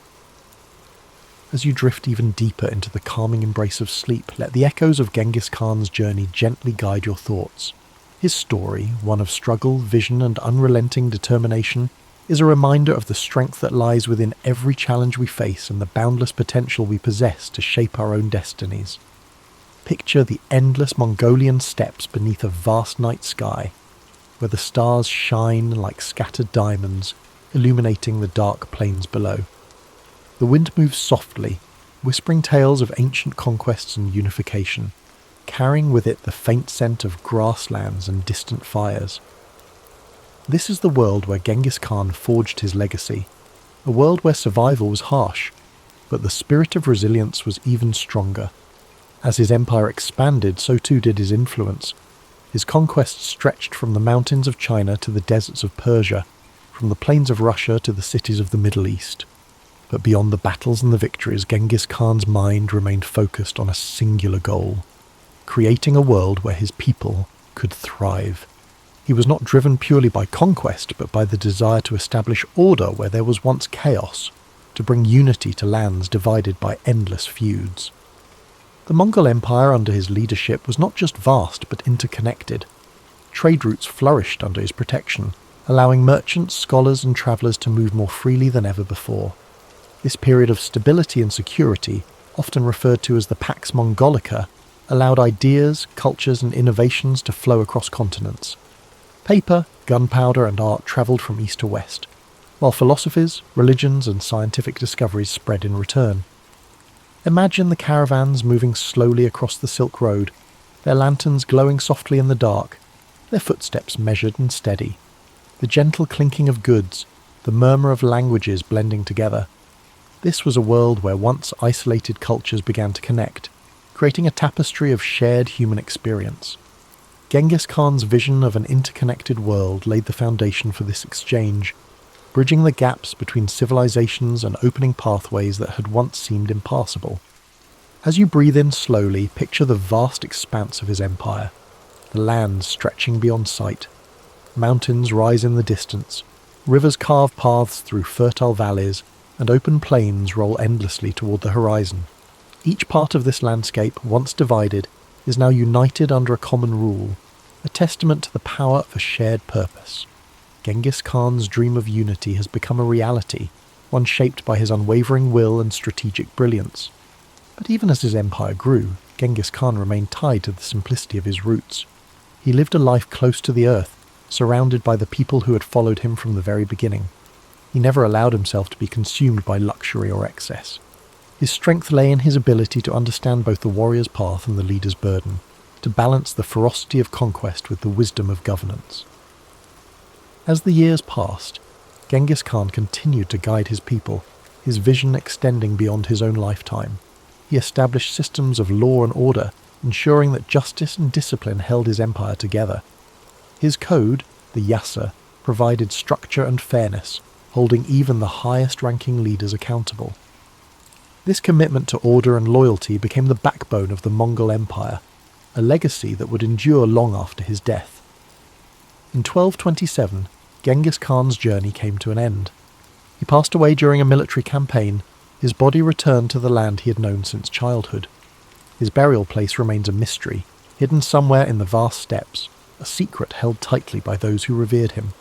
But though his physical presence faded, his legacy continued to shape the world. His descendants carried his vision forward, expanding the empire and cementing his place in history.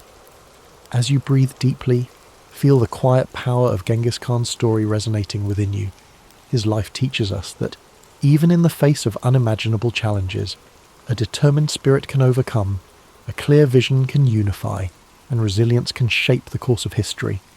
He transformed his hardships into strength, his struggles into purpose, and his dreams into reality. Imagine the steppes once more, now calm under the vast night sky. The stars continue their silent watch. The wind carries a sense of timelessness, and the land stretches out in quiet peace. The world rests much like you do now, embracing the stillness that follows the storm, the calm that comes after a journey well travelled.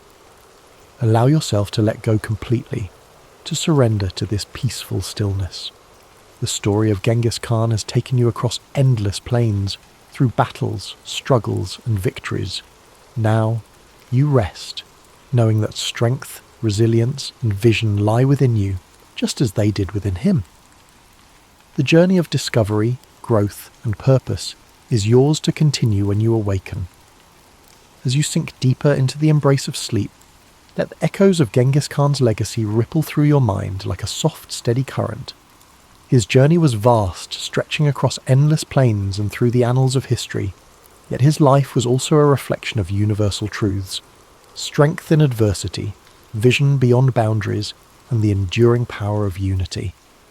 Imagine the stillness of the steppes at dawn, the first light of day casting a golden hue across the endless grasslands.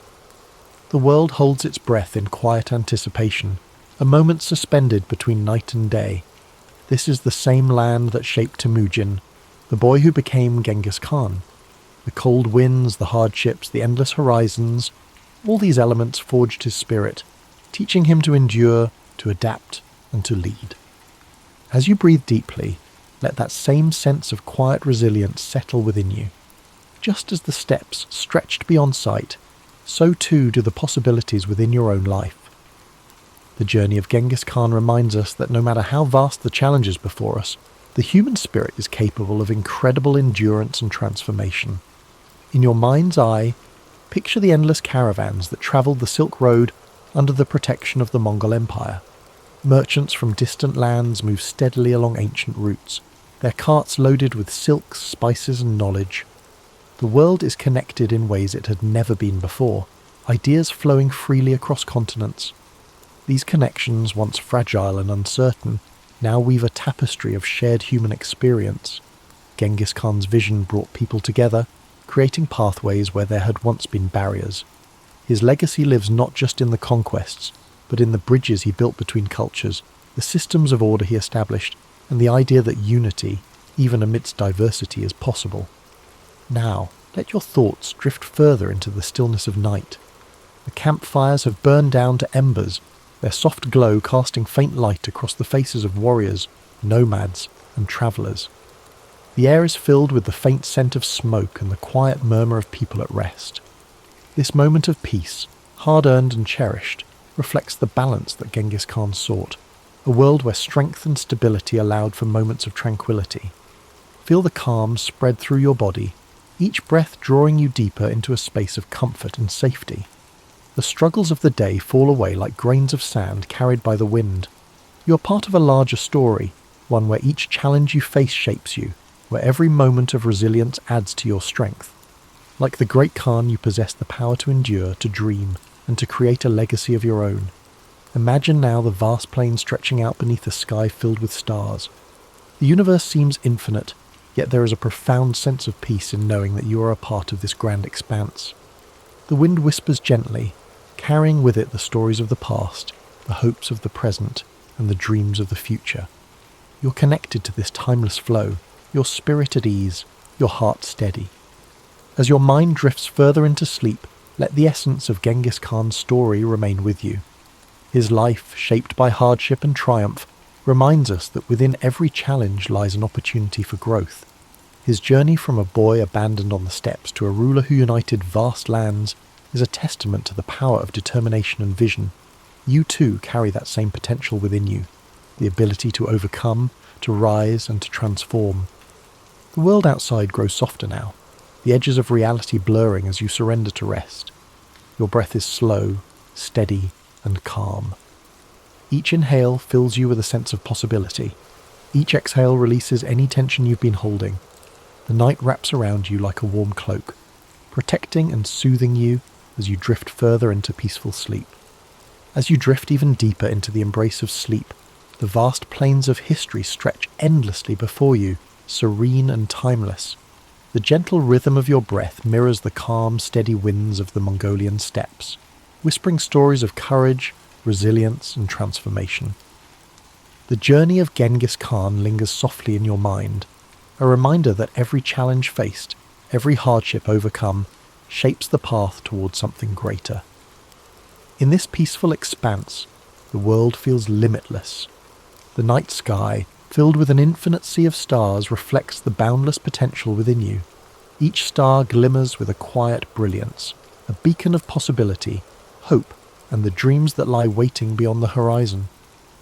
Just as Genghis Khan dared to look beyond the confines of his world, you too are capable of breaking through barriers, of envisioning new paths, of creating a life defined by your own resilience and purpose. Imagine the quiet of the ancient world. No city lights, no noise of modern life, just the pure, unbroken silence of the night. The grass beneath you is soft, cool and fragrant. The air is crisp, carrying the scent of earth and distant fires. The only sounds are the faint rustling of the wind and the occasional soft nicker of a horse standing watch. This tranquility is a gift, a space where you can let go, breathe deeply, and allow your mind to float freely. As you inhale, draw in a sense of calm strength. With each exhale, release the burdens of the day, the worries that cling like shadows. In this space, there is no need to rush, no need to struggle. You are safe, held gently by the vastness of history and the quiet wisdom it offers. Like the open steps, your mind expands, free from constraints, filled with possibility. The story of Genghis Khan is one of transformation, of a young boy who endured pain and loss, but who rose to become a leader who reshaped the world.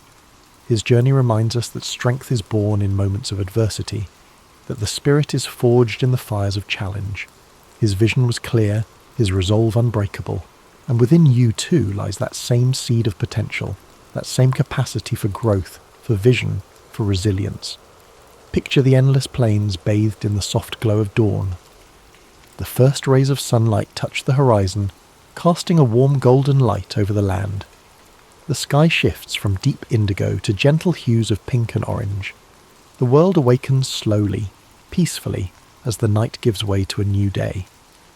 This transition, from darkness to light, is a symbol of hope, a reminder that no matter how long the night may seem, the dawn always comes. Let this thought settle gently in your mind.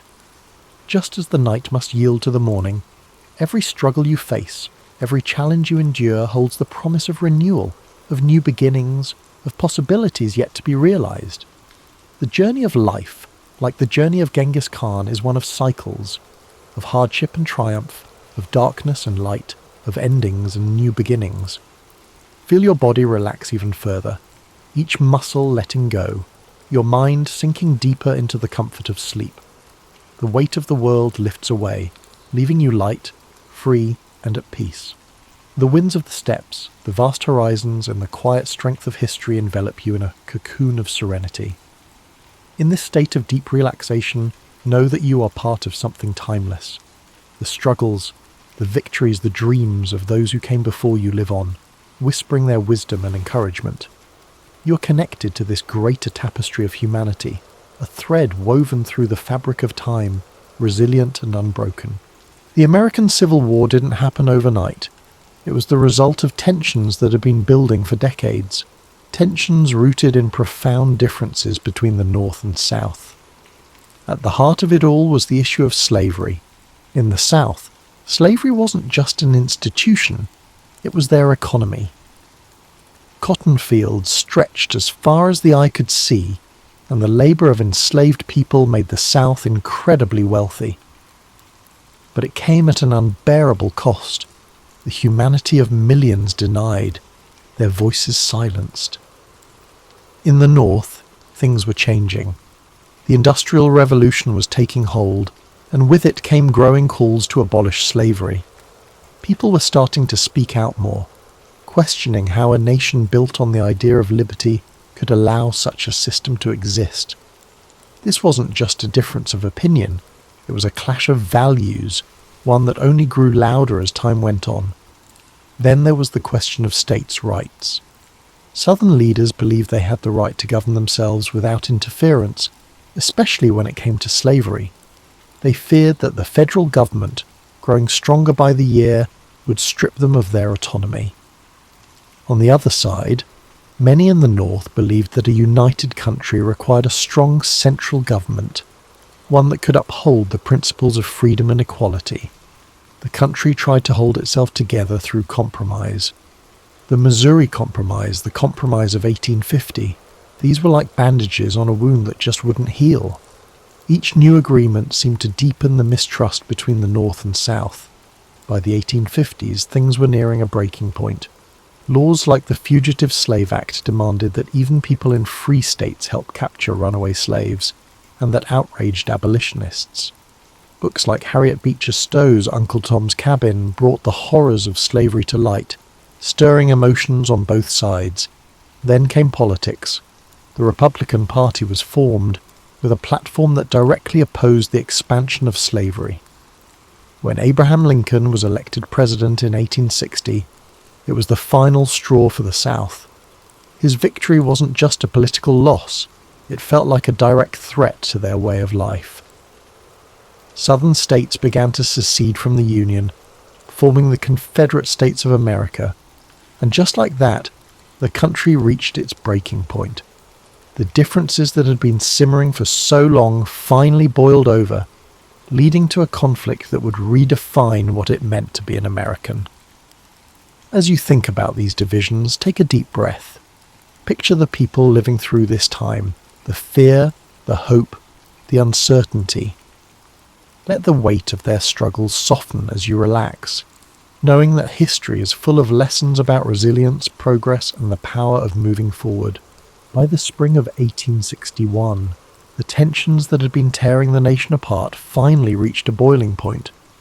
In Charleston, South Carolina, a small Union garrison stationed at Fort Sumter found itself surrounded by Confederate forces. The fort had become a symbol of defiance for the Union and a test of legitimacy for the Confederacy. Both sides knew that what happened there could set the tone for what was to come. After weeks of tense standoff, Confederate forces under the command of General P.G.T. Beauregard demanded that the Union troops surrender the fort. When Major Robert Anderson, the Union commander, refused, the Confederate forces opened fire on April 12, 1861. For 34 hours the cannons roared, lighting up the harbour with fiery streaks and deafening booms.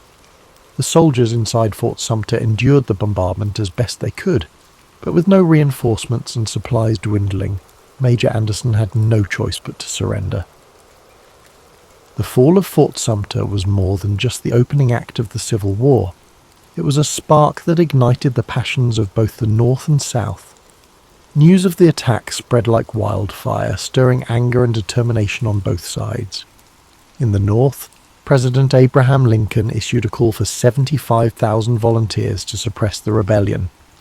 The response was overwhelming, with men from towns and cities across the Union stepping forward, ready to fight for the preservation of the nation. In the South, the bombardment of Fort Sumter was seen as a declaration of independence. More states, including Virginia, North Carolina, Tennessee, and Arkansas, joined the Confederacy.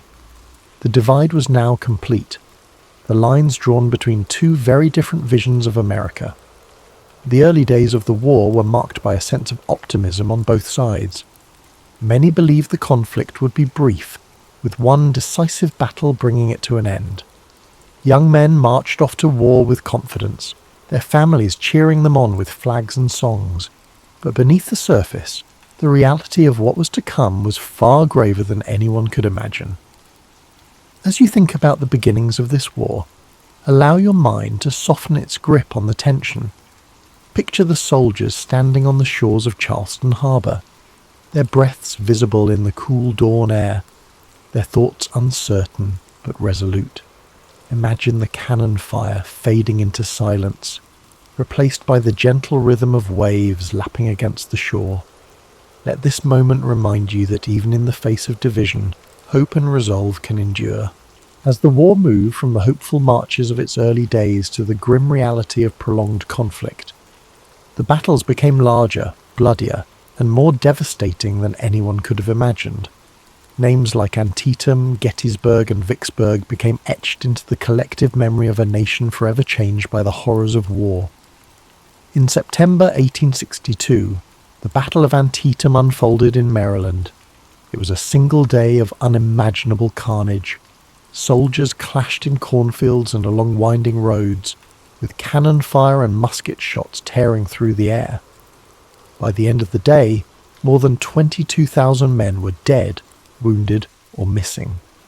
The ground was soaked with blood, and the scale of the losses left an indelible mark on those who survived.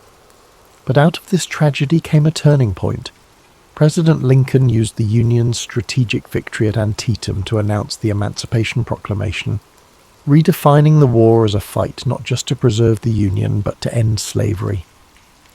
Then came Gettysburg, the battle often seen as the turning point of the war. For 3 days in July 1863, Union and Confederate forces clashed in the rolling hills and fields of Pennsylvania. The stakes were enormous and the fighting relentless. On the third day, Confederate General Robert E. Lee ordered a bold assault known as Pickett's Charge. Thousands of Confederate soldiers marched across an open field under withering Union fire. The charge failed, leaving the Confederate army battered and retreating. Gettysburg marked the beginning of the end for the Confederacy, but the cost was staggering. More than 50,000 casualties in just 3 days. Further south, the Union Army achieved another critical victory at Vicksburg, Mississippi, securing control of the Mississippi River. The campaign was grueling, with soldiers enduring sweltering heat, constant skirmishes, and the hardships of siege warfare. When Vicksburg fell on July 4th, 1863, the Confederacy was effectively split in two, a devastating blow to their cause. These battles revealed the full weight of the Civil War, not just in numbers but in the profound human cost. Families mourned the loss of fathers, brothers and sons. Soldiers bore the scars of battle, both physical and emotional. The countryside was littered with the remnants of war, broken cannons, torn flags, and fields that once grew crops now filled with unmarked graves. As you reflect on these moments, let your thoughts rest lightly on the courage of those who lived through these battles. Picture the quiet after the storm, the fields growing still, the sun setting over the hills, and the long shadows stretching across the land. Let this image of stillness and resilience bring a sense of calm to your own thoughts, reminding you that even in the darkest times, there is always a path to healing. While the Civil War raged on the battlefields, the lives of those who remained at home were transformed in ways that were just as profound. Families were torn apart, communities reshaped, and everyday life became a constant balancing act between hope and hardship. In the North, industry boomed as factories shifted their focus to produce weapons, uniforms, and supplies for the Union Army. Women took on roles they had never imagined, working in factories, managing farms, and volunteering as nurses. Clara Barton, who would later found the American Red Cross, became a symbol of this era, tirelessly caring for wounded soldiers and earning the nickname the Angel of the Battlefield. But even as the war effort created new opportunities, it brought heartache, with families anxiously awaiting news from the front lines. In the South, the war brought devastation. Cities like Atlanta and Richmond were transformed into hubs of Confederate military activity, but as Union forces advanced, they left a trail of destruction in their wake. Fields that once grew cotton and tobacco now stood fallow or burned. With so many men away fighting, women and children were left to manage farms, often without the resources they needed. Food shortages became common, and Confederate currency quickly lost its value, plunging families into poverty. Both sides experienced the emotional toll of war. Letters became lifelines, offering glimpses of love, worry, and resilience. Soldiers wrote about the hardships they faced, while their families wrote back with words of encouragement and longing. These letters carried the weight of entire relationships, connecting lives separated by hundreds of miles. In addition to the physical and emotional struggles, the war also brought questions of identity and purpose. Enslaved people in the South began to seize opportunities for freedom as Union forces advanced. Some escaped to the North, while others joined the Union Army, fighting for their own liberation and the promise of a new life. The Emancipation Proclamation, announced in 1862, gave their efforts a powerful voice, transforming the war into a fight not just for unity but for justice. Amid all this upheaval, communities found moments of solace. Churches became places of gathering and prayer, offering comfort to those who had lost so much. Music, too, became a source of strength. Patriotic anthems, sorrowful ballads, and spirituals filled the air, reflecting the hopes and fears of a nation at war. As you reflect on the home front, allow yourself to feel the weight of these quiet acts of resilience. Picture a mother sewing by candlelight, her stitches steady even as her heart aches with worry, or a soldier reading a letter from home, finding strength in the words of love and hope. Let these moments of humanity remind you of the enduring power of connection, even in the face of immense challenge. By 1864, the Civil War had entered its fourth year. The hope for a quick resolution had long faded, replaced by the grim reality of a war that seemed to have no end. But momentum was beginning to shift. The Union, under new and determined leadership, launched a series of campaigns that would bring the war to a close, though not without immense sacrifice. General Ulysses S. Grant had risen to command the Union forces, bringing with him a relentless strategy of total war. Unlike his predecessors, Grant was willing to engage the Confederate armies directly, knowing that the Union's superior numbers and resources could eventually wear them down. His overland campaign in Virginia was brutal, with battles like the Wilderness and Cold Harbor leaving tens of thousands dead. Yet Grant pressed on, earning the nickname Unconditional Surrender for his unwavering resolve. In the Deep South, General William Tecumseh Sherman carried out his infamous March to the Sea, cutting a path of destruction from Atlanta to Savannah. Sherman's goal was to break the South's will to fight by targeting not just its armies, but its infrastructure and resources. Railroads were torn up, factories dismantled, and crops burned. The devastation was immense, but it succeeded in crippling the Confederacy's ability to sustain the war. As Union forces closed in, Confederate morale began to crumble.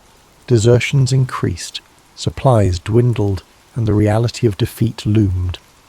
In April 1865, General Robert E. Lee's Army of Northern Virginia, the backbone of the Confederate forces, found itself surrounded near the village of Appomattox Courthouse. With no hope of escape, Lee met with Grant to negotiate surrender. Their meeting on April 9, 1865, marked the end of the war's major fighting. The terms Grant offered were generous, allowing Confederate soldiers to return home with their horses and personal belongings. His intention was to heal the nation rather than humiliate its defeated half. It was a moment of quiet dignity, the beginning of a long and difficult process of reconciliation. Yet, even as the war ended, its cost was staggering. More than 600,000 lives had been lost, and much of the South lay in ruins. President Abraham Lincoln, who had guided the Union through its darkest hours, would not live to see the fruits of his efforts. Just days after Lee's surrender, Lincoln was assassinated by John Wilkes Booth, a Confederate sympathizer, plunging the nation into mourning. The war had answered two critical questions. The Union would endure and slavery would not, but it left behind deep scars, both physical and emotional, that would take generations to heal. The Reconstruction era that followed was fraught with challenges, as the nation struggled to rebuild and redefine itself. As you reflect on the end of this monumental conflict, let the weight of its lessons rest gently in your thoughts. Imagine the quiet after the surrender, the weary soldiers returning home, the fields gradually returning to life, and the first rays of hope shining through the darkness. Let these images remind you of the strength it takes to rebuild and the enduring resilience of the human spirit. When the guns fell silent and the soldiers returned home, the United States was a changed nation. The Civil War had been a crucible, testing the very foundation of the country and reshaping its identity forever.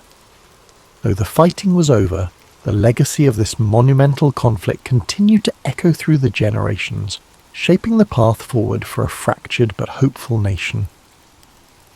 One of the most profound outcomes of the war was the abolition of slavery.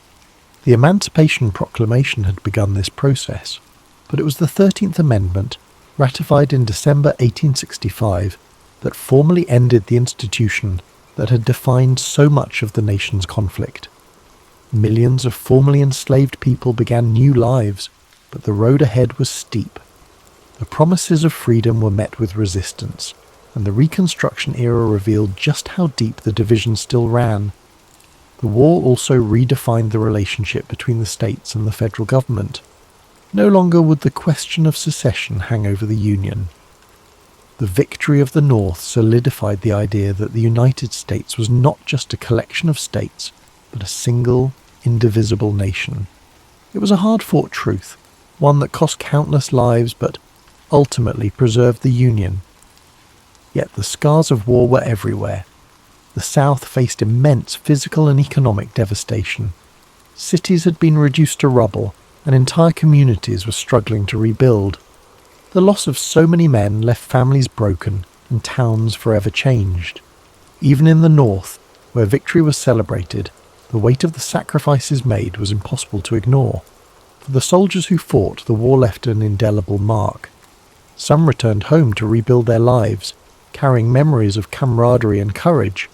Others bore wounds, both seen and unseen, that would shape the rest of their days.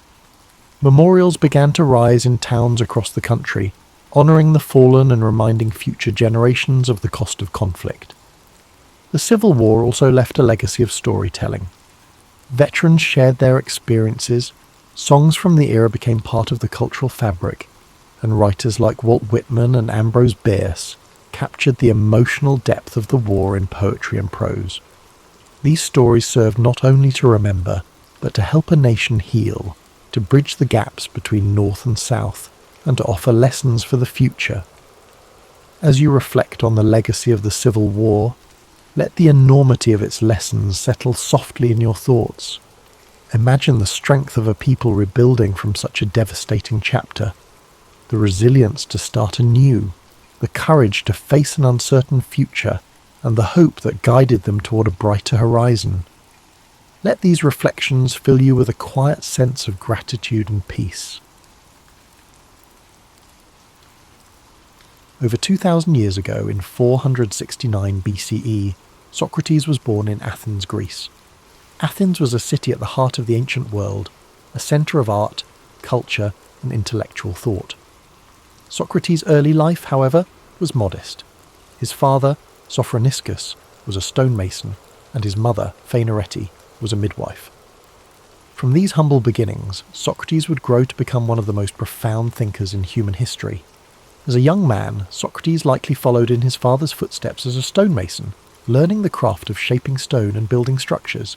Yet, even then, his curiosity about the world and human nature set him apart. Socrates was not drawn to wealth or power. Instead, he found fulfillment in observing life, questioning beliefs, and seeking wisdom.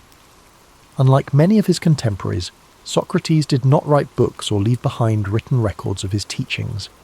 Instead, we know about his life and philosophy through the writings of his students, particularly Plato.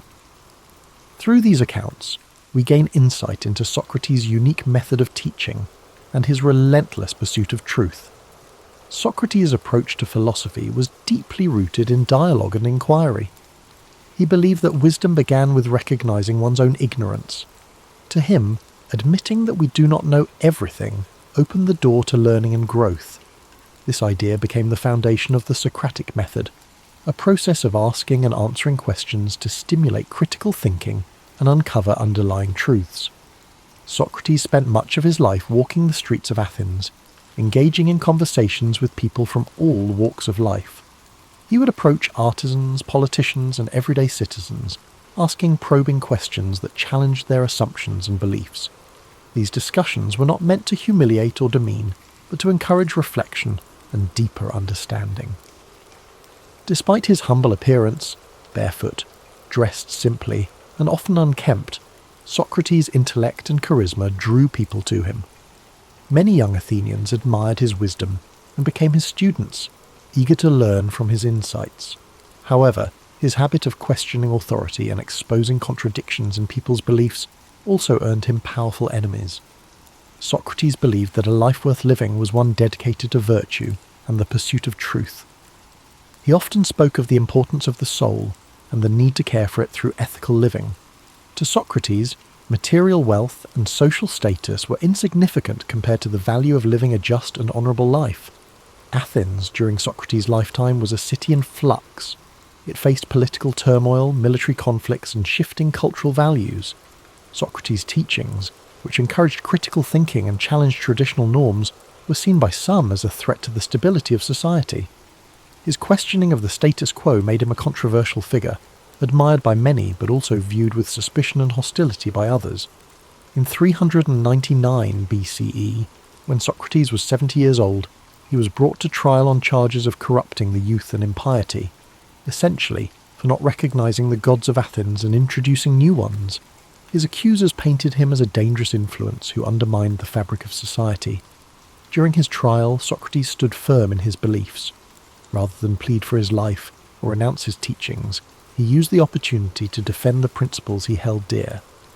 He argued that his questioning and discussions were a service to Athens, pushing its citizens to think critically and live virtuously.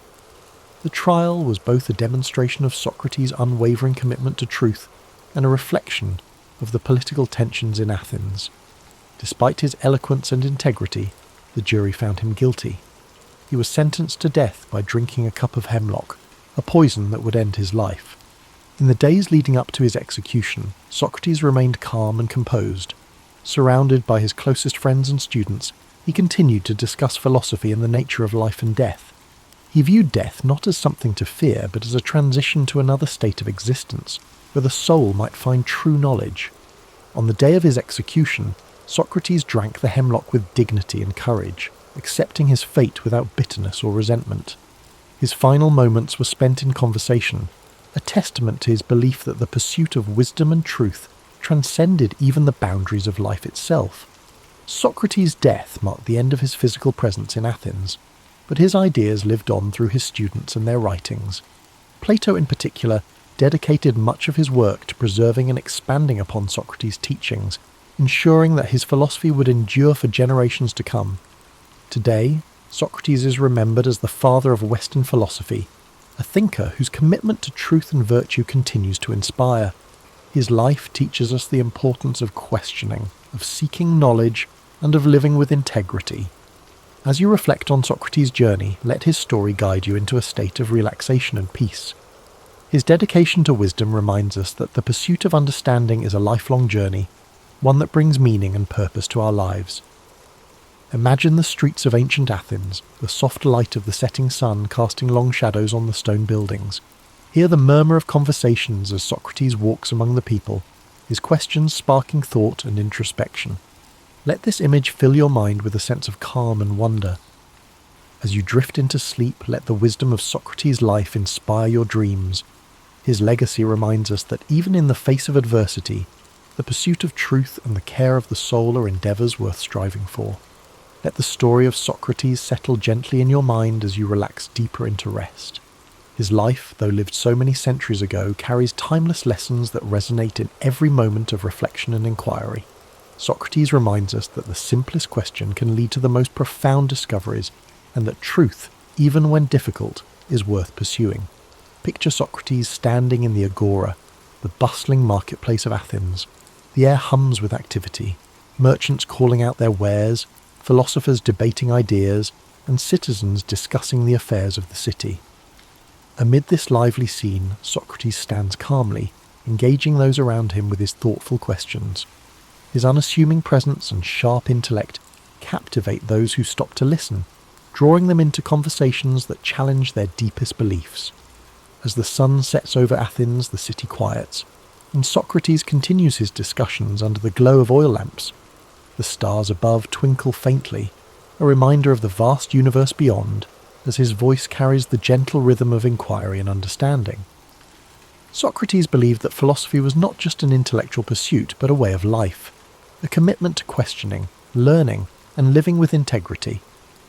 Imagine his students gathered around him, their faces illuminated by the soft light as they listen intently. Among them are young minds who would carry his teachings forward, shaping the future of philosophy and ensuring that his legacy would endure. The scene is serene. filled with the quiet joy of shared knowledge and the timeless beauty of human connection. Socrates' belief in the power of dialogue teaches us the importance of listening as well as questioning. In a world often filled with noise and haste, his approach encourages us to slow down, to reflect, and to seek clarity in our thoughts and interactions. His humility, his willingness to admit his own ignorance, and his tireless pursuit of understanding are qualities that inspire us to approach life with openness and curiosity. Now, as you drift closer to sleep, picture Socrates walking along the quiet shores of ancient Greece, the waves gently lapping at the sand. The moon casts a silver light over the sea, and the cool breeze carries the scent of salt and earth. Socrates walks slowly, his thoughts as calm and steady as the rhythm of the waves. In this peaceful moment, his dedication to truth and wisdom feels as vast and eternal as the ocean itself. Feel the serenity of this image envelop you as you rest. Socrates' life reminds us that even in moments of uncertainty, the search for meaning and understanding brings us closer to the essence of who we are. His courage to stand by his principles, even in the face of great adversity, is a gentle reminder to live with integrity and purpose. As you relax further, imagine the soft sound of sandals on stone as Socrates ascends the steps of a temple, the sky painted with the warm hues of dawn. The first rays of sunlight illuminate the ancient city, a symbol of renewal and the endless possibilities that come with each new day. Let this image fill you with a sense of hope and calm, a quiet reassurance that the pursuit of truth is always worth the effort. As you drift into a deep and restful sleep, carry with you the wisdom and spirit of Socrates. His life teaches us that even the simplest questions can open the door to profound insights, and that the search for understanding is a journey without end. As the gentle rhythm of Socrates' life story echoes in your mind, allow yourself to relax even further. His life, dedicated to the pursuit of wisdom and the betterment of the human soul, is a profound reminder that every question we ask is a step toward understanding the world and ourselves. Socrates believed that knowledge was not about having answers, but about the courage to ask and to seek. Picture the calm stillness of ancient Athens at night, the soft glow of lanterns lining narrow streets. Socrates, with his simple cloak draped over his shoulders, moves quietly among the people, his presence as humble as it is impactful. Each conversation he sparks is a journey into thought, a reminder to those around him that wisdom begins with wonder. Socrates' approach to life was marked by an unshakable commitment to virtue. He often spoke of the importance of living a life in harmony with one's values, of aligning actions with principles. To him, the care of the soul was the highest purpose, far more important than wealth, fame, or material success. This philosophy reminds us that true fulfillment comes not from external achievements, but from inner growth and ethical living. As you rest, let the wisdom of this teaching soothe your thoughts. The idea that our choices shape not just our lives, but the essence of who we are, encourages us to approach each moment with intention and care. Socrates' belief in the transformative power of self-reflection invites us to look inward, to nurture our inner lives with the same dedication and compassion we offer to others. Now imagine the gentle breeze of a spring morning in ancient Greece, the hills around Athens bathed in golden light. Socrates walks with his students along a quiet path, the sounds of birdsong and rustling leaves creating a peaceful symphony. Their conversation flows naturally, filled with questions and ideas that challenge and inspire. This idyllic scene captures the essence of Socrates' philosophy, a life lived in connection with nature, community, and the endless pursuit of knowledge. As you drift deeper into relaxation, think of Socrates' courage in facing the end of his life. His calm acceptance of his fate, his willingness to stand by his beliefs, even in the face of death, is a testament to the strength of his character. He taught his students not to fear death, but to view it as a natural part of existence. A transition that, like life itself, holds the potential for learning and growth. Feel the serenity of Socrates' perspective as it envelops you like a warm blanket. His unwavering faith in the value of a life well lived reminds us that even in moments of uncertainty, we can find peace by staying true to our values and seeking the truth within ourselves. His life, though marked by challenges, was ultimately one of profound purpose and enduring legacy. As the night deepens, imagine Socrates standing on a hill overlooking Athens, the city lights twinkling below like stars fallen to earth. The wind carries with it the faint sounds of laughter and conversation, the echoes of a city alive with thought and creativity. In this quiet moment, Socrates reflects on the beauty of a world filled with questions and possibilities. Let this image guide you into a deep, restful sleep. The story of Socrates reminds us that life's greatest journeys are not measured by distance, but by the depth of our exploration. His commitment to wisdom, his humility in the face of the unknown, and his courage to challenge convention inspire us to live with authenticity and purpose. As the soothing story of Socrates carries you further into relaxation, let the timelessness of his teachings resonate deeply within you. His belief in the transformative power of questioning and reflection is a reminder that growth begins when we dare to examine our lives. Socrates once said, "The unexamined life is not worth living," a sentiment that invites us to seek meaning and purpose in even the smallest moments. Picture the serene landscape of ancient Athens at dawn. The first light of the sun spills over the Acropolis, painting the marble temples in soft hues of pink and gold. Socrates stands with his students in the quiet morning air, his voice calm and steady as he shares his thoughts. The city begins to wake, its streets gradually filling with life, but in this tranquil moment, the exchange of ideas feels timeless, as if the wisdom being shared is as eternal as the sun's light. Socrates' method of teaching was not about providing answers, but about encouraging others to think for themselves. He believed that through dialogue, one could uncover deeper truths and challenge assumptions. His way of guiding others with questions was both gentle and profound, a reminder that sometimes the best teachers are those who help us find our own way. As you let these thoughts settle, imagine the peaceful simplicity of Socrates' life. Despite living in a city known for its grandeur, Socrates valued humility and lived with few possessions. He found joy not in material wealth, but in the richness of thought and the connections he forged with others. This simplicity is a reminder that contentment often lies not in having more, but in appreciating what truly matters. Now, as you drift deeper into rest, imagine the stars above Athens twinkling softly in the night sky. Socrates, seated with his students, gazes upward, his mind pondering the mysteries of the universe. William Shakespeare was born in the spring of 1564 in the small town of Stratford-upon-Avon, England.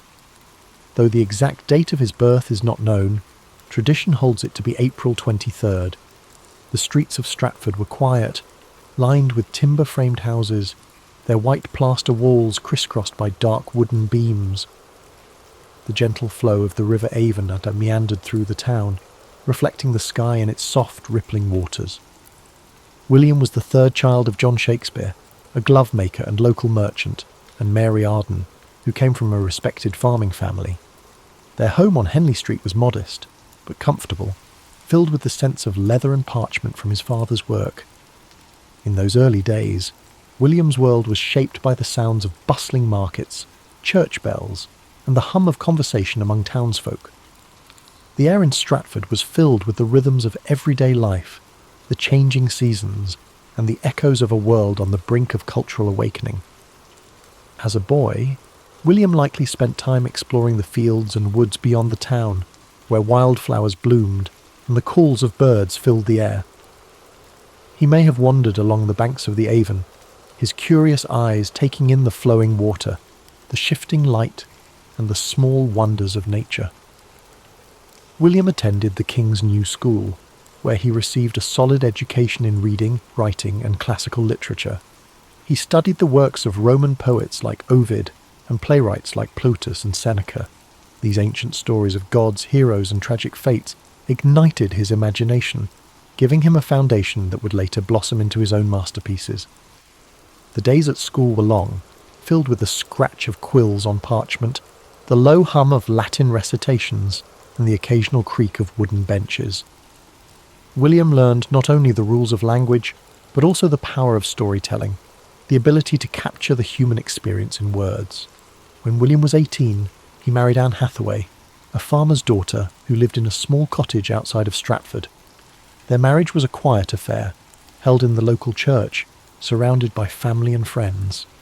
A year later, they welcomed their first child, Susanna, followed by twins Hamnet and Judith. The small house they shared was filled with the sounds of children's laughter and the simple comforts of family life. Yet, even as a young man with a family, William's mind seemed to yearn for something more. Somewhere within him, the seeds of creativity were beginning to sprout. By the late 1580s or early 1590s, Shakespeare left Stratford and made his way to London, a city alive with energy, opportunity, and artistic expression. London in the 1590s was a place of contrasts, cobblestone streets filled with carriages, merchants selling their wares, and the hustle and bustle of a growing metropolis. It was a city where theatres were becoming centres of cultural life, drawing people from all walks of society. Amidst this vibrant chaos, William Shakespeare found his place in the world of theatre. He began his career as an actor and playwright, with a company called the Lord Chamberlain's Men. His early plays were performed in small theatres, where audiences gathered in the dim light, eager to be transported by stories of love, betrayal, and adventure. The scent of burning tallow candles filled the air, mingling with the excited whispers of the crowd. Shakespeare's talent quickly became evident, and his works began to captivate London's theatre-goers.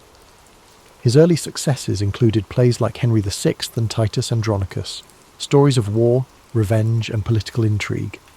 Each line he wrote seemed to pulse with life, filled with the richness of human emotion and the beauty of language. By the late 1590s, Shakespeare had become a respected figure in the theatre world. He purchased shares in the newly built Globe Theatre, a wooden structure that would become the heart of his creative endeavours. The Globe stood on the southern bank of the River Thames, its thatched roof and open-air stage welcoming thousands of eager spectators. It was here that some of his greatest plays came to life: Romeo and Juliet, A Midsummer Night's Dream, and The Merchant of Venice. These stories of a young love, magical realms, and complex human relationships resonated with audiences who laughed, wept, and marvelled at the tales unfolding before them. As his reputation grew, so did the depth of his work. In the early 1600s, Shakespeare wrote some of his most profound and powerful tragedies: Hamlet, Othello, King Lear, and Macbeth. These plays explored the darker corners of the human soul, delving into themes of ambition, jealousy, madness, and fate.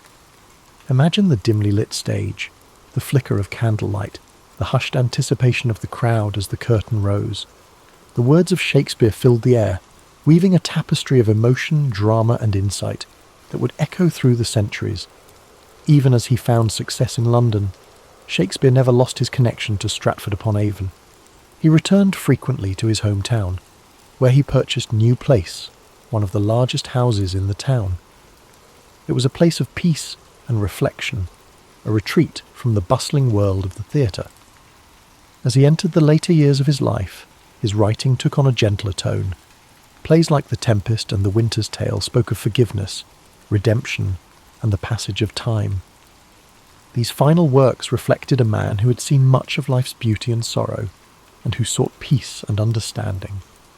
On April 23, 1616, at the age of 52, William Shakespeare passed away in his hometown of Stratford-upon-Avon. His life had been a journey of words, stories, and imagination, a journey that left an indelible mark on the world. He was buried in the chancel of Holy Trinity Church, and where his gravestone still rests today. As you breathe deeply now, let the story of William Shakespeare settle gently into your mind. His legacy lives on, in every play, every sonnet, and every line that continues to inspire generations. His words remind us of the beauty of language, the complexity of the human experience, and the power of storytelling. William Shakespeare's life was one of continuous growth, creativity, and exploration. Even though he left the world far too early at the age of 52, his legacy continued to flourish long after his death. His works were not confined to his own time. They transcended generations, cultures, and continents, shaping the world of literature, theatre, and language in ways no one could have predicted. In the years following his passing, Shakespeare's fellow actors and friends, John Hemingway and Henry Condell, took on the task of preserving his work. They compiled and published the first folio in 1623, a collection that ensured his plays would be remembered and performed for centuries to come. This remarkable volume contained 36 of his plays. plays, including comedies, histories, and tragedies, preserving works that may otherwise have been lost. Without the dedication of these friends, some of Shakespeare's most beloved works, such as Macbeth and The Tempest, might never have reached us. Thanks to this labour of love, his stories endured, spreading far beyond the theatres of London to inspire future generations of readers, actors, and writers. Shakespeare's influence on the English language is unparalleled. He coined or popularised thousands of words and phrases, many of which are still in use today. Expressions like break the ice, wild goose chase, and heart of gold can all be traced back to his plays. His ability to capture human emotion and experience in words gave the language a richness and expressiveness that endures. His works reflected the human condition in all its complexity, the joys, the sorrows, the triumphs, and the tragedies. Shakespeare's characters were not just figures on a stage, but living, breathing reflections of humanity. They spoke of love, ambition, betrayal, and redemption with a clarity that resonated across time. Imagine Romeo and Juliet, young lovers torn apart by the feud of their families, speaking words that echo the passions and heartbreaks of every generation. Picture Hamlet, the introspective prince, grappling with questions of life, death, and morality. Think of King Lear, an old man facing the consequences of his pride and folly, or Macbeth, driven to ruin by ambition and fate. These stories were not just meant to entertain. They were designed to make audiences think, feel, and understand themselves and the world around them. In Shakespeare's time, the theatre was a place where the barriers of class and status melted away, where the common folk and the nobility could come together to share in the experience of a story. The Globe Theatre, with its thatched roof and wooden beams, echoed with the laughter, tears, and applause of audiences who saw their lives reflected on stage. Shakespeare understood that stories had the power to unite people, to reveal truths, and to inspire change. In his quieter moments, Shakespeare returned to Stratford-upon-Avon, where he enjoyed the peace of his family home. Here, he could escape the noise of the city and the demands of the theatre. He tended to his affairs and spent time with his family and walked the familiar streets of his hometown. But even in retirement, the creative spark never truly left him. Later years, he collaborated with younger playwrights and continued to refine his craft. The serenity of Stratford offered him a chance to reflect on his life's work, to find peace in the knowledge that he had given the world something timeless and extraordinary. Though his life ended on April 23, 1616, his impact was only just beginning. Over the centuries, Shakespeare's works were performed in countless theatres, translated into every major language, and adapted into countless forms. His stories found new life in operas, films, novels, and modern reinterpretations that brought his characters into new settings and contexts. Generations of actors, from humble players to celebrated stars, found their voices through Shakespeare's words. Directors reimagined his plays in endless ways, setting them in modern cities, distant futures, and war-torn landscapes. Each interpretation shed new light on his timeless themes. In schools and universities, students continue to explore his plays, discovering the brilliance and depth of his writing. His sonnets, with their delicate beauty and insight into the nature of love and time, continue to touch the hearts of readers across the globe. Shakespeare's legacy is not just in the pages of books or on the stages of theatres. It lives in the way we use language, the way we tell stories, and the way we understand ourselves. His genius lies in his ability to capture the full spectrum of human experience, from the lightest moments of comedy to the darkest depths of tragedy. As you lie here, feeling the weight of sleep gently pressing upon you, know that Shakespeare's story is one of inspiration, creativity, and boundless imagination. He reminds us that even the simplest beginnings can lead to extraordinary journeys, that the world is full of stories waiting to be told, and that words have the power to change hearts and minds. Allow his life story to guide you into a restful slumber, where dreams unfold like the scenes of a play, filled with wonder, beauty, and endless possibility. Let the words of the past wrap around you like a soft blanket, comforting and timeless. As we continue to reflect on the life and legacy of William Shakespeare, his story weaves a rich tapestry of creativity, resilience, and timeless brilliance. Though the world around him changed, his works remained steadfast, a beacon of human expression that endured across centuries. The years following his death saw a gradual rise in recognition, as scholars, actors, and audiences began to understand the profound impact of his words. In the decades after his passing, you have the first folio published in 763, 1623 by his friends and fellow actors, secured his place in history. This collection ensured that plays like Macbeth, The Tempest, Twelfth Night, and Julius Caesar would be preserved and shared with future generations. Each of these works held a mirror to society, reflecting the complexities of human nature, politics, and morality. As time went on, Shakespeare's works spread beyond the shores of England. Travelling troupes of actors performed his plays across Europe, carrying his stories to new audiences.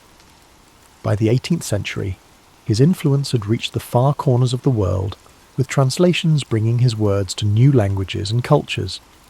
The universality of his themes, love, ambition, betrayal, and redemption, resonated with people from all walks of life. His birthplace, Stratford-upon-Avon, slowly became a place of pilgrimage for lovers of literature and theatre. Visitors walked the same cobblestone streets, passed by the same riverbanks, and stood in the same rooms where Shakespeare once lived.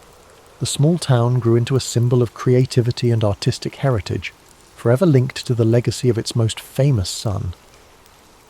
As the centuries progressed, Shakespeare's plays were studied in schools, performed in grand theatres, and adapted for new media. Actors found endless opportunities to breathe life into his characters, from the tragic figures of Hamlet and King Lear to the comedic brilliance of Much Ado About Nothing and A Midsummer Night's Dream. Directors reimagined his stories in modern settings, on battlefields, in boardrooms, and in far-off galaxies, proving that his themes remained ever relevant. His influence on the arts is immeasurable. Painters depicted scenes from his plays in rich, vibrant canvases. Composers like Felix Mendelssohn and Giuseppe Verdi turned his works into operas and orchestral pieces. Poets and writers drew inspiration from his words, finding new ways to explore the human experience. In the 19th century, Shakespearean festivals began to emerge, celebrating his works with performances, lectures, and readings. The Royal Shakespeare Company, founded in the 20th century, became a beacon for the continued performance and exploration of his plays. The dedication to his work ensured that his stories remained alive, evolving with each new interpretation and performance. Shakespeare's works also found a home in cinema, with directors like Laurence Olivier, Kenneth Branagh, and Baz Luhrmann bringing his plays to the silver screen. Films adapted from his plays reached audiences around the world, introducing his characters and stories to new generations. The power of cinema allowed his words to take on new dimensions, with stunning visuals and powerful performances amplifying their emotional depth. Even in the modern world, his influence persists. Expressions he penned over 400 years ago are part of everyday language. When someone speaks of wearing their heart on their sleeve, or describes a task as a wild goose chase, they are echoing Shakespeare's voice. His ability to capture the human condition ensured that his words would forever be woven into the fabric of our lives. As you lie comfortably, breathing gently, imagine the quiet streets of Stratford-upon-Avon, bathed in the soft glow of twilight. Picture the river Avon flowing peacefully, its surface shimmering with the last rays of the setting sun. The breeze carries the faint scent of blooming flowers, and the world slows to a tranquil hush. Let the image of a young William with eyes full of wonder and curiosity fill your mind. See him wandering the countryside, dreaming of the stories he would one day tell. His journey reminds us that creativity, passion, and perseverance can shape a legacy that outlives us all. Allow these thoughts to soothe you, like the gentle turning of pages in an old book. The weight of history and the timeless beauty of Shakespeare's words settle around you, a comforting presence that whispers of endless possibilities. As sleep draws you deeper, know that you are connected to a rich lineage of dreamers, thinkers, and storytellers.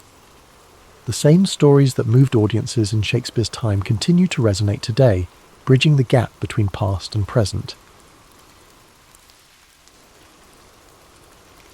Thomas Alva Edison was born on February 11th, 1847, in the small town of Milan, Ohio in the United States. He was the youngest of 7 children, and his parents, Samuel and Nancy Edison, were hard-working and resourceful. Samuel was a political activist and entrepreneur, while Nancy was a former schoolteacher who nurtured her children's curiosity and learning. From an early age, Edison showed signs of a restless and inquisitive mind. However, his education was far from conventional. He attended school for only a few months before his teacher labelled him as addled, a term used at the time to describe someone with a scattered or confused mind. This harsh judgment prompted his mother to take his education into her own hands. Nancy Edison believed in her son's potential and homeschooled him, instilling a love of reading and self-directed learning that would stay with him for life. Edison's childhood was marked by curiosity and experimentation. He set up a small laboratory in the family basement, where he conducted simple experiments and explored the wonders of chemistry. However, his thirst for knowledge extended beyond science. He devoured books on a wide range of topics, including history, philosophy, and mechanics. This eclectic education laid the foundation for the inventor he would become. At the age of 12, Edison took a job as a newsboy and candy seller on the Grand Trunk Railway. This job allowed him to earn money while observing the workings of the industrial world. He used part of his earnings to buy chemicals and equipment for his experiments. Edison even set up a small laboratory in the baggage car of the train, where he conducted experiments during downtime. His early ventures were not without mishaps. One experiment caused a fire, earning him a reprimand and forcing him to move his activities elsewhere. Edison's life took a significant turn when he became partially deaf, a condition that began in childhood and worsened over time. Although he later offered various explanations for his hearing loss, including a train conductor pulling him onto a moving train by his ears, the exact cause remains uncertain. Instead of viewing his deafness as a limitation, Edison considered it an advantage, allowing him to focus deeply on his work without distractions. As Edison grew older, his fascination with telegraphy opened new doors. He learned Morse code and became a skilled telegraph operator, taking on jobs across the Midwest. The telegraph was one of the most advanced technologies of the time, and working with it gave Edison valuable experience in electrical systems and communication. During this period, he began to develop his first inventions, including an automatic repeater that improved the efficiency of telegraph transmissions. Empty brackets. In 1868, at the age of 21, Edison moved to Boston, a hub of innovation and industry. It was here that he created his first patented invention, an electric vote recorder designed to speed up the voting process in legislative bodies. Unfortunately, the device failed to gain traction, teaching Edison a valuable lesson about the importance of creating inventions that met practical needs. This setback did not deter him. Instead, it fueled his determination to succeed. Edison's career really took off in 1876 when he established his first research laboratory in Menlo Park, New Jersey. This facility became a centre of creativity and innovation, earning Edison the nickname the Wizard of Menlo Park. Here, he assembled a team of talented assistants who collaborated on a wide range of projects. Edison's approach to invention was systematic and collaborative, a stark contrast to the solitary inventor stereotype. One of Edison's most famous inventions emerged from this period, the phonograph. In 1877, he developed a device that could record and reproduce sound, a groundbreaking achievement that amazed the public. The phonograph earned Edison international acclaim and cemented his reputation as a leading innovator. The following years saw Edison tackle one of the greatest challenges of his career, creating a practical and affordable electric light system. While others had experimented with electric lighting, Edison was determined to develop a complete system, including generators, wiring and light bulbs that could bring electricity to homes and businesses. In 1879, after countless experiments, he unveiled a carbon filament incandescent light bulb that could burn for extended periods. This invention revolutionized daily life and marked the beginning of the electrification era. Edison's work in electric lighting led to the formation of the Edison Electric Light Company, which later evolved into General Electric, one of the largest corporations in the world. However, his success was not without challenges. The late 19th century saw fierce competition between Edison's direct current, DC, electrical system, and the alternating current AC system championed by Nikola Tesla and George Westinghouse. This war of the currents was a bitter rivalry, but ultimately AC became the dominant method of electrical distribution due to its efficiency over long distances. Despite this setback, Edison continued to innovate in a wide range of fields. He improved motion picture technology, developing the kinetoscope and contributing to the early days of the film industry. His laboratories also worked on advances in batteries, cement and mining technologies. By the time of his death, Edison held over 1,000 patents, a testament to his relentless creativity and work ethic. Edison's personal life was as eventful as his professional one. He married Mary Stilwell in 1871, and the couple had 3 children. After Mary's untimely death in 1884, Edison married Mina Miller in 1886, with whom he had 3 more children. Mina played a significant role in managing Edison's affairs and supporting his work, providing stability in a life often consumed by invention. As we reflect on Thomas Edison's life, it's clear that his contributions went far beyond individual inventions. He pioneered a new model of innovation, combining scientific research with practical application and entrepreneurial spirit. His work not only transformed technology, but also reshaped the way we live, work, and connect with one another. Tonight, as you drift off to sleep, imagine the flicker of an early electric light bulb, the scratchy sounds of a phonograph recording, or the hum of a motion picture projector. These were the dreams of a man who never stopped pushing the boundaries of what was possible. Let his story inspire your own dreams, reminding you that curiosity, perseverance, and creativity can illuminate even the darkest nights. As we continue our journey through the life of Thomas Edison, let's explore the later years of this remarkable man, a time filled with continued innovation, personal growth, and reflections on a life dedicated to invention. By the dawn of the 20th century, Edison had already secured his place in history, but his drive to create and explore new ideas never waned. His laboratory at Menlo Park had given way to a larger, more advanced facility in West Orange, New Jersey, which became his new centre of operations.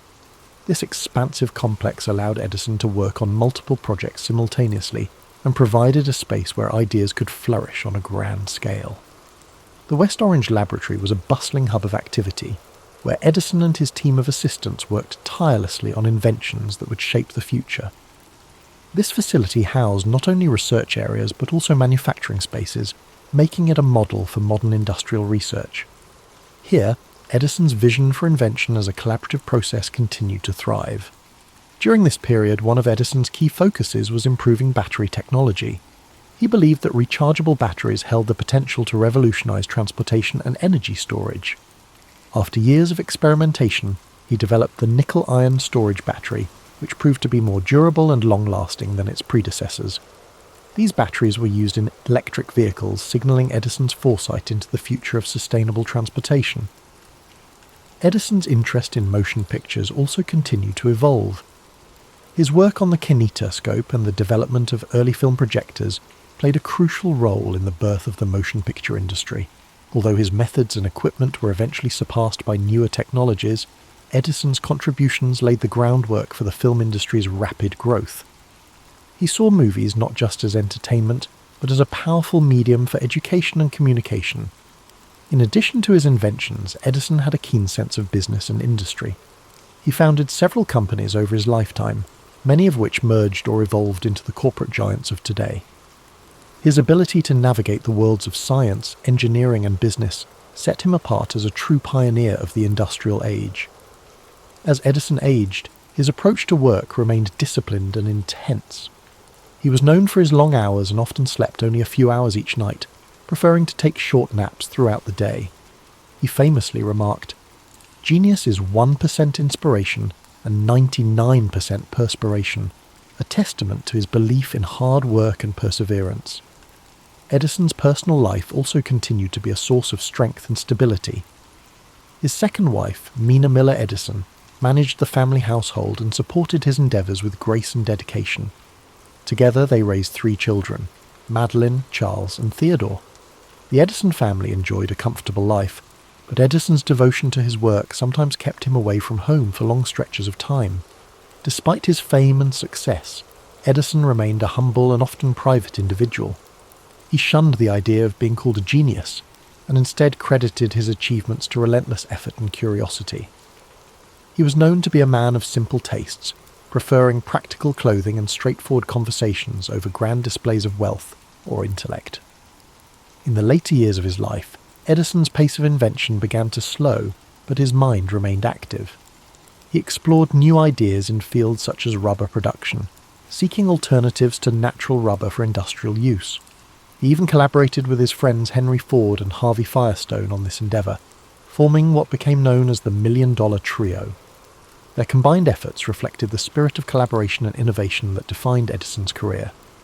As he approached his twilight years, Edison became more reflective about the changes he had witnessed. Born before the widespread use of electricity, he lived to see a world transformed by his inventions. The cities of his youth, once dimly lit by gas lamps and candles, now gleamed with electric lights. The hum of machines, powered by electricity, filled factories and homes alike. The world had grown smaller through communication technologies like the telegraph, the telephone and motion pictures, all fields where Edison had left his mark. In 1929, to celebrate the 50th anniversary of the electric light bulb, a grand event was held in Edison's honour at his laboratory in West Orange. Attended by prominent figures such as President Herbert Hoover and industrialists like Henry Ford, the event was a tribute to a man whose ideas had changed the world. Despite the accolades, Edison remained modest, focusing instead on the future and the possibilities yet to be explored. On October 18, 1931, at the age of 84, Thomas Edison passed away in his home in West Orange, New Jersey. His death marked the end of an era, but his legacy lived on. In tribute to his memory, people across the United States dimmed their electric lights for a moment of silence. It was a poignant reminder of how deeply Edison's work had illuminated their lives. Edison left behind more than just his inventions. He left a philosophy of innovation, a belief that curiosity, hard work, and a willingness to experiment could change the world. His approach to problem solving, his relentless pursuit of practical solutions, and his ability to turn ideas into reality inspired generations of inventors, scientists, and entrepreneurs. As you relax and drift into sleep, think of Thomas Edison's unwavering commitment to his dreams. Imagine the quiet hum of his laboratories, the soft glow of an electric bulb, or the scratchy tinny sound of a phonograph playing a long-forgotten tune. Let his story remind you that within each of us lies the potential for creativity and discovery.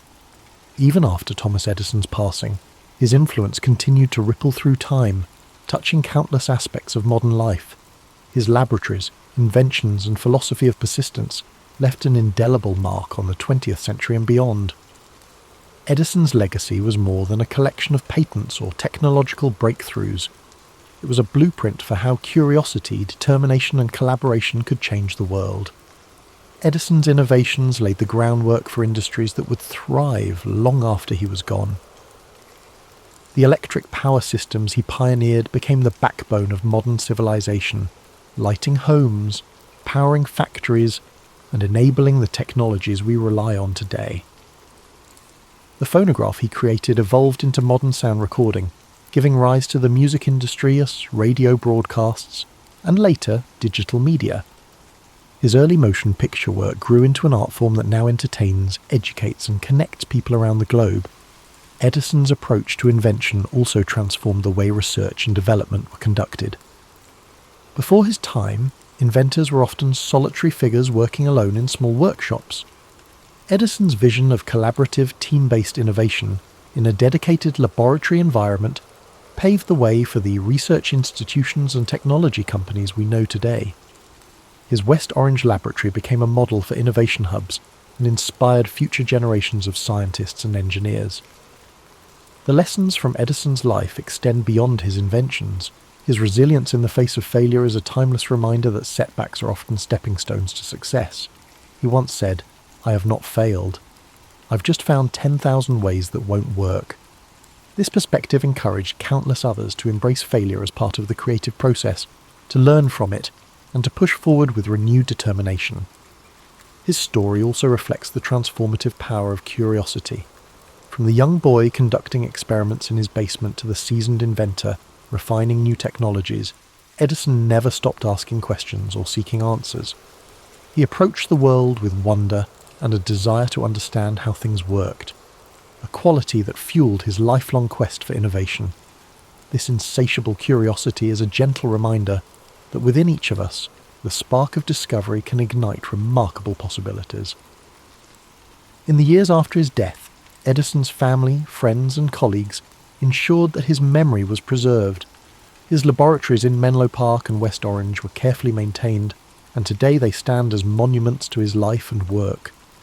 Visitors can walk through these spaces, see his tools and notebooks, and imagine the energy and creativity that once filled the air.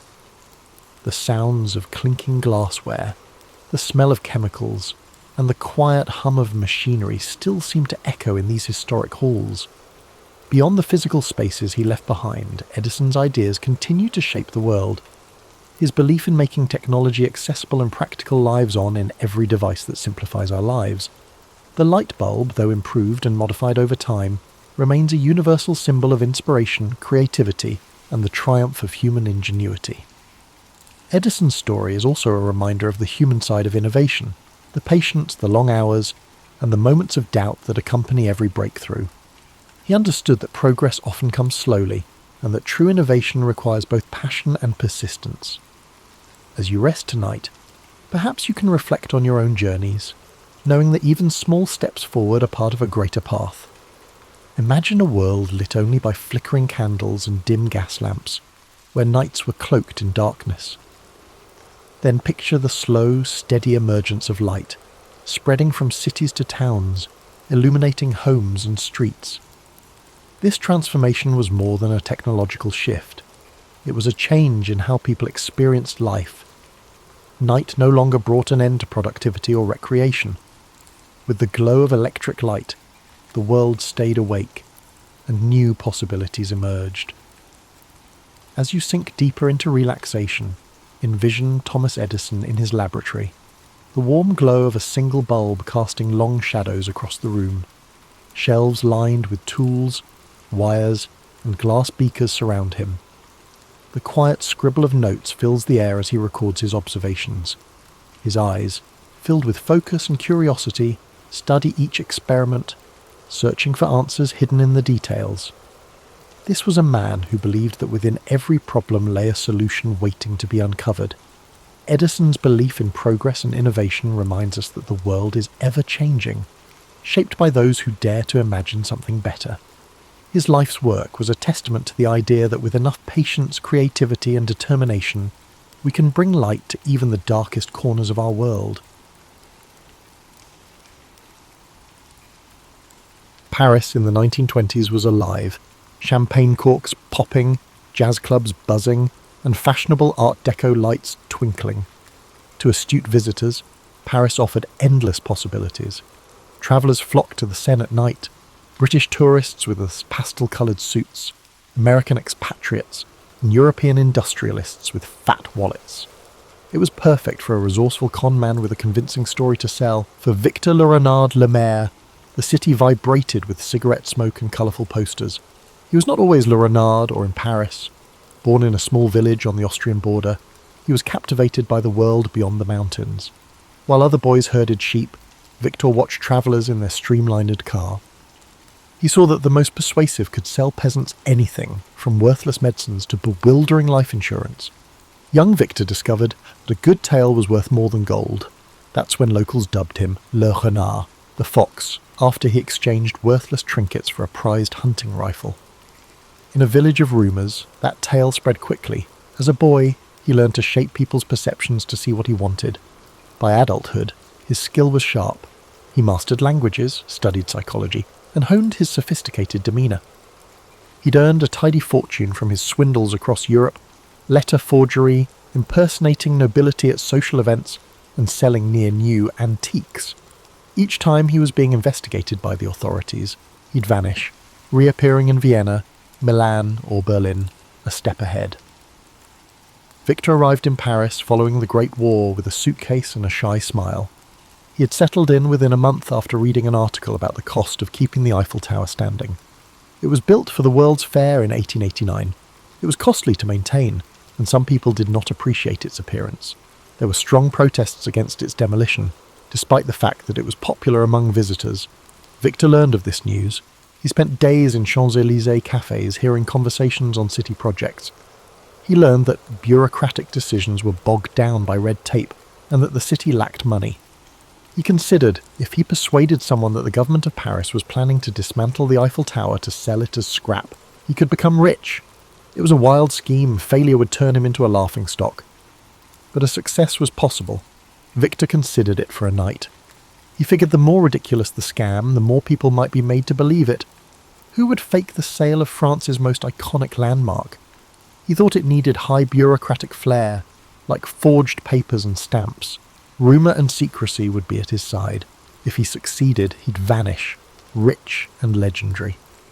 He spent the next few days poring over the engineering wonder, absorbing facts such as its metal mass, elevator upkeep, and the way the tower accommodated activities ranging from tourism to radio reception. With these details, he was able to address prospective buyers with authority. He took a lavish suite at the Hôtel de Crillon, pretending to be a high-ranking official. To add authenticity to his deception, he engaged an engraver for stationery of his imaginary Ministry of Post and Telegraph, since the Eiffel Tower was also a radio centre. The last touch put him in official mode. Paris, for all its beauty, also had its share of opportunistic entrepreneurs. There were whispers that a government minister was looking discreetly for a private investor in a secret project. The city did not want to face the public outcry of cancelling the tower, so this transaction had to be kept quiet. Everything was ready by the time Victor was prepared. It was such a warm spring afternoon that Victor was at a sidewalk cafe facing the Madeleine, scanning a list of buyers, ambitious, greedy-eyed men in the metal industry. His informant had told him they would stop at nothing to gain inside information on a city contract, no matter how sleazy. Breathing deeply of the scent of warm croissants and enjoying the hush as upscale Parisians walked past, Victor was filled with confidence. He could practically feel his win. He was more than a criminal in his own eyes. He was a performer with a bigger act than ordinary morals. He finished his coffee, concealed his notes, and rose to his feet. The greatest scam of his life was ready to start. Victor began by sending elegantly handwritten invitations on forged ministry stationery to half a dozen influential scrap metal merchants. He requested their presence at the prestigious Hôtel de Crillon for a most confidential discussion of national importance. The letter was a masterpiece of official-sounding rhetoric, sprinkled with phrases such as "in strictest confidence" and "under direct ministerial oversight." Anyone who read it would have believed it came straight from the desk of a high-ranking bureaucrat. He scheduled a single day of interviews, meeting each merchant individually. He wanted them to feel hand-picked and privileged, reinforcing the notion that the city wanted to keep this matter tightly under wraps. From the start, curiosity and greed twinkled in their eyes. When at last the conversation steered to the possibility of dismantling the Eiffel Tower, he watched their expressions dance between disbelief, astonishment, and excitement. Victor's calmly stated reasoning was that the maintenance fees had become prohibitive, and certain parties in government felt the tower no longer served its original purpose. To all of them, he leaked the same inside track. The city would soon finalise a discreet agreement for the tower's metal, but public backlash was a real concern. The city planned to avoid any uproar by finalising the deal quickly, so confidentiality was paramount. By the time the meeting ended, each merchant was fully enthralled. Victor had left them with the impression that they were among the few chosen to bid on the opportunity. Their own imaginations did much of the work from there, conjuring up fantasies of staggering profit. However, Victor soon identified a prime mark, André Dubois, a mid-level scrap metal businessman whose ambition often overshadowed his common sense. Dubois was known to be insecure about his place among the big players in the industry. If he could land a deal that secured him exclusive rights to the Eiffel Tower's metal, he believed he'd rise overnight into an elite echelon. Victor noticed how Dubois always asked breathlessly about the possibility of special consideration, a subtle hint that he might pay extra for preferential treatment. That was precisely the attitude Victor needed. After a few days of tantalising phone calls and cryptic notes, Victor invited Dubois to tour the Eiffel Tower with him in person. For added realism, Victor booked a chauffeur-driven car to pick up Dubois. Both men sat in the back seat, forging an atmosphere of clandestine camaraderie. As they approached the landmark, Victor gestured toward it as if it were an aging beast about to be put down.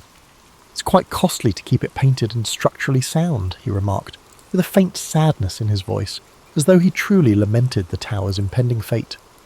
Dubois nodded solemnly, but his eyes gleamed with hunger. Ascending the tower's first deck, they observed the city sprawling in every direction, evidence, as Victor noted, that progress required sacrifice. He recited maintenance figures he'd gleaned from newspaper archives and from subtle bribes given to minor city clerks. This data-laden performance impressed Dubois. Victor then produced a sheaf of official-looking papers, a forged contract awarding the successful bidder exclusive salvage rights. Dubois skimmed them, mouth agape, as if he held a golden ticket to instant wealth.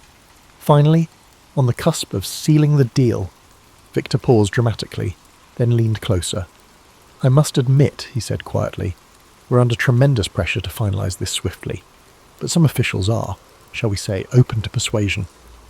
With one eyebrow raised in subtle suggestion, Victor let that phrase linger in the air. Dubois took the bait. He understood that a bribe would secure him the contract, an illegal but... Weeks later, Victor found himself in Vienna, living luxuriously at a grand hotel. He enjoyed idle afternoons at the imperial cafes, reading about the flurry of rumours swirling in Paris. A few tabloids speculated that a conman had fleeced a businessman out of a fortune. Official statements from City Hall denied any plans to dismantle the Eiffel Tower. Yet the press never got hold of Dubois's name, and no one had identified Victor. The story, swirling with half-truths, soon faded from public discourse. For Victor, that was a green light. His scheme had left no significant ripples, no public scandal, no humiliating trial. It was as though the entire episode had slipped into an urban legend. While sipping a particularly fine espresso one morning, he found himself flipping through a Parisian newspaper. In the business section, there was a fresh wave of articles on the tower's upkeep expenses. Costs were climbing yet again. The debates that raged a few years prior were resurfacing, with critics continuing to ask if the monument had outlived its usefulness. Reading that, Victor felt a surge of déjà vu, accompanied by a mischievous grin. If the city itself remained unconvinced of the tower's permanent place in its skyline, then the seed of plausibility was still there. The more he mulled it over, the more irresistible the idea became. Selling the Eiffel Tower once was bold. Selling it twice, that would be legendary. Of course, every repeat performance carries an elevated risk. Con artistry thrives on the unexpected. Victor was no stranger to the concept that lightning rarely strikes the same place twice. And yet, as he weighed his options, he recognised one key advantage. The first victim, Dubois, never went public. The scheme was still cloaked in rumour. Furthermore, the ephemeral nature of public memory in a bustling city like Paris worked in his favour. People had moved on to the next scandal. Victor decided that with a few adjustments, the plan could work again. He returned to Paris incognito, adopting the persona of a minor diplomat from a small Eastern European country. He took a suite at a different upscale hotel near the Opéra Garnier, careful not to retrace his steps exactly. He updated his forged documents, upgrading his fictitious role to an intergovernmental liaison dealing with municipal real estate transitions. This time, his approach would be more polished, more exclusive. He planned to target even wealthier players, men with deeper pockets and even greater appetites for risk. The second attempt began with the same formula. Elegantly worded letters on official-looking stationery, discreet appointments scheduled in lavish hotel lounges, and hushed talk of a sensitive government project.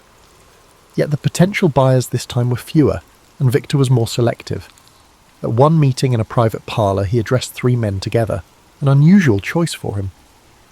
The trio included a well-known industrialist rumoured to have close ties to the city's political figures, a second man who managed a large shipping enterprise, and a third, a foreign investor looking to break into European markets.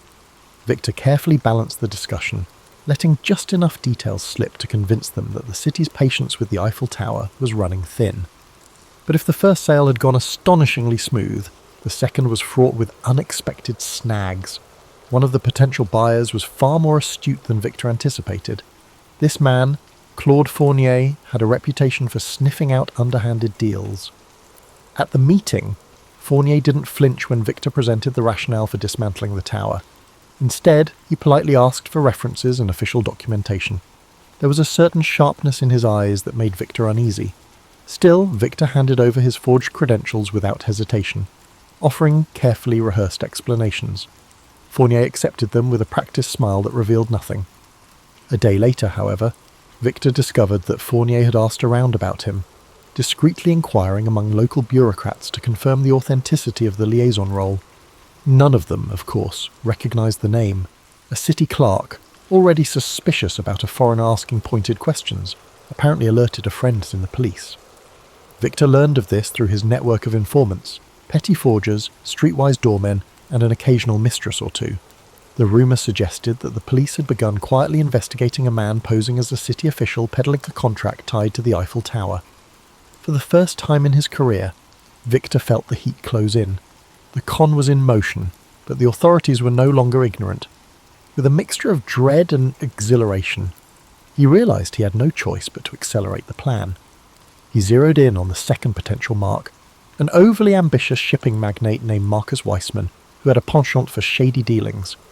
Over dinner at a private club, Victor dangled the tower's contract before him as if it were a rare gem.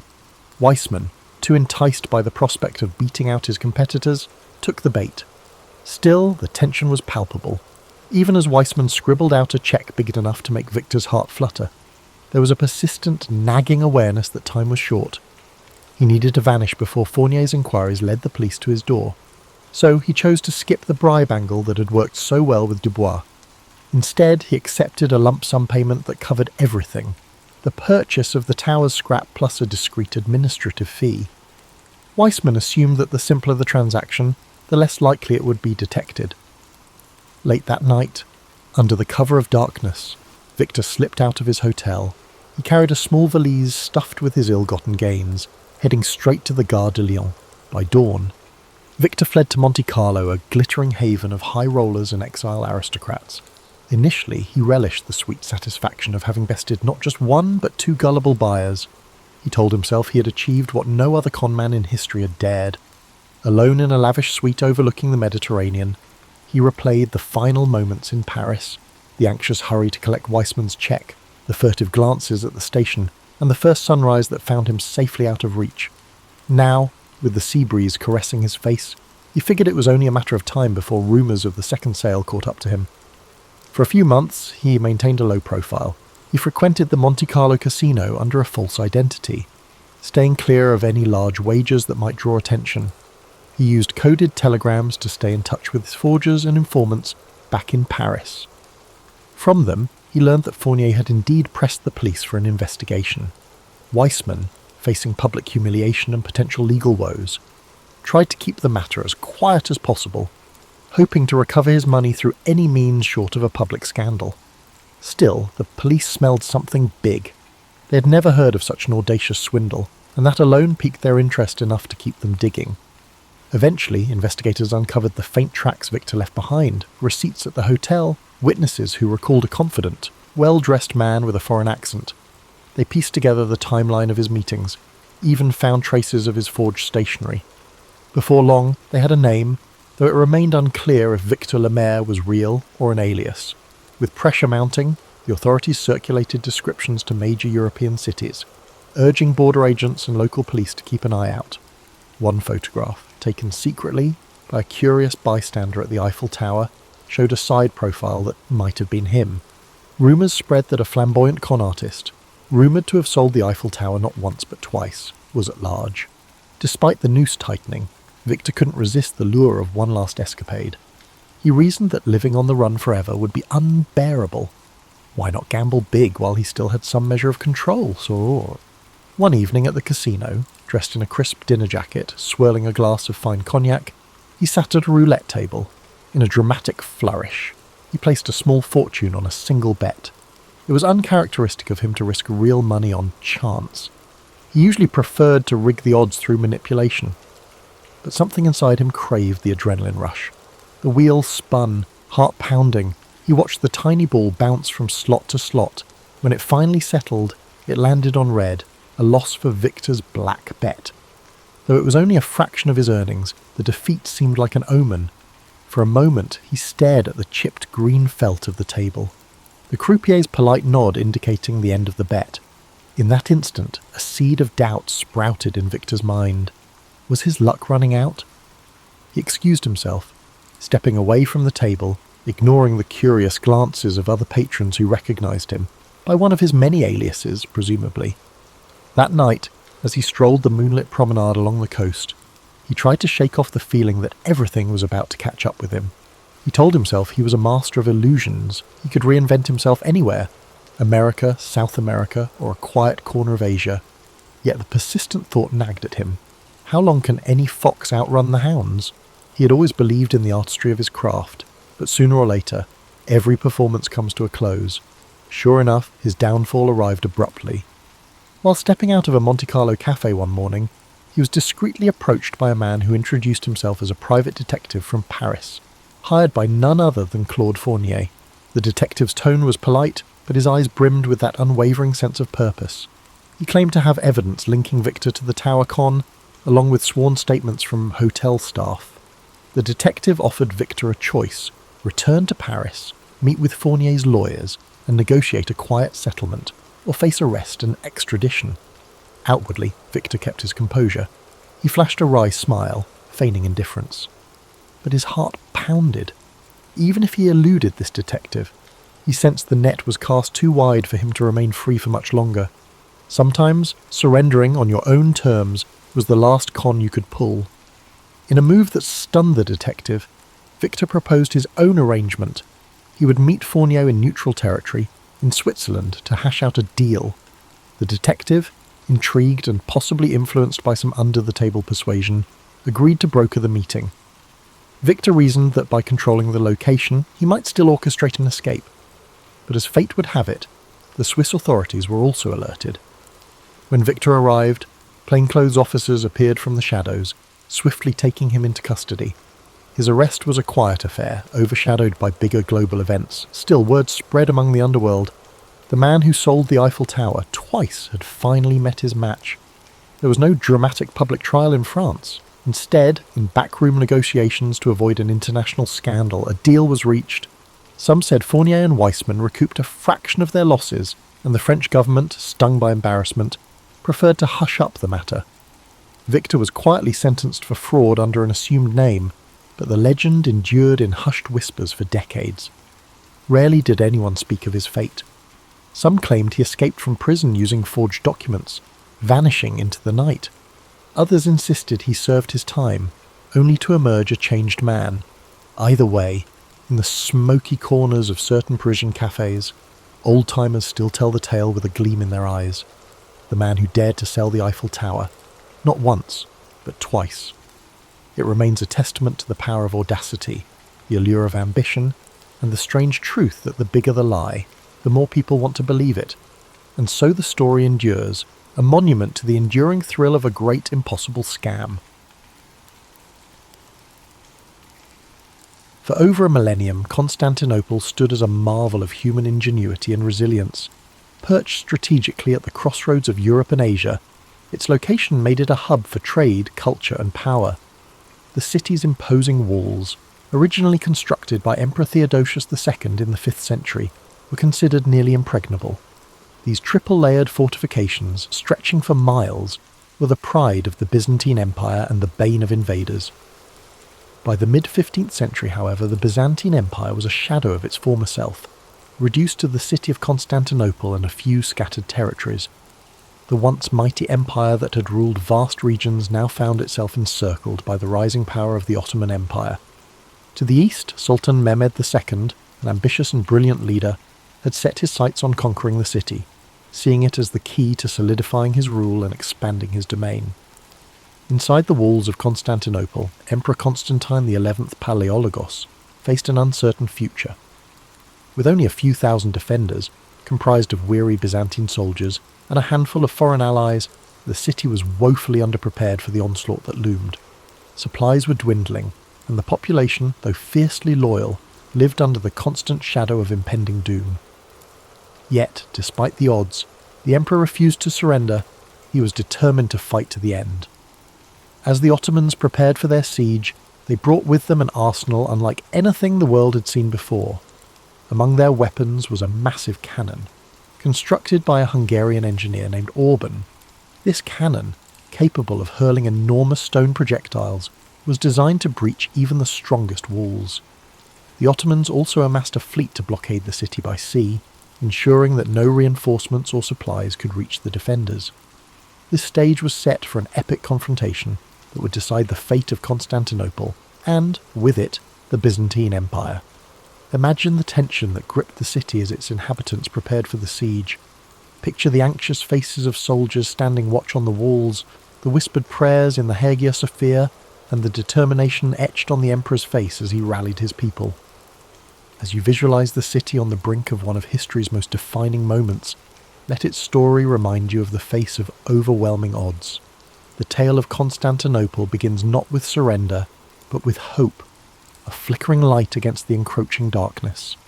On April 6, 1453, the Ottoman forces began their assault on Constantinople. Sultan Mehmed II, commanding an army of nearly 80,000 soldiers, surrounded the city by land and sea. His troops included elite janissaries, heavy artillery units, and cavalry, all meticulously prepared for the battle. In stark contrast, the defenders of Constantinople, numbering only about 7,000, relied on the strength of their walls, their limited resources, and their unwavering determination to hold off the invaders. As the siege commenced, the Ottoman cannon began its relentless bombardment. Each thunderous shot shook the ground, sending massive stones crashing into the city's formidable walls. The defenders scrambled to repair the damage as quickly as possible, working day and night to reinforce the crumbling sections. Yet, despite the damage, the walls of Constantinople held firm, frustrating the attackers and delaying their advance. By sea, Mehmed's fleet blockaded the Golden Horn, the narrow inlet that provided access to the city's harbour. In a bold and desperate move, the Byzantines constructed a massive chain boom across the entrance to the harbour, preventing Ottoman ships from breaching this vital area. For weeks, the two sides engaged in fierce skirmishes on the water, with neither gaining a decisive advantage. Within the city, life became a mix of hope and despair. Citizens prayed fervently in the grand Hagia Sophia, seeking solace and strength. Meanwhile, Emperor Constantine XI worked tirelessly to inspire his people, walking among the defenders on the walls, offering words of encouragement and sharing in their hardships. His presence was a source of unity in a city under siege. Sultan Mehmed II, determined to break the stalemate, devised a bold plan to outflank the city's defences. Using an extraordinary feat of engineering, he ordered his troops to transport ships overland on greased logs, bypassing the chain boom and launching them into the waters of the Golden Horn. This manoeuvre shocked the defenders and marked a turning point in the siege. As the weeks wore on, the defenders of Constantinople grew more exhausted. Supplies dwindled, and morale wavered as the walls suffered greater damage, yet they continued to resist, determined to protect their home against all odds. Imagine the long nights spent on the battlements, the glow of torches illuminating weary faces, and the echoes of cannon fire reverberating through the air. The siege was becoming a battle of attrition, with both sides pushing their limits. The city remained a symbol of defiance, even as the odds seemed increasingly insurmountable. The question lingered: how much longer could Constantinople hold out? As April turned to May, the siege of Constantinople escalated into a relentless struggle. The Ottoman bombardment grew fiercer, cannons fired day and night, chipping away at the once mighty Theodosian walls. Dust and debris filled the air, coating the streets and homes of the city. Despite the constant destruction, the defenders worked tirelessly to repair breaches, often under the cover of darkness. Every stone they placed was an act of defiance against the overwhelming forces pressing in around them. Inside the city, the mood shifted between grim determination and quiet fear. Emperor Constantine XI continued to rally his people, addressing soldiers, citizens and priests alike. His words were simple but powerful, reminding them that they were fighting not just for their lives but for their culture, faith and history. Families huddled together in their homes, offering whispered prayers for protection. In the Hagia Sophia, the city's spiritual heart, the clergy led solemn services, their chants echoing in the grand dome chamber. Outside the walls, Sultan Mehmed II adjusted his strategy. Recognizing the defenders' stubborn resistance, he ordered his engineers to dig tunnels beneath the city's walls in an effort to weaken their foundation.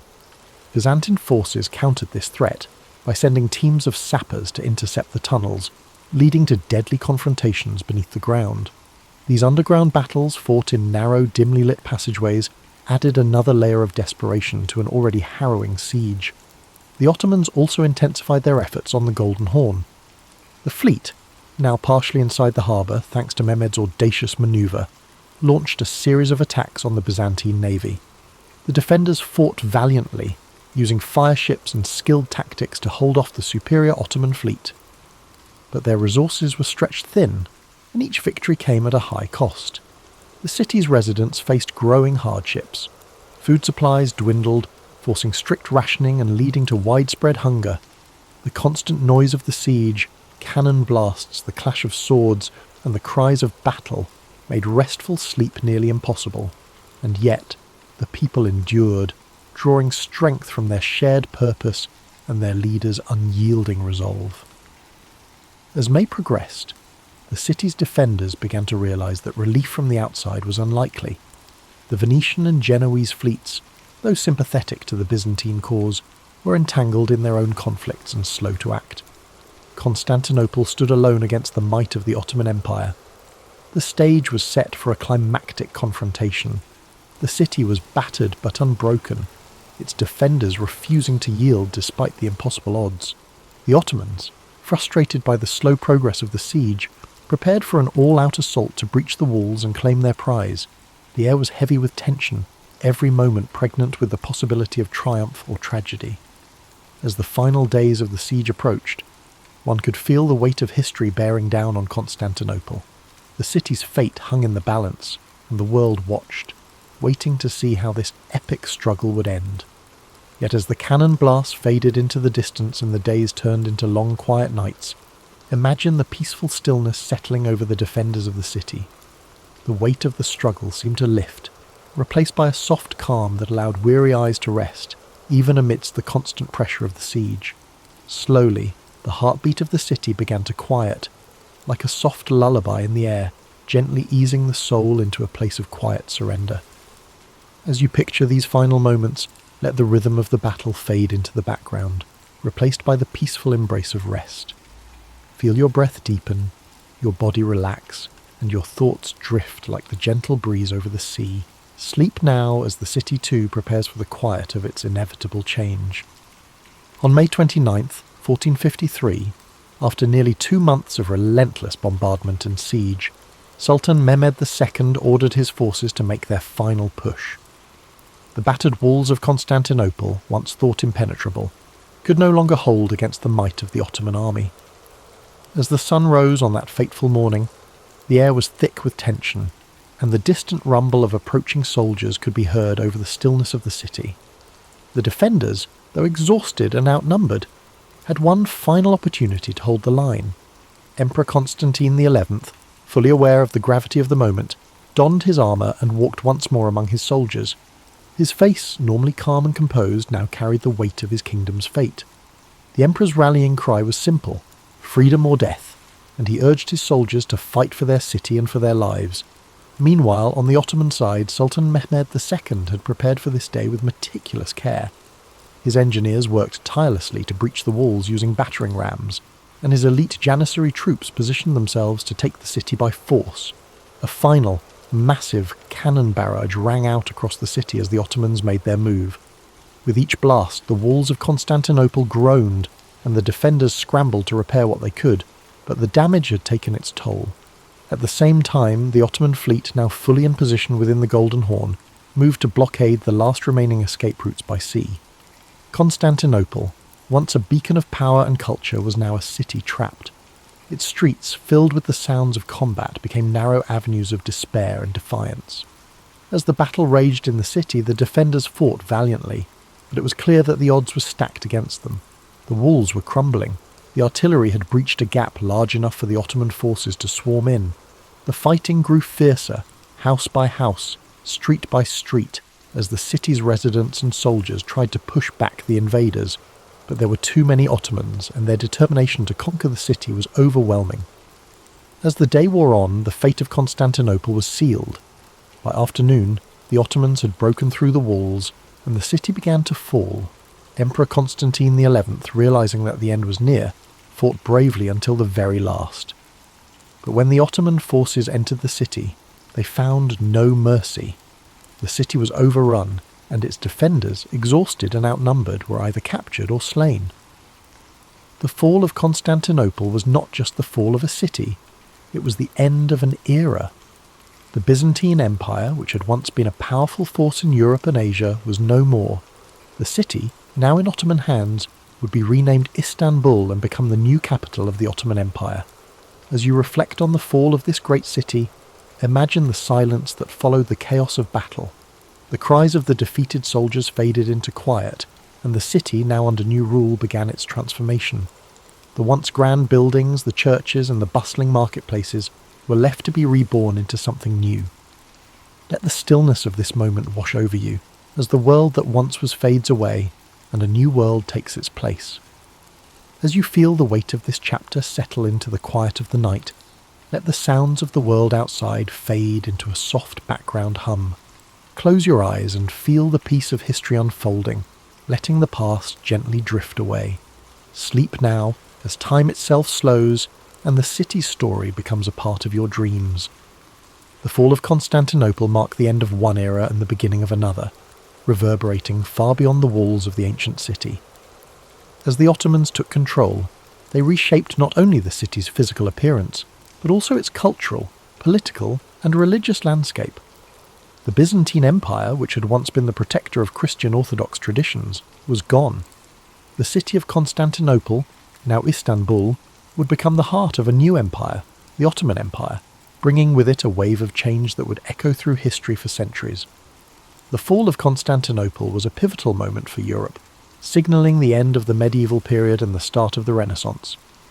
With the loss of one of the most important Christian cities, scholars, artisans, and intellectuals fled to the west, carrying with them priceless knowledge and manuscripts. The Greeks, who had lived under Byzantine rule for generations, brought their learning to places like Florence, Venice, and Rome. The rediscovery of classical texts and ancient Greek philosophy fueled the Renaissance, sparking a new era of intellectual and artistic flourishing. But the impact of the city's fall was not just felt in the west. For the Ottomans, capturing Constantinople was a moment of immense pride and significance. Sultan Mehmed II, now known as the Conqueror, solidified his legacy and the Ottoman Empire's power. He established a new capital that would rival all other cities in the world, renaming it Istanbul, and began transforming it into a thriving metropolis. The Hagia Sophia, once a Christian cathedral and a symbol of Byzantine glory, was converted into a mosque, and the city's skyline would be dominated by the grand minarets of Ottoman mosques. The Ottomans also began to expand their empire, pushing further into Europe, Asia, and Africa. Constantinople's fall opened up new trade routes and positioned the Ottomans as the dominant force in the eastern Mediterranean. The city's strategic location between Europe and Asia gave the Ottomans control of crucial land and sea trade routes, further strengthening their empire. In the centuries that followed, the legacy of Constantinople would continue to shape the world. For the East, it became a symbol of Ottoman strength and prosperity. For the West, it served as a reminder of the fragility of empires and the shifting tides of history. The fall of Constantinople was more than just a military victory. It was a symbolic event that signalled the changing balance of power in the world. As you reflect on the long-reaching consequences of this moment in history, imagine how the passing of centuries can transform a city, how the echoes of one era can reverberate into the next. Feel the calmness of time moving forward, each breath slower, as you let the weight of these changes settle into your thoughts. The past is a river, constantly flowing, and Constantinople's fall was but one ripple in the vast current of history. Let this ripple guide you into a peaceful place of reflection, where the weight of time and change lifts, and you feel the peace of quiet understanding. Though the city of Constantinople fell to the Ottomans in 1453, the spirit of its ancient civilization would never be fully extinguished. The echoes of its grandeur, its wisdom, and its role as the crossroads of empires resonated through time. The Byzantines, though defeated, had left an indelible mark on the world. The artifacts, the knowledge, and the stories of their culture continued to influence not only the Ottomans, but the entire world for generations. Even the name Constantinople itself would live on in the hearts of those who revered its history. For the Ottomans, the transformation of the city into Istanbul was more than a conquest. It was a blending of two worlds. The Greek Orthodox and Christian heritage of Constantinople mixed with the Islamic Ottoman culture, creating a rich and diverse society that would flourish for centuries. The city's iconic Hagia Sophia, once a Christian church, stood as a testament to this blending, a symbol of the city's enduring beauty and the confluence of different faiths, traditions and ideas. Over time, Istanbul would become a global hub for art, science and trade, fostering an environment where diverse cultures and ideas could meet. Scholars, artists and merchants from all corners of the world passed through the city, contributing to its ongoing legacy as a place of knowledge and exchange. As you reflect on the lasting impact of Constantinople, imagine how the quiet passage of time can allow a city's legacy to endure long after its walls have crumbled. The stories of Constantinople's rise, its cultural riches, and its eventual fall are woven into the fabric of history. And just as the city evolved, so did the stories of the people who lived there, stories that still inspire awe and contemplation today. Now, as the quiet night settles in, let yourself be carried away by the soft waves of time. The distant sounds of the past are now mere whispers in the night, fading into a calm silence. The story of Constantinople, its rise and fall, and its everlasting influence now rests softly in the back of your mind. Allow this story to guide you into a deep and peaceful rest, where the weight of history lifts and only the soothing silence remains.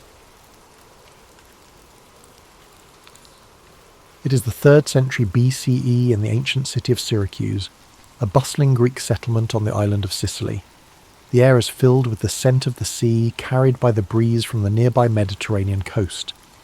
The streets are alive with merchants, artisans and scholars, their voices blending into a harmonious hum.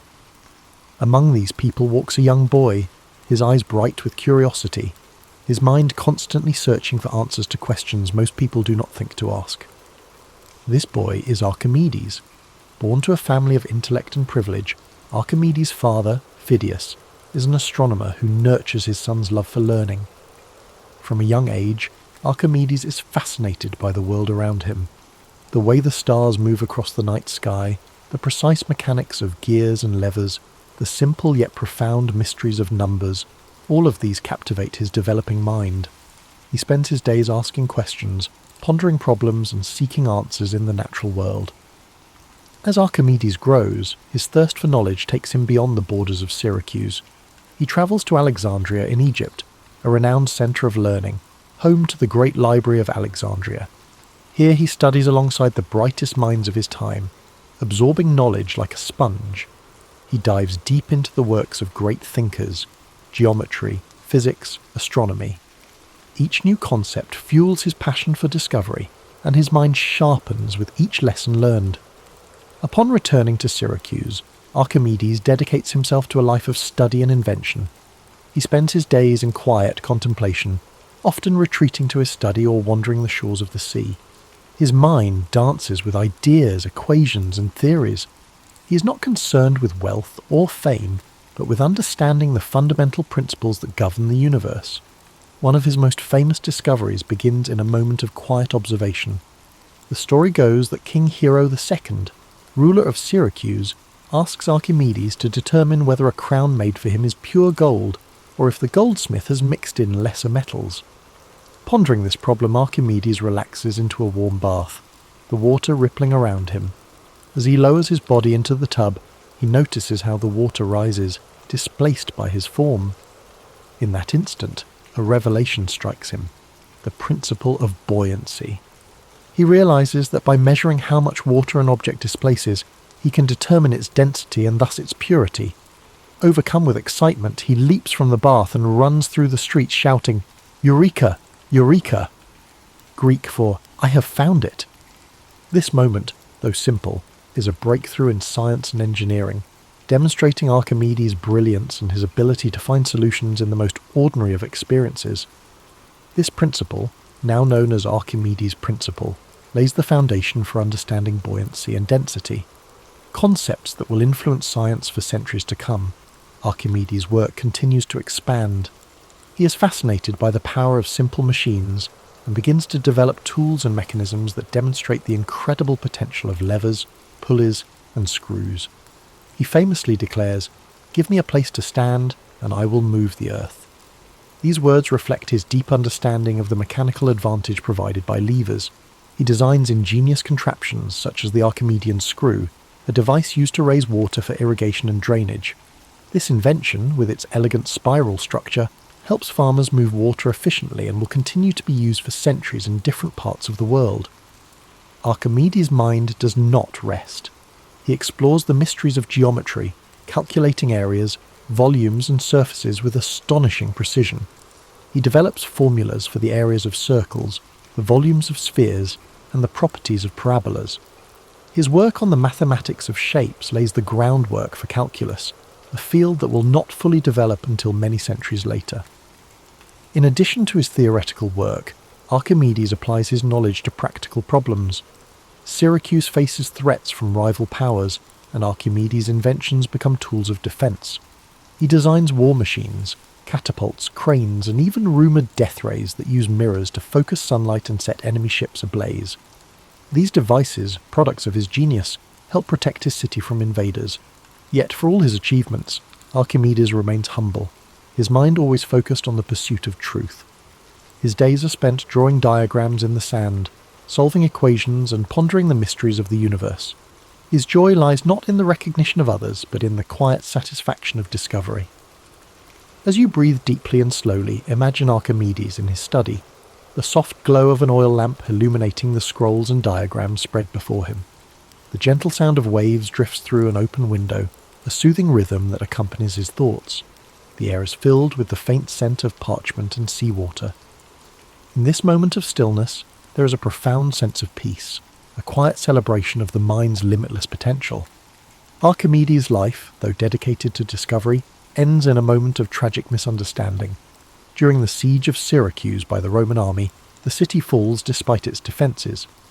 As the soldiers enter, Archimedes is engrossed in his work, drawing a mathematical diagram in the sand. A Roman soldier approaches him, but Archimedes, absorbed in his thoughts, asks the soldier not to disturb his circles.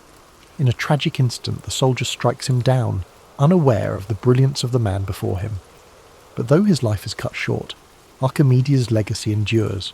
His discoveries, his inventions, and his insights into the world of mathematics and physics continue to inspire generations. His work becomes the foundation for future scientists, engineers, and thinkers, a testament to the enduring power of curiosity and intellect. As you drift further into sleep, let the story of Archimedes remind you of the beauty of exploration, the joy of discovery, and the quiet power of the mind. His life teaches us that the pursuit of knowledge, no matter how simple or complex, is a journey worth taking. Each question we ask, each problem we solve, brings us closer to understanding the wonders of the world. As you sink deeper into the gentle embrace of sleep, let the wisdom and wonder of Archimedes' life continue to guide your thoughts. His journey was one of relentless curiosity, an unquenchable thirst for understanding the mysteries of the universe. Even now, centuries later, his discoveries ripple through time, touching the modern world in ways both seen and unseen. Picture the quiet streets of ancient Syracuse once more. The sun has set and the city is cloaked in twilight. The gentle sound of the sea rolls in the distance, its waves washing softly against the stone walls of the harbour. Lanterns flicker along the narrow alleyways, casting warm pools of light onto the cobbled streets. Somewhere in this peaceful setting, Archimedes walks slowly, his mind alive with thoughts and ideas. He is at ease, his steps unhurried, the weight of his questions a welcome companion rather than a burden. This tranquility reflects a life devoted to understanding, to peeling back the layers of the world to reveal the beauty beneath. Archimedes saw the universe as a grand puzzle, one that could be unravelled with patience, logic, and observation. He understood that the smallest discoveries could lead to the grandest truths, that even the most complex problems could be solved by breaking them down into their simplest forms. Imagine him standing by the shoreline, the breeze rustling his robes, the salty air filling his lungs. He gazes out at the expanse of the sea, the horizon a seamless blend of water and sky. In his mind, the sea is not just a vast body of water, but a dynamic system governed by principles he can explore and understand. To Archimedes, every wave, every ripple tells a story of motion, force, and balance. His world is alive with meaning, a canvas on which the laws of nature are painted with exquisite detail. He returns to his workshop, a quiet space filled with scrolls, diagrams, and tools of his trade. The air carries the scent of ink, parchment, and aged wood. The room is dimly lit by the soft glow of an oil lamp, its flame dancing gently. Archimedes leans over a table strewn with geometric figures and mechanical designs. His fingers trace the lines of a new invention, his mind focused yet serene. Each stroke of his quill, each measurement, is a step in his never-ending quest to understand the world more deeply. His life reminds us that knowledge is not just power, it is also peace. The act of learning, of discovering, brings with it a calm certainty, a quiet joy. Archimedes found solace in his work, in the simple yet profound pleasure of solving a problem, of uncovering a truth that lay hidden just beneath the surface. His discoveries were not just for his time but for all time, a gift to future generations who would build upon his legacy. Allow your mind to rest in this world of gentle discovery, where questions are welcomed and answers are earned through patience and insight. Let the image of Archimedes' quiet contemplation bring you comfort. His life shows us that there is beauty in thought, in exploration, in the pursuit of knowledge. No problem is too large, no challenge too daunting when faced with a calm and determined mind. As you breathe slowly and deeply, feel a sense of calm curiosity settle over you. The worries of the day drift away, replaced by the stillness of this moment. The gentle rhythm of your breath becomes the heartbeat of your own quiet discoveries. Like Archimedes, you're free to explore the depths of your thoughts, to wonder, to question, and to dream. The soft lapping of waves on the shore echoes in the distance, a soothing sound that anchors you to a place of peace. The stars twinkle faintly above, each one a reminder of the infinite possibilities that lie before you. Archimedes understood that the universe, vast and mysterious, is a place of endless wonder. And as you drift further into sleep, you too are part of that wonder, a being of thought, curiosity, and potential. Imagine the warmth of a gentle sun rising over the horizon, casting its golden light across the quiet city of Syracuse. The world awakens slowly, the streets coming to life with the soft sounds of morning. Archimedes' study is filled with the gentle glow of dawn, his scrolls illuminated by the first rays of light. The work continues, the questions remain, and the journey of discovery goes on. In this moment, you're wrapped in a blanket of peace and possibility. The story of Archimedes whispers to you that the pursuit of knowledge is a path without end, a journey that brings fulfillment and joy. His life is a reminder that even the smallest insights can lead to the greatest understandings, that patience and curiosity are the keys to unlocking the universe's secrets. As you drift deeper into the serene embrace of sleep, let the story of Archimedes continue to weave through your thoughts like a gentle current. His life reminds us that the universe is filled with puzzles waiting to be solved, and each quiet moment of reflection brings us closer to understanding its secrets. The night is calm now, and the echoes of his discoveries linger softly in your mind. Imagine the gentle rhythm of the sea, the waves rising and falling in a soothing eternal dance. The moon casts a silvery light upon the water, its reflection shimmering and rippling with each movement. This same sea, with its endless motion, once inspired Archimedes to develop theories of fluid mechanics, his brilliant mind observing patterns and laws hidden in the simplest of things. To him, the sea was more than just water. It was a universe of knowledge, a place where physics, geometry, and nature met in perfect harmony. Allow yourself to float upon this tranquil sea, the waves cradling you with their soft, steady motion. The worries of the day dissolve, carried away by the tides.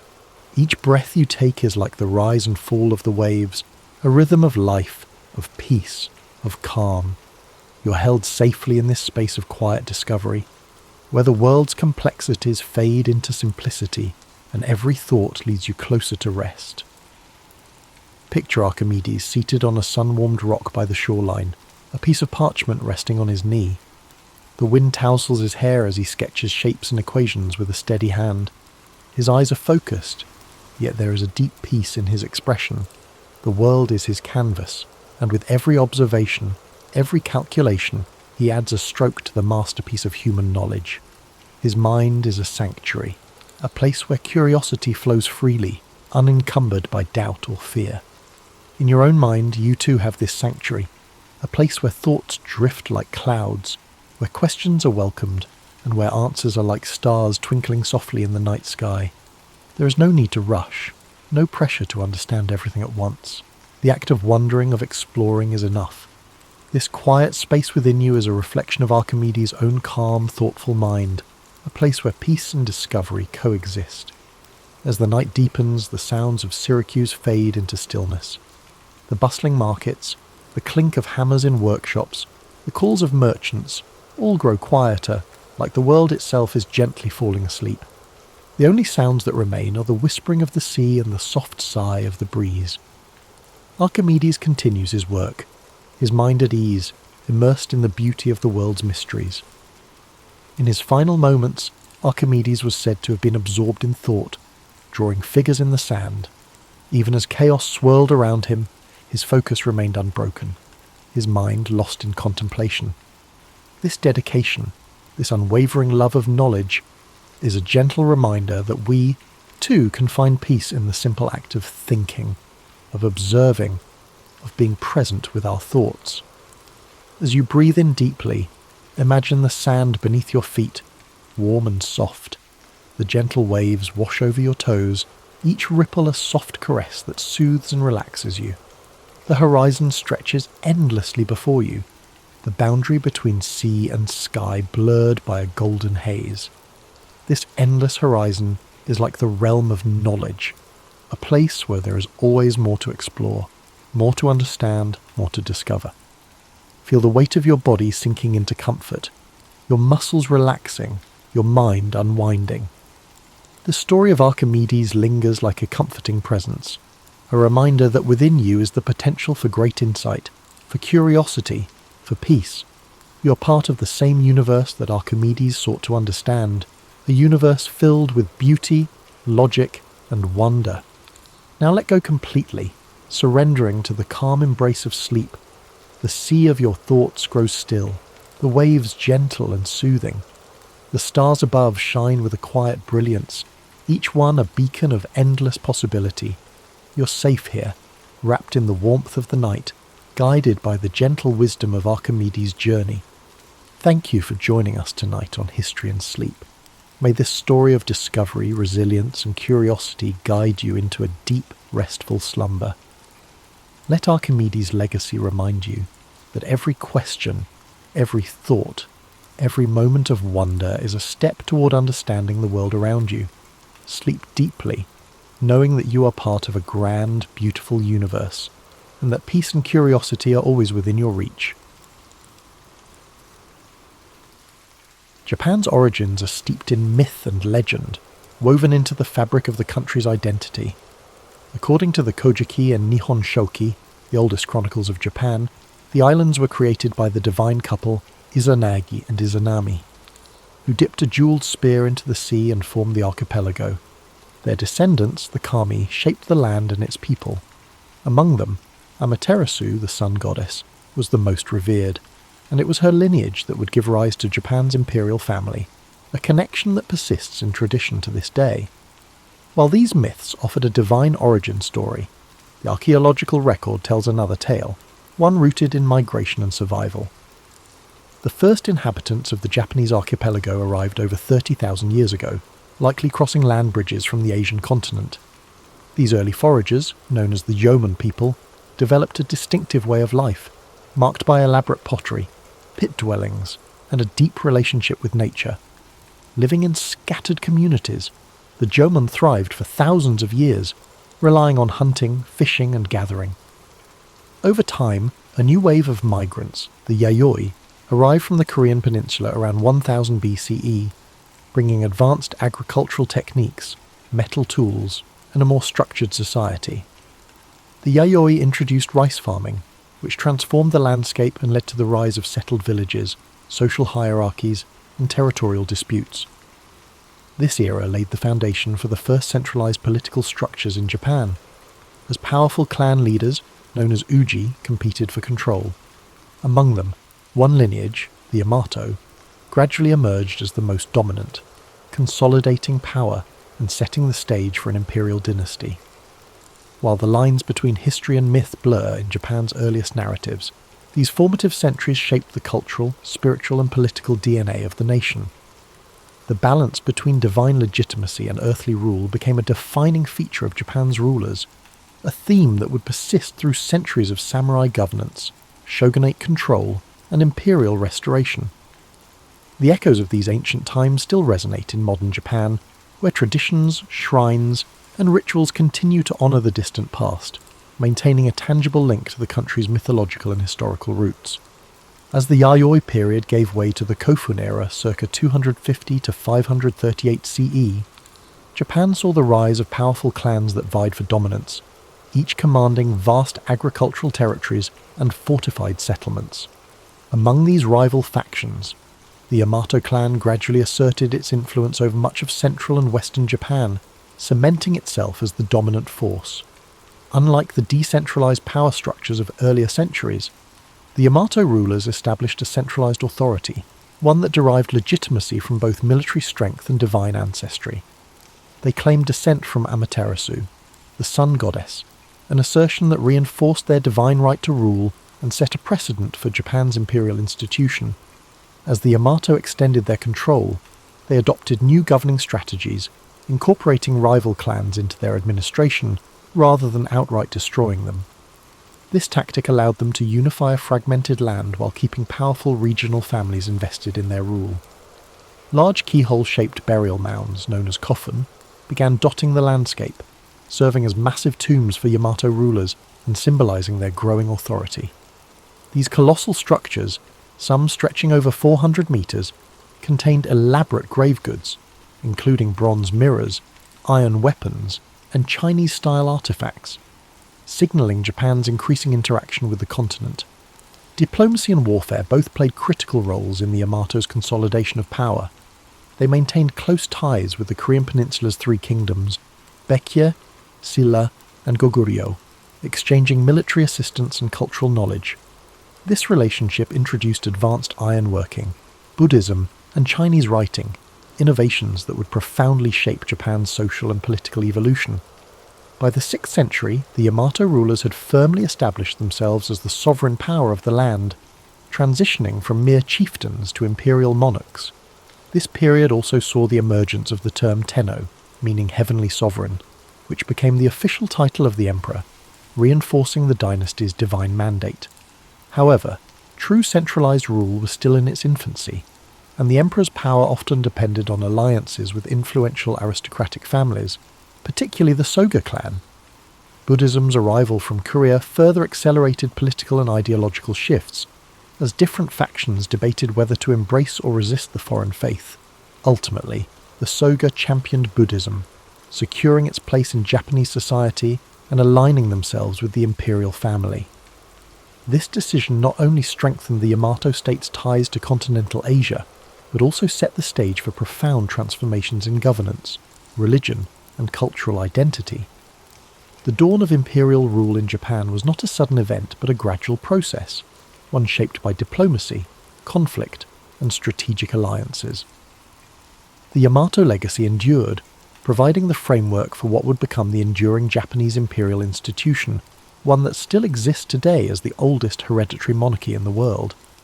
As the Yamato rulers solidified their control, Japan entered a period of profound transformation known as the Asuka period, 538 to 710 CE, a time when foreign influences, particularly from China and Korea, began reshaping nearly every aspect of Japanese society.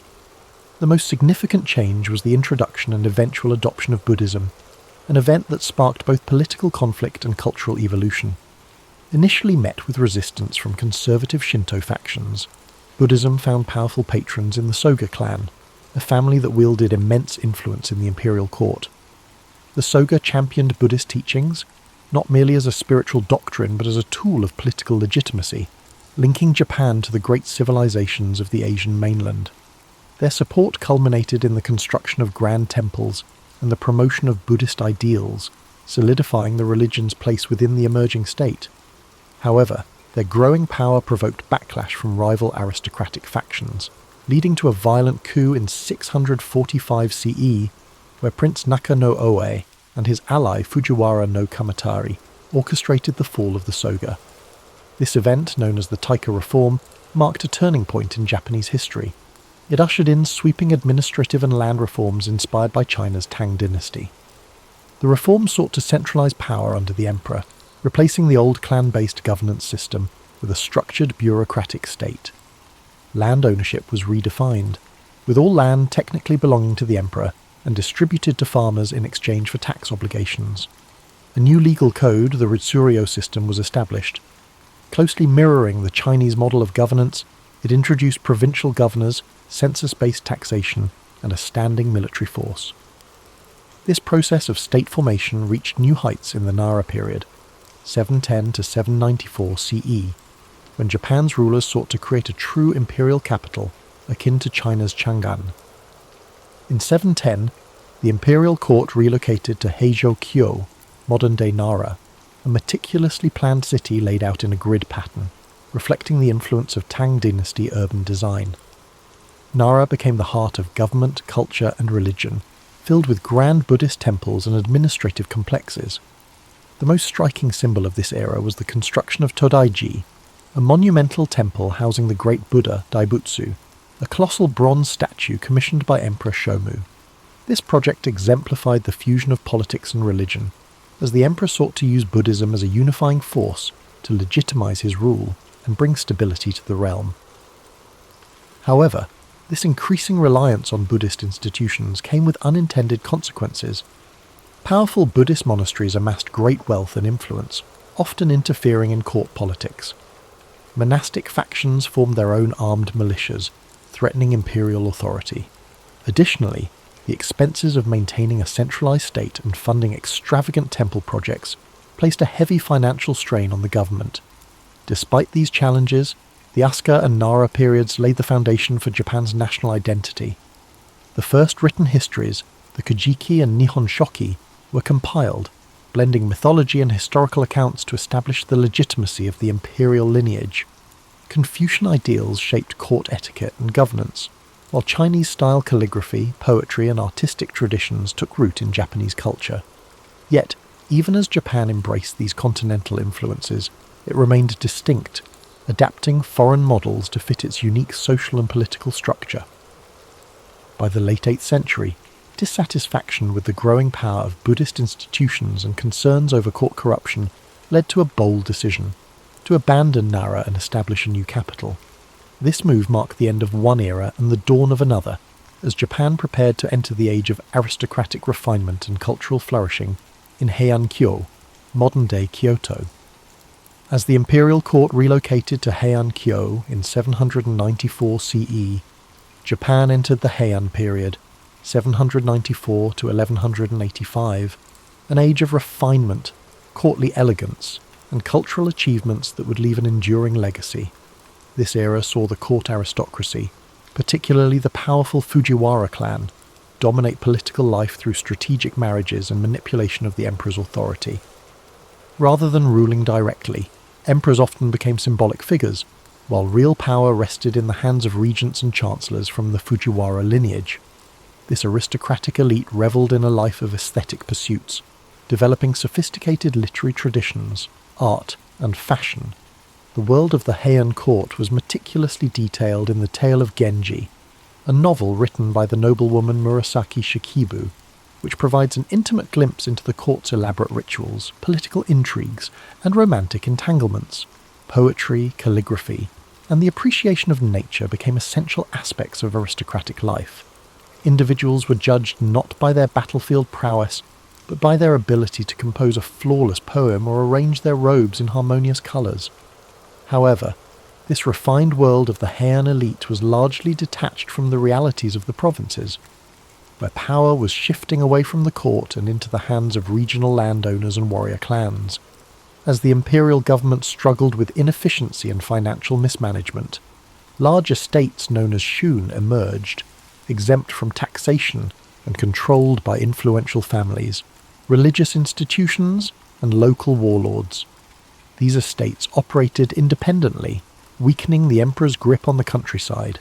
The Fujiwara, preoccupied with courtly life, failed to address the growing instability in the provinces, leading to the rise of the Bushi, warrior class, who would soon dominate Japan's political landscape. These warriors, initially employed as estate enforcers and mercenaries, gradually amassed land and influence, forming powerful samurai clans. By the late Heian period, two dominant warrior families, the Taira and the Minamoto, emerged as the key players in Japan's shifting power dynamics. Their rivalry culminated in a series of violent conflicts, known as the Genpei War, 1180 to 1185, which would decide the fate of the nation. The aristocratic Heian court, once the pinnacle of cultural sophistication, found itself powerless against the militarized society rising in the provinces. While poetry and courtly aesthetics flourished in Heian Kyo, battles raged across the countryside, heralding the end of imperial dominance and the dawn of the samurai age. With the final defeat of the Taira at the Battle of Dan-no-ura in 1185, the Minamoto clan emerged victorious, forever altering Japan's political structure.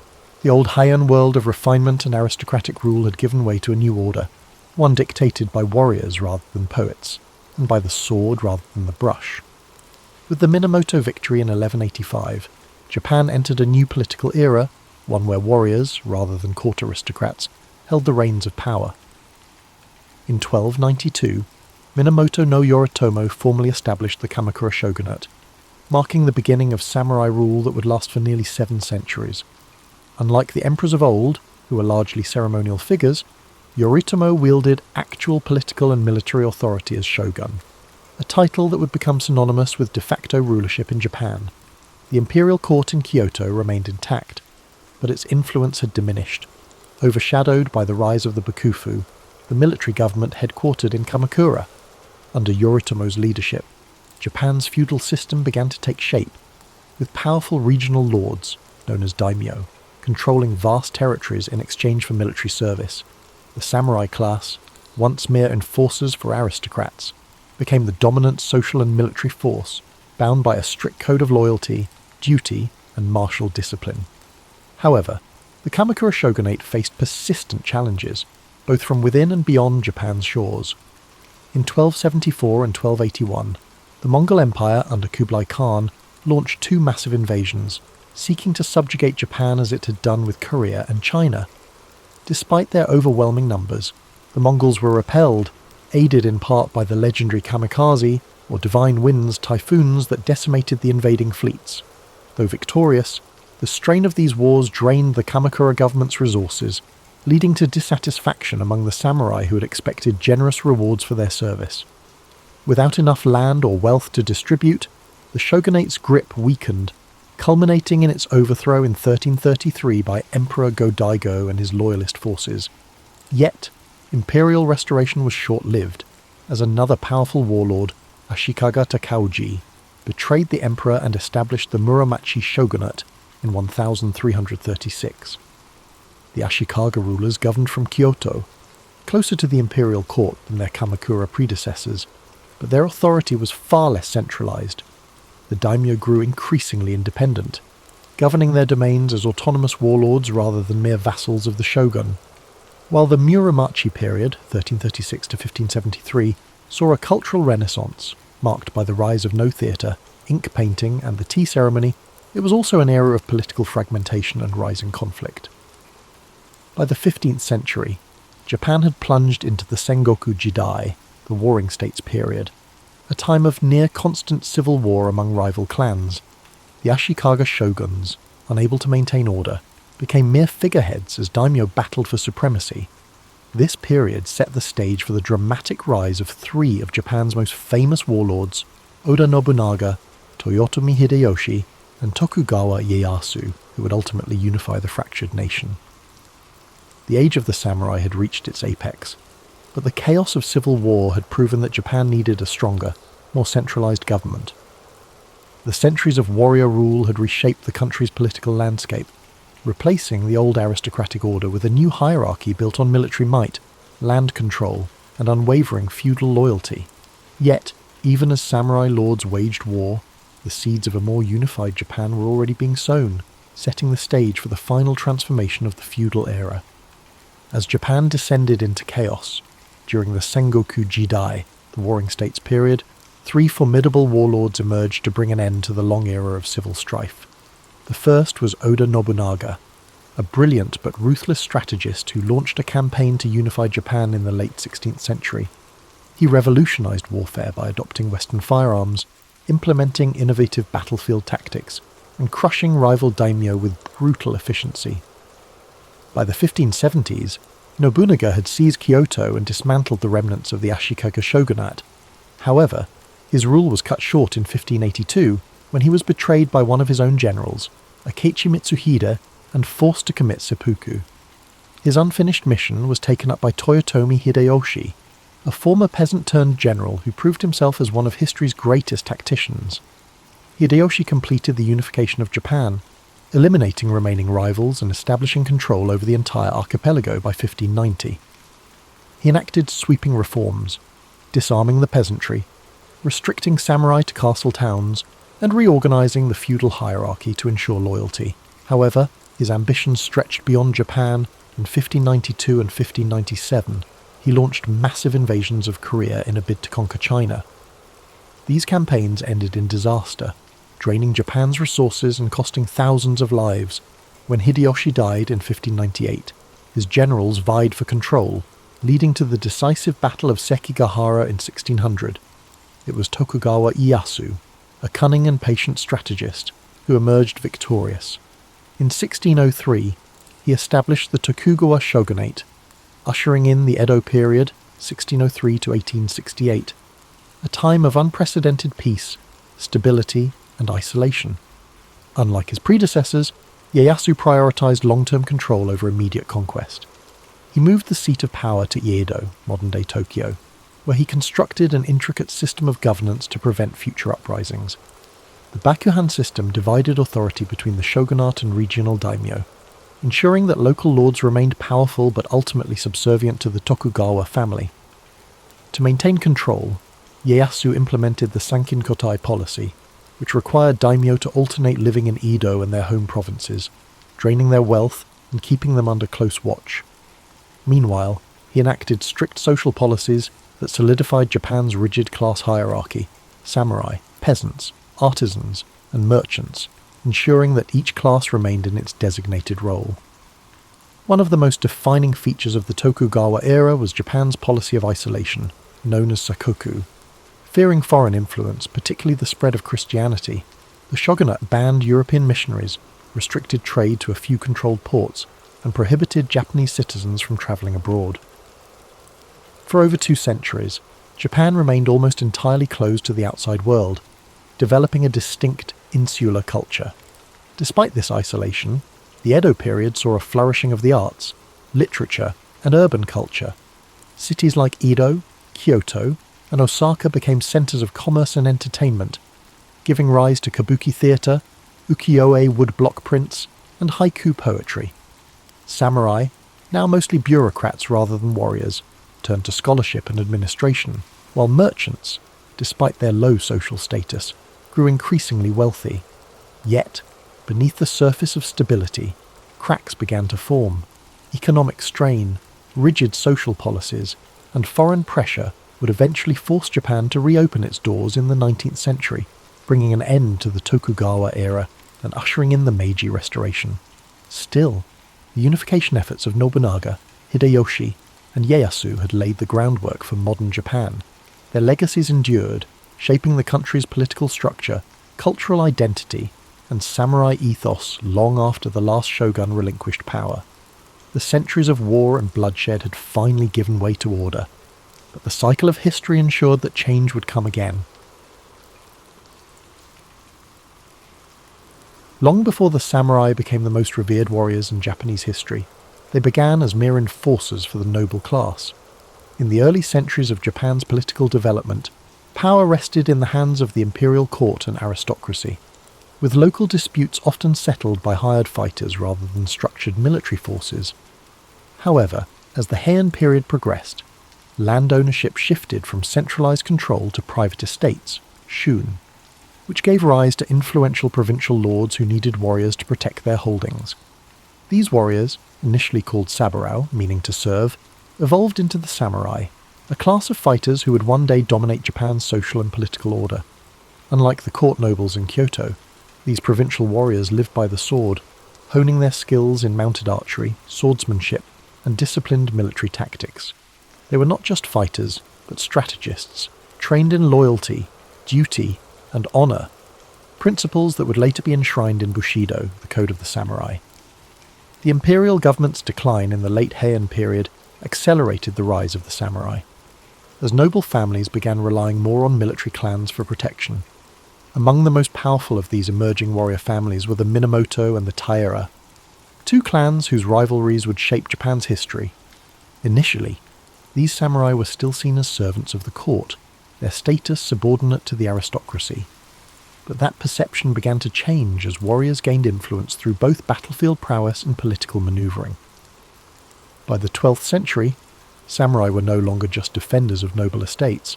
They were power brokers in their own right, leading vast armies and commanding immense respect. The shift from noble rule to warrior rule was not sudden, but rather a gradual process driven by the failures of the imperial government to maintain order. As regional conflicts escalated and lawlessness spread across the provinces, the need for strong military leadership became undeniable. This transformation reached its climax in the Genpei War, 1180 to 1185, a brutal conflict between the Taira and Minamoto clans that determined the fate of Japan. The war was more than just a struggle for dominance. It marked the end of aristocratic rule and the beginning of samurai governance. The final battle at Dan-no-ura saw the complete destruction of the Taira, solidifying the Minamoto clan's control over Japan. In its aftermath, Minamoto no Yoritomo seized power and established the Kamakura shogunate in 1192, officially shifting Japan into a military government led by a shogun, a supreme warlord who ruled in the emperor's name. This event marked the true emergence of the samurai as the ruling class of Japan, their influence stretching beyond warfare into governance, law, and culture. No longer mere warriors in service to the court, they had become the backbone of the nation's power structure. But with power came responsibility, and the samurai soon found themselves navigating a delicate balance between loyalty, honour, and political ambition. The rise of the shogunate brought new challenges: clan rivalries, internal betrayals, and shifting allegiances that would test the samurai's resilience over the centuries. What had begun as a class of armed retainers had transformed into a military elite, shaping the destiny of Japan for generations to come. Their journey had only just begun, and the centuries ahead would see them not only rule Japan, but fight to keep their place at the top. With Minamoto no Yoritomo's rise to power in 1192, Japan entered the Kamakura period, 1185–1333, an era where the samurai became the governing class for the first time in history. Unlike the imperial court in Kyoto, which relied on bureaucracy and aristocratic privilege, the Kamakura shogunate was a military government that prioritized discipline, loyalty, and strength. Yoritomo's leadership introduced a new structure to Japan's political system, establishing a warrior-led government known as the Bakufu, where the shogun held supreme authority while the emperor remained a symbolic figure. This system formalized the samurai's dominance, granting them land in exchange for military service, creating a feudal order where loyalty between a samurai and his lord became the foundation of governance. However, maintaining control over a country filled with ambitious warlords and noble families was no easy task. To solidify his grip, Yoritomo established the Shugo and Jito, military governors and estate stewards, who ensured the shogunate's rule extended to the farthest reaches of Japan. Despite Yoritomo's careful planning, internal struggles soon threatened the stability of the Kamakura shogunate. After his death in 1199, his widow Hojo Masako manoeuvred her family into power, ensuring that real authority rested with the Hojo regents rather than the shogun himself. Under Hojo rule, the shogunate became more of an oligarchy, where the regents controlled political decisions while the puppet shoguns remained figureheads. Though this system maintained stability for a time, it created resentment among rival samurai clans who felt excluded from power. However, just as internal divisions threatened to weaken Japan's new military government, an even greater threat loomed on the horizon: the Mongol Empire. By the mid-13th century, the Mongols, under Kublai Khan, had conquered China and Korea, setting their sights on Japan. In 1274, they launched the first Mongol invasion, sending a massive fleet of warships and warriors to the shores of Kyushu. The Mongols fought unlike anything the samurai had ever encountered, using coordinated cavalry charges, massed archery, and explosives to disrupt traditional Japanese combat styles. The samurai, accustomed to one-on-one duels and honor-driven warfare, struggled against the Mongols' brutal efficiency. However, before the Mongols could achieve total victory, a typhoon struck their fleet, destroying many of their ships and forcing them to retreat. This storm, later called kamikaze, or divine wind, was seen as divine intervention, a sign that the gods had protected Japan. Undeterred, Kublai Khan launched a second invasion in 1281, this time with an even larger force of over 140,000 soldiers. For months, the samurai defended Japan with relentless determination, holding back the Mongols in grueling coastal battles. Once again, nature intervened. Another powerful typhoon struck, sinking much of the Mongol fleet and drowning thousands of invaders. The Mongols retreated, never attempting another invasion of Japan. These events solidified Japan's belief in divine protection, reinforcing the idea that the samurai were not only warriors, but guardians of a sacred land. However, the victory came at a cost. Defending against the Mongols had drained the shogunate's resources, and unlike traditional wars between samurai clans, there was no land to reward the warriors who had fought so bravely. Discontent spread among the samurai, many of whom felt their service had gone unrewarded. The financial strain and growing unrest began to unravel the Kamakura shogunate. Samurai clans, once loyal to the Hojo regents, turned against them, culminating in Emperor Go-Daigo's rebellion in 1331. With the help of powerful warriors like Ashikaga Takauji, the imperial forces overthrew the Kamakura government in 1333, bringing an end to the first shogunate. However, this was not a return to imperial rule. Instead, it paved the way for a new warrior dynasty, the Ashikaga shogunate, which would rule Japan in an even more fragmented and chaotic age. The samurai had proven they were the undisputed rulers of Japan, but the battle for supremacy among them was far from over. As the Kamakura shogunate crumbled, Japan drifted into a period of uncertainty, much like a restless night where stability fades into shadow. In 1336, Ashikaga Takauji, once a loyal general of Emperor Go-Daigo, turned against the imperial forces and seized control, establishing the Ashikaga shogunate. Unlike the Kamakura government, which had ruled with a firm military grip, the Ashikaga sought to balance power between the shogunate and the imperial court. At first, this seemed like a gentle transition, a lull before the next storm. Kyoto became the political and cultural heart of Japan once more, and the capital's refined atmosphere encouraged the flourishing of art, poetry, and Zen Buddhism. The Muromachi period, 1336 to 1573, saw the rise of No theatre, elegant ink paintings, and the tea ceremony, a practice designed to bring a sense of serenity and mindfulness to those who participated. Yet, beneath this tranquil facade, Japan remained in turmoil, much like an unsettled dream where nothing is truly at peace. The Ashikaga rulers, unlike the tightly controlled Kamakura regime, struggled to maintain unity among the daimyo, the powerful warlords who controlled vast territories across the country. The Bakufu had established its rule, but it was weaker than before, relying on fragile alliances that could crumble at any moment. The Onin War, 1467 to 1477, proved to be the breaking point, shattering the illusion of stability and plunging Japan into over a century of near-constant warfare. The once orderly world of feudal loyalty began to dissolve as samurai lords turned on one another in an unending battle for dominance. During this time of unrest, the samurai class continued to evolve, not just as warriors, but as enforcers of order in a world that had lost its balance. Their devotion to Zen Buddhism offered moments of quiet introspection amid the chaos, emphasizing meditation and mindfulness, much like the steady rhythm of breathing before sleep. Samurai sought peace within themselves even as war raged around them, practicing the art of the sword with the same precision and calmness as a monk arranging a rock garden. However, this inner tranquility could not prevent the collapse of the Ashikaga shogunate, which had become little more than a hollow shell of power. By the late 1500s, Japan had drifted into the Sengoku Jidai, the Warring States period, where no ruler held true control, and samurai warlords battled endlessly for supremacy. As the nights grew longer with uncertainty, the people of Japan awaited a leader strong enough to bring an end to the strife. The age of elegant courtly politics had faded, replaced by a time of battle, ambition, and relentless struggle. The country had become a storm-tossed sea, searching for the stillness of dawn.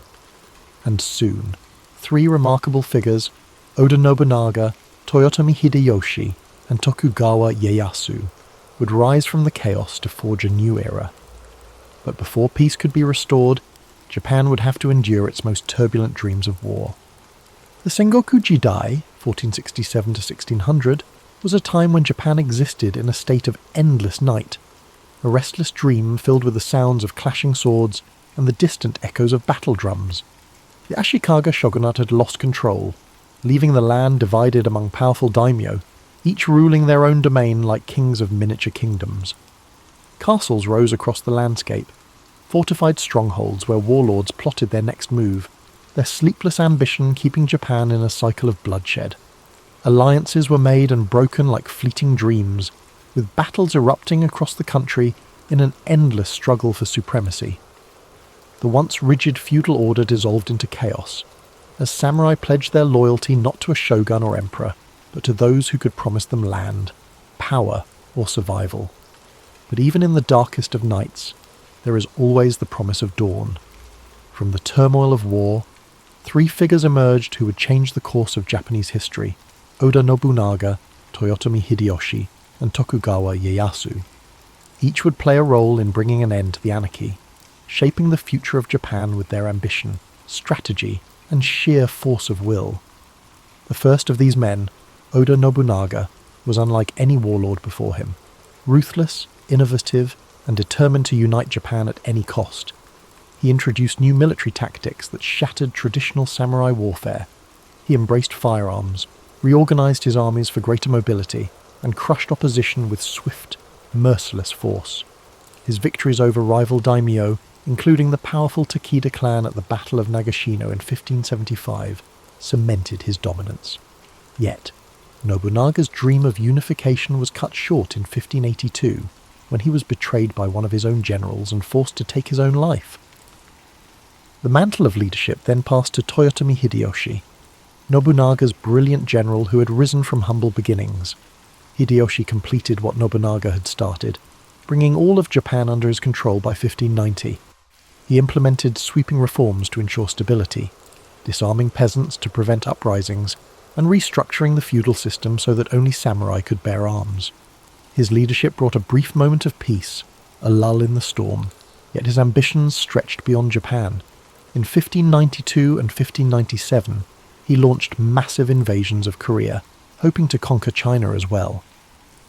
These campaigns ended in disaster, draining Japan's resources and weakening the fragile unity Hideyoshi had built.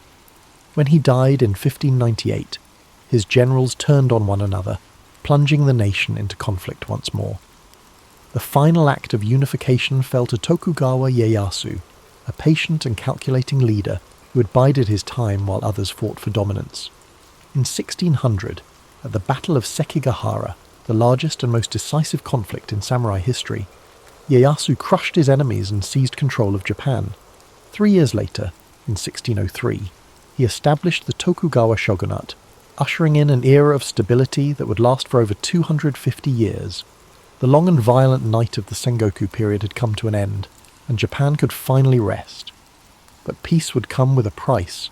The Tokugawa shoguns would impose strict control over society, isolating Japan from the outside world and enforcing a rigid social order. The samurai, who had once fought for honour and ambition, would find themselves in a different world, where the battlefield was replaced by politics, and swords were more for display than war. As the country drifted into a new age of order, the samurai would have to adapt or fade into history like a forgotten dream.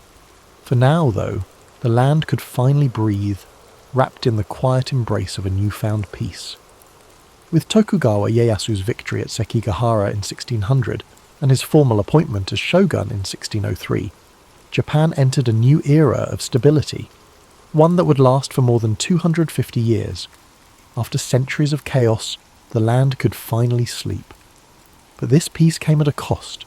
The Tokugawa shogunate established a system so controlled, so rigid, that it locked the entire country into a state of stillness, like a dream where time no longer moved forward. Ieyasu and his descendants implemented strict policies to prevent any future wars, ensuring that power remained in the hands of the Tokugawa family. The Bakuhan system divided governance between the central shogunate and the regional daimyo, but all power ultimately rested in Edo, modern-day Tokyo, where the shogunate ruled with an iron grip.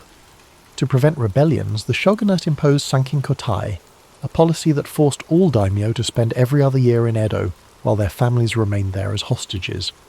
This ensured that no warlord could gather enough strength to challenge Tokugawa rule. Samurai, once fierce warriors who had lived and died by the sword, found themselves trapped in an existence of bureaucratic duty, their blades more symbols of rank than tools of war. The class system was strictly enforced. At the top were the samurai, followed by peasants, artisans, and merchants at the bottom. No one could change their place in society. The structure was unshakable, like the walls of Edo Castle itself. One of the most defining aspects of the Tokugawa era was sakoku, Japan's policy of complete isolation. In 1639, the shogunate banned nearly all foreign contact, allowing trade only through the Dutch and Chinese at the artificial island of Dejima in Nagasaki. Christianity was outlawed, Western books were burned, and any Japanese caught trying to leave the country faced execution. This isolation sealed Japan in a world of its own, a self-contained dream where time seemed frozen. Yet, within these constraints, a unique culture flourished. Cities like Edo, Kyoto, and Osaka became centres of art, literature, and entertainment. The rise of kabuki theatre and ukiyo-e woodblock prints captured the spirit of the era, depicting scenes of pleasure districts, bustling markets, and legendary warriors of the past. The tea ceremony, once a samurai ritual, became a refined art form, offering a rare moment of stillness in an increasingly structured world. Despite this cultural blossoming, the cracks in the system slowly began to show. The samurai class, once noble warriors, struggled under economic strain, as their stipends remained fixed while merchant wealth grew. The once lowly merchants, despite their social status, accumulated great fortunes, funding theatres, art, and literature. With no wars to fight, many samurai fell into debt, forced to marry into merchant families or take up menial bureaucratic work to survive. Meanwhile, the peasantry, burdened with heavy taxes, faced famine and unrest. Though the Tokugawa rule was firm, beneath its surface, dissatisfaction simmered, like a restless sleeper waiting to wake. By the mid-19th century, foreign ships began appearing on Japan's shores, their presence an omen of change. The stillness of the Edo period could not last forever. Like the dawn breaking after a long and dream-filled night, a new era was approaching, one that would shake Japan from its slumber and thrust it into the modern world. For more than 250 years, Japan existed in a state of carefully maintained stillness, as if wrapped in an unbroken dream. The Tokugawa shogunate had built a fortress of peace, isolating the country from foreign influence and keeping strict order within its borders. But no dream lasts forever. By the mid-19th century, change loomed on the horizon as black ships appeared in Japanese waters, ominous and foreign, like shadows breaking through the quiet of night. These were the vessels of Commodore Matthew Perry, an American naval officer who arrived in 1853 with demands that Japan open its ports to trade. The shogunate, so accustomed to control, found itself powerless against the superior firepower and technology of the Western world. The illusion of stability began to crack. In 1854, under pressure from Perry's fleet, the shogunate signed the Treaty of Kanagawa, officially ending Japan's policy of sakoku. For the first time in over 2 centuries, foreign influence poured in, bringing modern weapons, new technologies, and unfamiliar ideas. Japan's people, once lulled into the predictability of Tokugawa rule, suddenly found themselves in an unfamiliar landscape. Western-style clothing and steamships appeared in the harbours. Telegraphs and railways disrupted the old rhythms of life. The samurai, once the unquestioned rulers of the land, now found themselves staring into an uncertain future, their way of life becoming obsolete. The cracks turned into fractures as discontent spread across the nation. The shogunate's inability to resist foreign pressure angered many, including powerful daimyo and young samurai who longed for a return to Japan's former strength. 2 factions emerged, those who wished to reform the shogunate and those who sought to restore the emperor as the true ruler. The conflict escalated into the Boshin War, 1868 to 1869, a final struggle between the forces of the Tokugawa and the imperial loyalists. At the Battle of Toba-Fushimi, the modernized imperial army, armed with rifles and Western artillery, overwhelmed the traditional samurai warriors, proving that the age of the sword had come to an end. In 1868, the victorious imperial forces declared the Meiji Restoration, and with it, the fall of the Tokugawa shogunate. The emperor was reinstated as the central figure of government, but this was no return to the past. Japan rapidly modernized, adopting Western-style governance, industry, and military tactics. In 1876, one of the final blows came, a law banning samurai from carrying swords in public, a symbol of their fading status. Many warriors, unable to accept a life without battle, joined uprisings against the government, the most famous being the Satsuma Rebellion of 1877, led by Saigo Takamori, one of the last true samurai. But the rebellion was crushed by the imperial army, armed with Gatling guns and modern rifles, and with it the last flicker of the samurai era was extinguished. Though the samurai as a warrior class had disappeared, their spirit remained woven into Japan's identity. Bushido, the samurai code of honor and discipline, influenced Japan's military and cultural values well into the 20th century. Their legacy lived on in literature, cinema, and philosophy, a reminder of a time when honor was currency and the sword was law. The great warriors who once shaped Japan had become legends, their names whispered in history, much like distant echoes of a dream that fades with the morning light. This concludes tonight's journey through the rise and fall of the samurai, but there are more stories to come. The mythological birth of Japan, from the gods to the first emperors. Before the first samurai drew their blades, and before the great shoguns ruled from their castles, Japan was a land of mystery, its origins veiled in legend. The story of Japan's creation begins not with humans but with gods, the kami, divine spirits who shaped the very essence of the islands. According to the Kojiki and Nihon Shoki, the oldest chronicles of Japan, 2 celestial beings, Izanagi and Izanami, stood upon the floating bridge of heaven, gazing down at a formless world. They dipped a jewelled spear into the sea, and as the droplets fell, they solidified into land. Thus, the Japanese archipelago was born. The gods descended, walking upon their creation, bringing forth mountains, rivers, and forests. Yet their divine union was not without sorrow. In giving birth to the fire god, Izanami perished, descending into the underworld, leaving Izanagi stricken with grief. His journey to reclaim her ended in horror, as he fled from the decayed form of his beloved, purifying himself in a sacred river. From this act of purification emerged 3 powerful deities, Amaterasu, the sun goddess, Tsukuyomi, the moon god, and Susanoo, the storm god, the very forces that would shape Japan's destiny. Amaterasu, radiant and benevolent, was entrusted with the heavens, while her brother Susanoo, wild and uncontrollable, was cast down to earth. In a fateful moment, their rivalry erupted into chaos. Susanoo, in a fit of rage, stormed through the celestial plains, destroying Amaterasu's rice fields, hurling filth into her palace, and causing devastation wherever he walked. Unable to bear the destruction, Amaterasu retreated into a cave, plunging the world into darkness, the other gods, desperate to restore light, devised a clever plan. They placed a mirror outside the cave, and as Amaterasu peeked out, drawn by curiosity, they pulled her into the open, bringing light back to the world. This event would forever symbolize the divine right of the Yamato rulers, who traced their lineage directly to the sun goddess herself. From the union of gods and mortals came Ninigi no Mikoto, Amaterasu's grandson, who was sent to rule the land of Japan. He descended from the heavens, carrying the three sacred treasures, the mirror, the sword, and the jewel, symbols of imperial authority that would be passed down through generations. His lineage led to Emperor Jimmu, the legendary first emperor of Japan, who, guided by divine spirits, waged war against rival tribes and established the imperial throne in 660 BCE.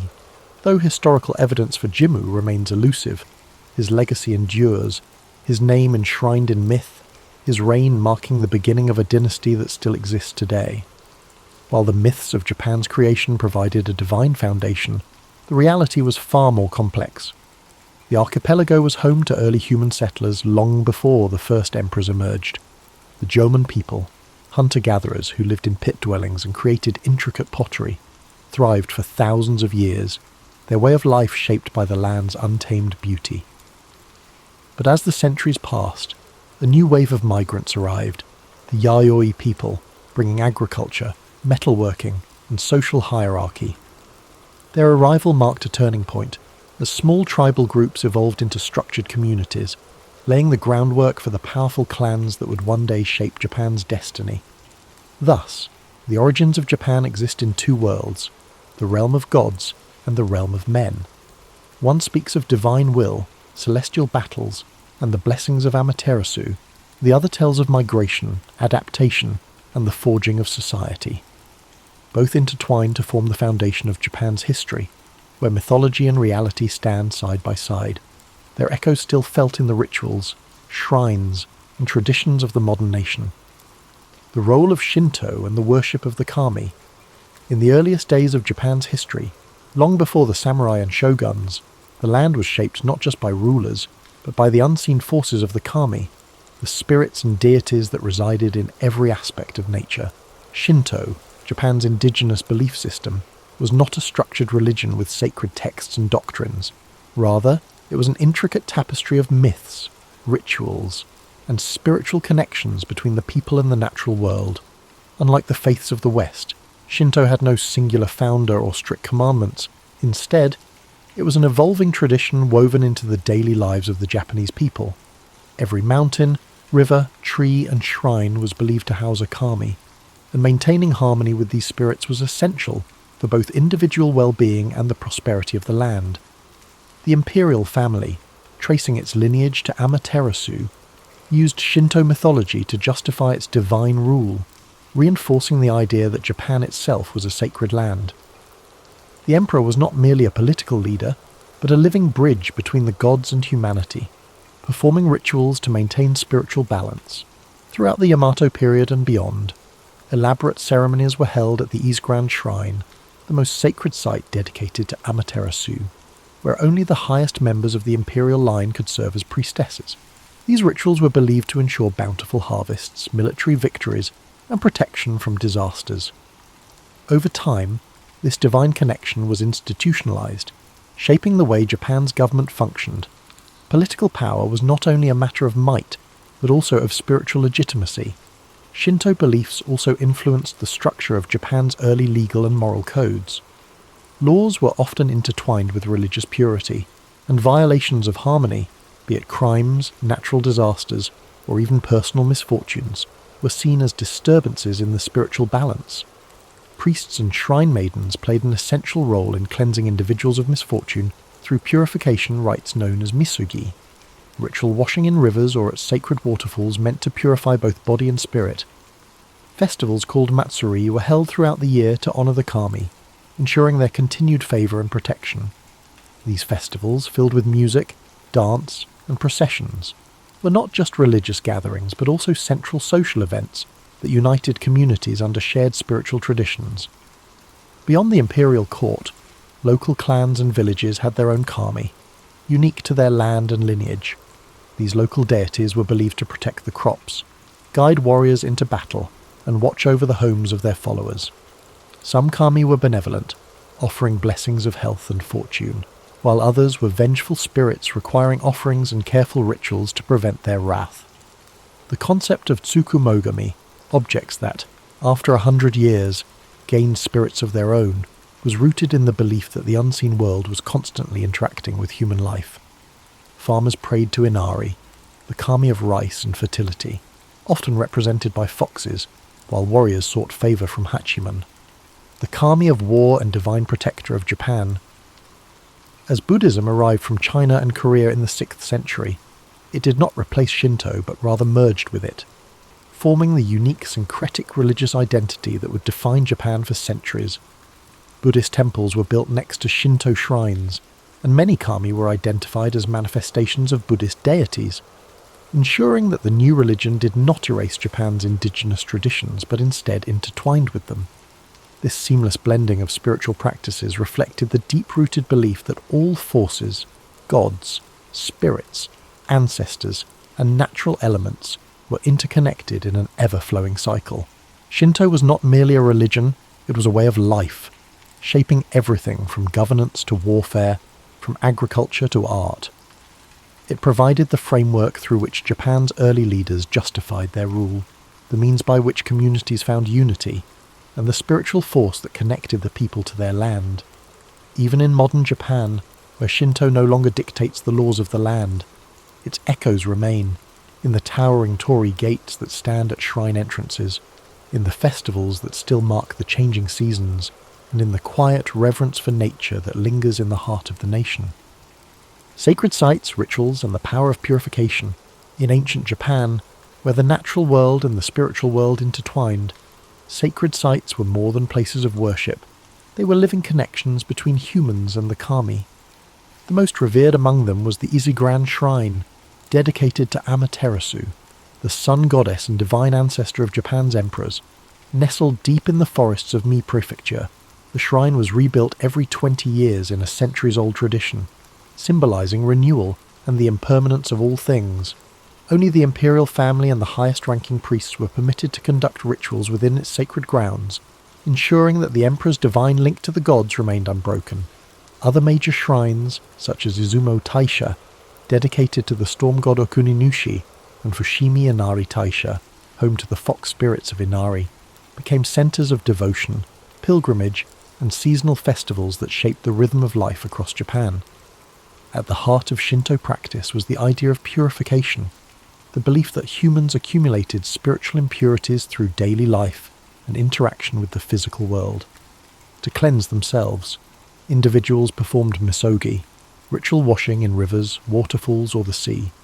Warriors, before battle, would stand beneath rushing water, clearing their minds and bodies of impurity, believing that a cleansed spirit would ensure victory. In everyday life, purification took place through temizuya, stone basins found at the entrances of shrines, where worshippers would rinse their hands and mouths before praying.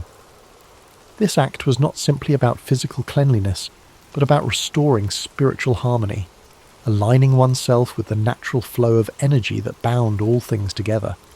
Beyond personal purification, entire communities participated in grand rituals to appease the kami and ensure their continued blessings.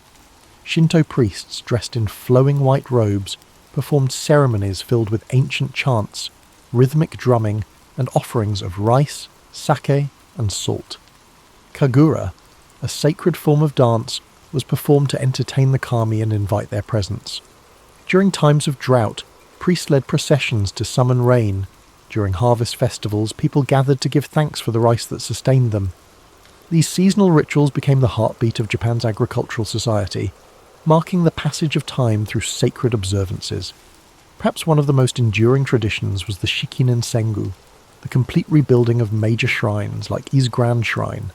Every 20 years, the entire complex was reconstructed using carefully chosen cypress wood, following the exact design of the previous structure.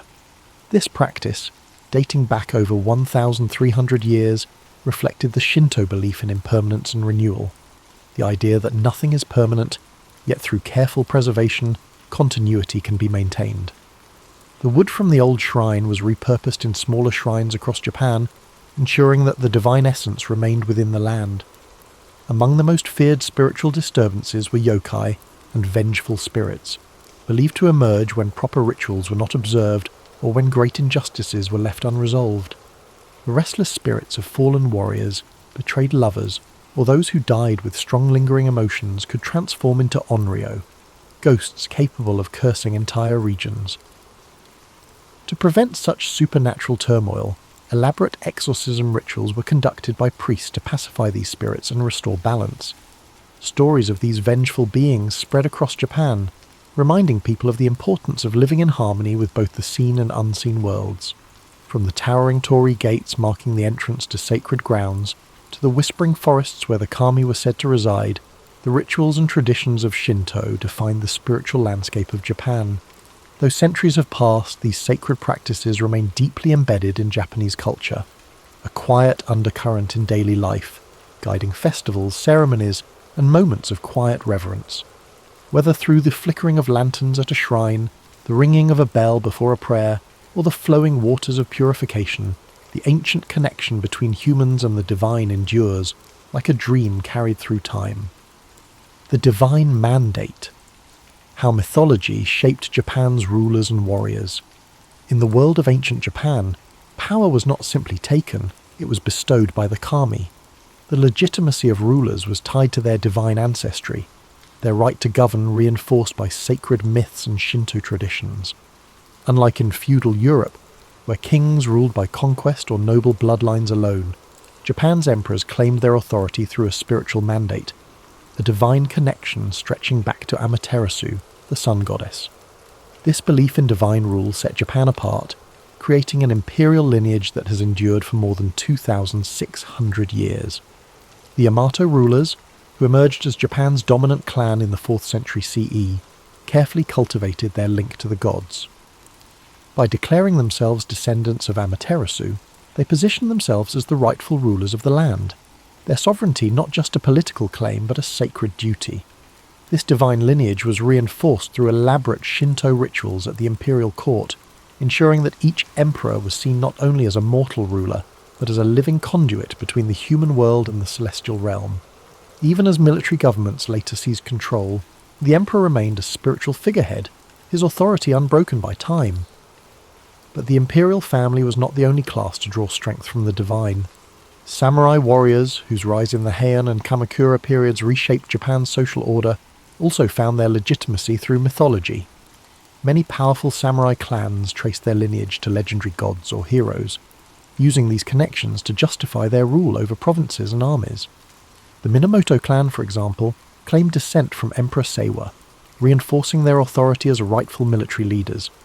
Others, such as the Taira and Hojo, aligned themselves with powerful kami like Hachiman, the god of war, whose favour was believed to grant victory in battle. Before heading into war, samurai would visit shrines, undergo purification rituals, and offer prayers to their ancestral deities, believing that divine protection could mean the difference between life and death. This sacred connection between warriors and gods was embodied in the concept of Bushido, the way of the warrior. More than just a code of conduct, Bushido was rooted in Shinto and Buddhist philosophy, emphasizing loyalty, duty, and spiritual discipline. A samurai was expected to live with honor and purity, maintaining an unshakable spirit much like the stillness of a shrine. Ritual suicide, seppuku, was considered an act of purification, a way to cleanse one's dishonor and restore balance to the world. The spiritual nature of the samurai ethos transformed warfare into something more than a struggle for land and power. It became a test of divine will, where victory was seen as a sign of celestial favor. Shinto mythology also shaped the way warlords justified their conquests.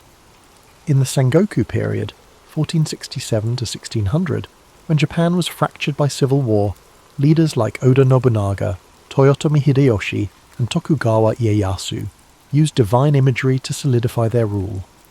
Nobunaga, in particular, saw himself as a force of destiny, invoking the idea that he was chosen to bring order to a chaotic world. Hideyoshi, though born a peasant, carefully crafted an image of divine favour, associating himself with the sun and even constructing grand temples to cement his legacy. Tokugawa Ieyasu, the most patient of the three, aligned himself with the ancestral spirits of the Minamoto clan, ensuring that his shogunate was seen not just as a political institution, but as the rightful continuation of Japan's divine rule. Even as modernity swept through Japan, the belief in divine legitimacy never truly faded. During the Meiji Restoration in 1868, when Japan sought to modernize while preserving its traditions, the emperor's divine status was re-emphasized to unify the nation. The idea that Japan was a sacred land chosen by the gods remained deeply ingrained in the national identity, shaping everything from politics to the arts. Thus, mythology was not simply a collection of ancient stories, it was a foundation of power, a force that shaped Japan's rulers, warriors, and vision of itself as a nation. Whether through the sun goddess's blessings upon the imperial family or the war gods guiding samurai into battle, the echoes of these beliefs carried through the ages, weaving the past into the present like an unbroken thread in the fabric of time. The symbolism of nature, mountains, rivers, and the sacred landscape. In ancient Japan, the land itself was alive with spiritual significance. Every mountain peak, flowing river, and dense forest was believed to house the spirits of the kami, divine forces that shaped the world and guided human destiny. Unlike in other civilizations where deities ruled from distant heavens, Japan's gods lived within the earth, woven into the very fabric of the natural landscape. To the people of early Japan, the land was not just a resource, it was sacred, a place where the divine and mortal worlds intertwined. Among the most revered places in Japan were its mountains. Towering above the land, they were seen as bridges between the heavens and the human world, where gods descended and spirits dwelled. None was more sacred than Mount Fuji, the iconic volcano that became a symbol of purity, beauty, and spiritual enlightenment. Legends tell of Fuji as the dwelling place of Konohana Sakuya Hem, the goddess of blossoming trees, whose fleeting beauty mirrored the delicate and transient nature of life. For centuries, monks and pilgrims ascended its slopes in search of divine wisdom, believing that reaching its summit brought them closer to the gods. Other mountains, such as Mount He and Mount Koya, became centers of religious devotion, home to Buddhist temples and Shinto shrines that further deepened their spiritual aura. Rivers and waterfalls also held profound spiritual importance. Flowing water was seen as a force of purification, a means of washing away physical and spiritual impurities. Ancient purification rituals known as misogi were often performed in cold rivers or beneath waterfalls, where monks, warriors, and common people alike cleansed themselves before engaging in religious ceremonies or battle. One of the most famous sacred waterfalls was Nachi Falls, where Shinto priests conducted elaborate rituals to honor the water spirits. The belief in the purifying power of water remains embedded in Japanese culture to this day, reflected in the practice of temazuya at shrine entrances, where visitors rinse their hands and mouths before offering prayers. Forests were considered the hidden sanctuaries of the kami, dense and untouched groves where spirits roamed freely. Certain trees were believed to be yorishiro, objects capable of housing deities, marked with sacred ropes known as shimenawa to signify their divine presence. The ancient cryptomeria trees of Togakushi Shrine in Nagano, some standing for over 1,000 years, were said to be infused with the spirits of the past. These sacred forests were not places to be disturbed, and even today, Japan maintains a deep respect for nature, preserving these ancient woodlands as places of spiritual retreat and meditation. Beyond individual landmarks, the natural cycles of the seasons were deeply tied to religious observances. The blooming of cherry blossoms in spring was celebrated with Hanami, a festival that honoured the fleeting beauty of life, while the arrival of autumn brought solemn reflections on impermanence. Rice, Japan's most sacred crop, was planted and harvested in accordance with seasonal rituals dedicated to Inari, the kami of agriculture. The connection between people and the land was not just practical, but deeply spiritual, as every shift in the natural world was seen as an expression of the god's will. Even the wind was believed to carry divine influence. The legendary kamikaze, or divine wind, that twice repelled Mongol invasions in the 13th century, was seen as a direct intervention from the kami, protecting Japan from foreign conquest. This reinforced the belief that Japan was a chosen land, shielded by the gods themselves, an idea that would persist throughout history. The landscape of Japan was not merely terrain, It was a living, breathing entity infused with the spirit of the divine, whether through the towering presence of sacred mountains, the cleansing waters of flowing rivers, or the whispering groves of ancient forests. The natural world remained an ever-present force in the spiritual lives of the Japanese people. This reverence for nature continues even today, as shrines and temples remain nestled in the quiet embrace of mountains, rivers, and trees, reminders of a time when the world itself was seen as sacred. The eternal influence of mythology, how ancient beliefs shape Japan today. Though centuries have passed since the first emperors claimed divine ancestry and the first warriors sought the favour of the kami, the echoes of Japan's mythological past continue to shape its culture, traditions, and national identity. The stories of Izanagi and Izanami, Amaterasu, and Susanoo are not simply relics of ancient belief. They remain woven into the daily lives of the Japanese people, influencing everything from spiritual practices to modern governance. Even in an era of technological advancement, Shinto rituals persist. Torii gates still stand as silent guardians of the sacred, and the belief in unseen forces continues to influence Japan's cultural landscape. One of the most striking ways mythology endures is through the imperial family. Despite the fall of shogunates, military governments, and the rise of democracy, the Japanese emperor still holds a unique position as a symbol of national unity. Though his political power has faded, his role as the spiritual descendant of Amaterasu remains a fundamental aspect of Japanese identity.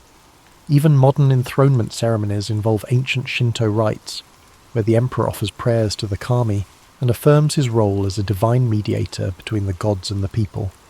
The continuity of the imperial line, from the legendary Emperor Jimmu to the present day, reinforces the idea that Japan itself is a sacred land chosen by the gods. Beyond the imperial family, Shinto practices remain deeply embedded in Japanese society. Festivals celebrating the kami, known as matsuri, continue to draw millions of participants each year. During New Year's celebrations, Hatsumoda, people visit Shinto shrines to pray for good fortune, tossing coins into offering boxes and purchasing protective talismans. The Obon festival, dedicated to honouring the spirits of ancestors, mirrors the ancient belief that the dead never truly leave, but instead watch over their descendants. These customs have endured for over 1,000 years, adapting to modern life while maintaining their spiritual significance. The belief in supernatural forces also thrives in Japan's folklore and popular culture.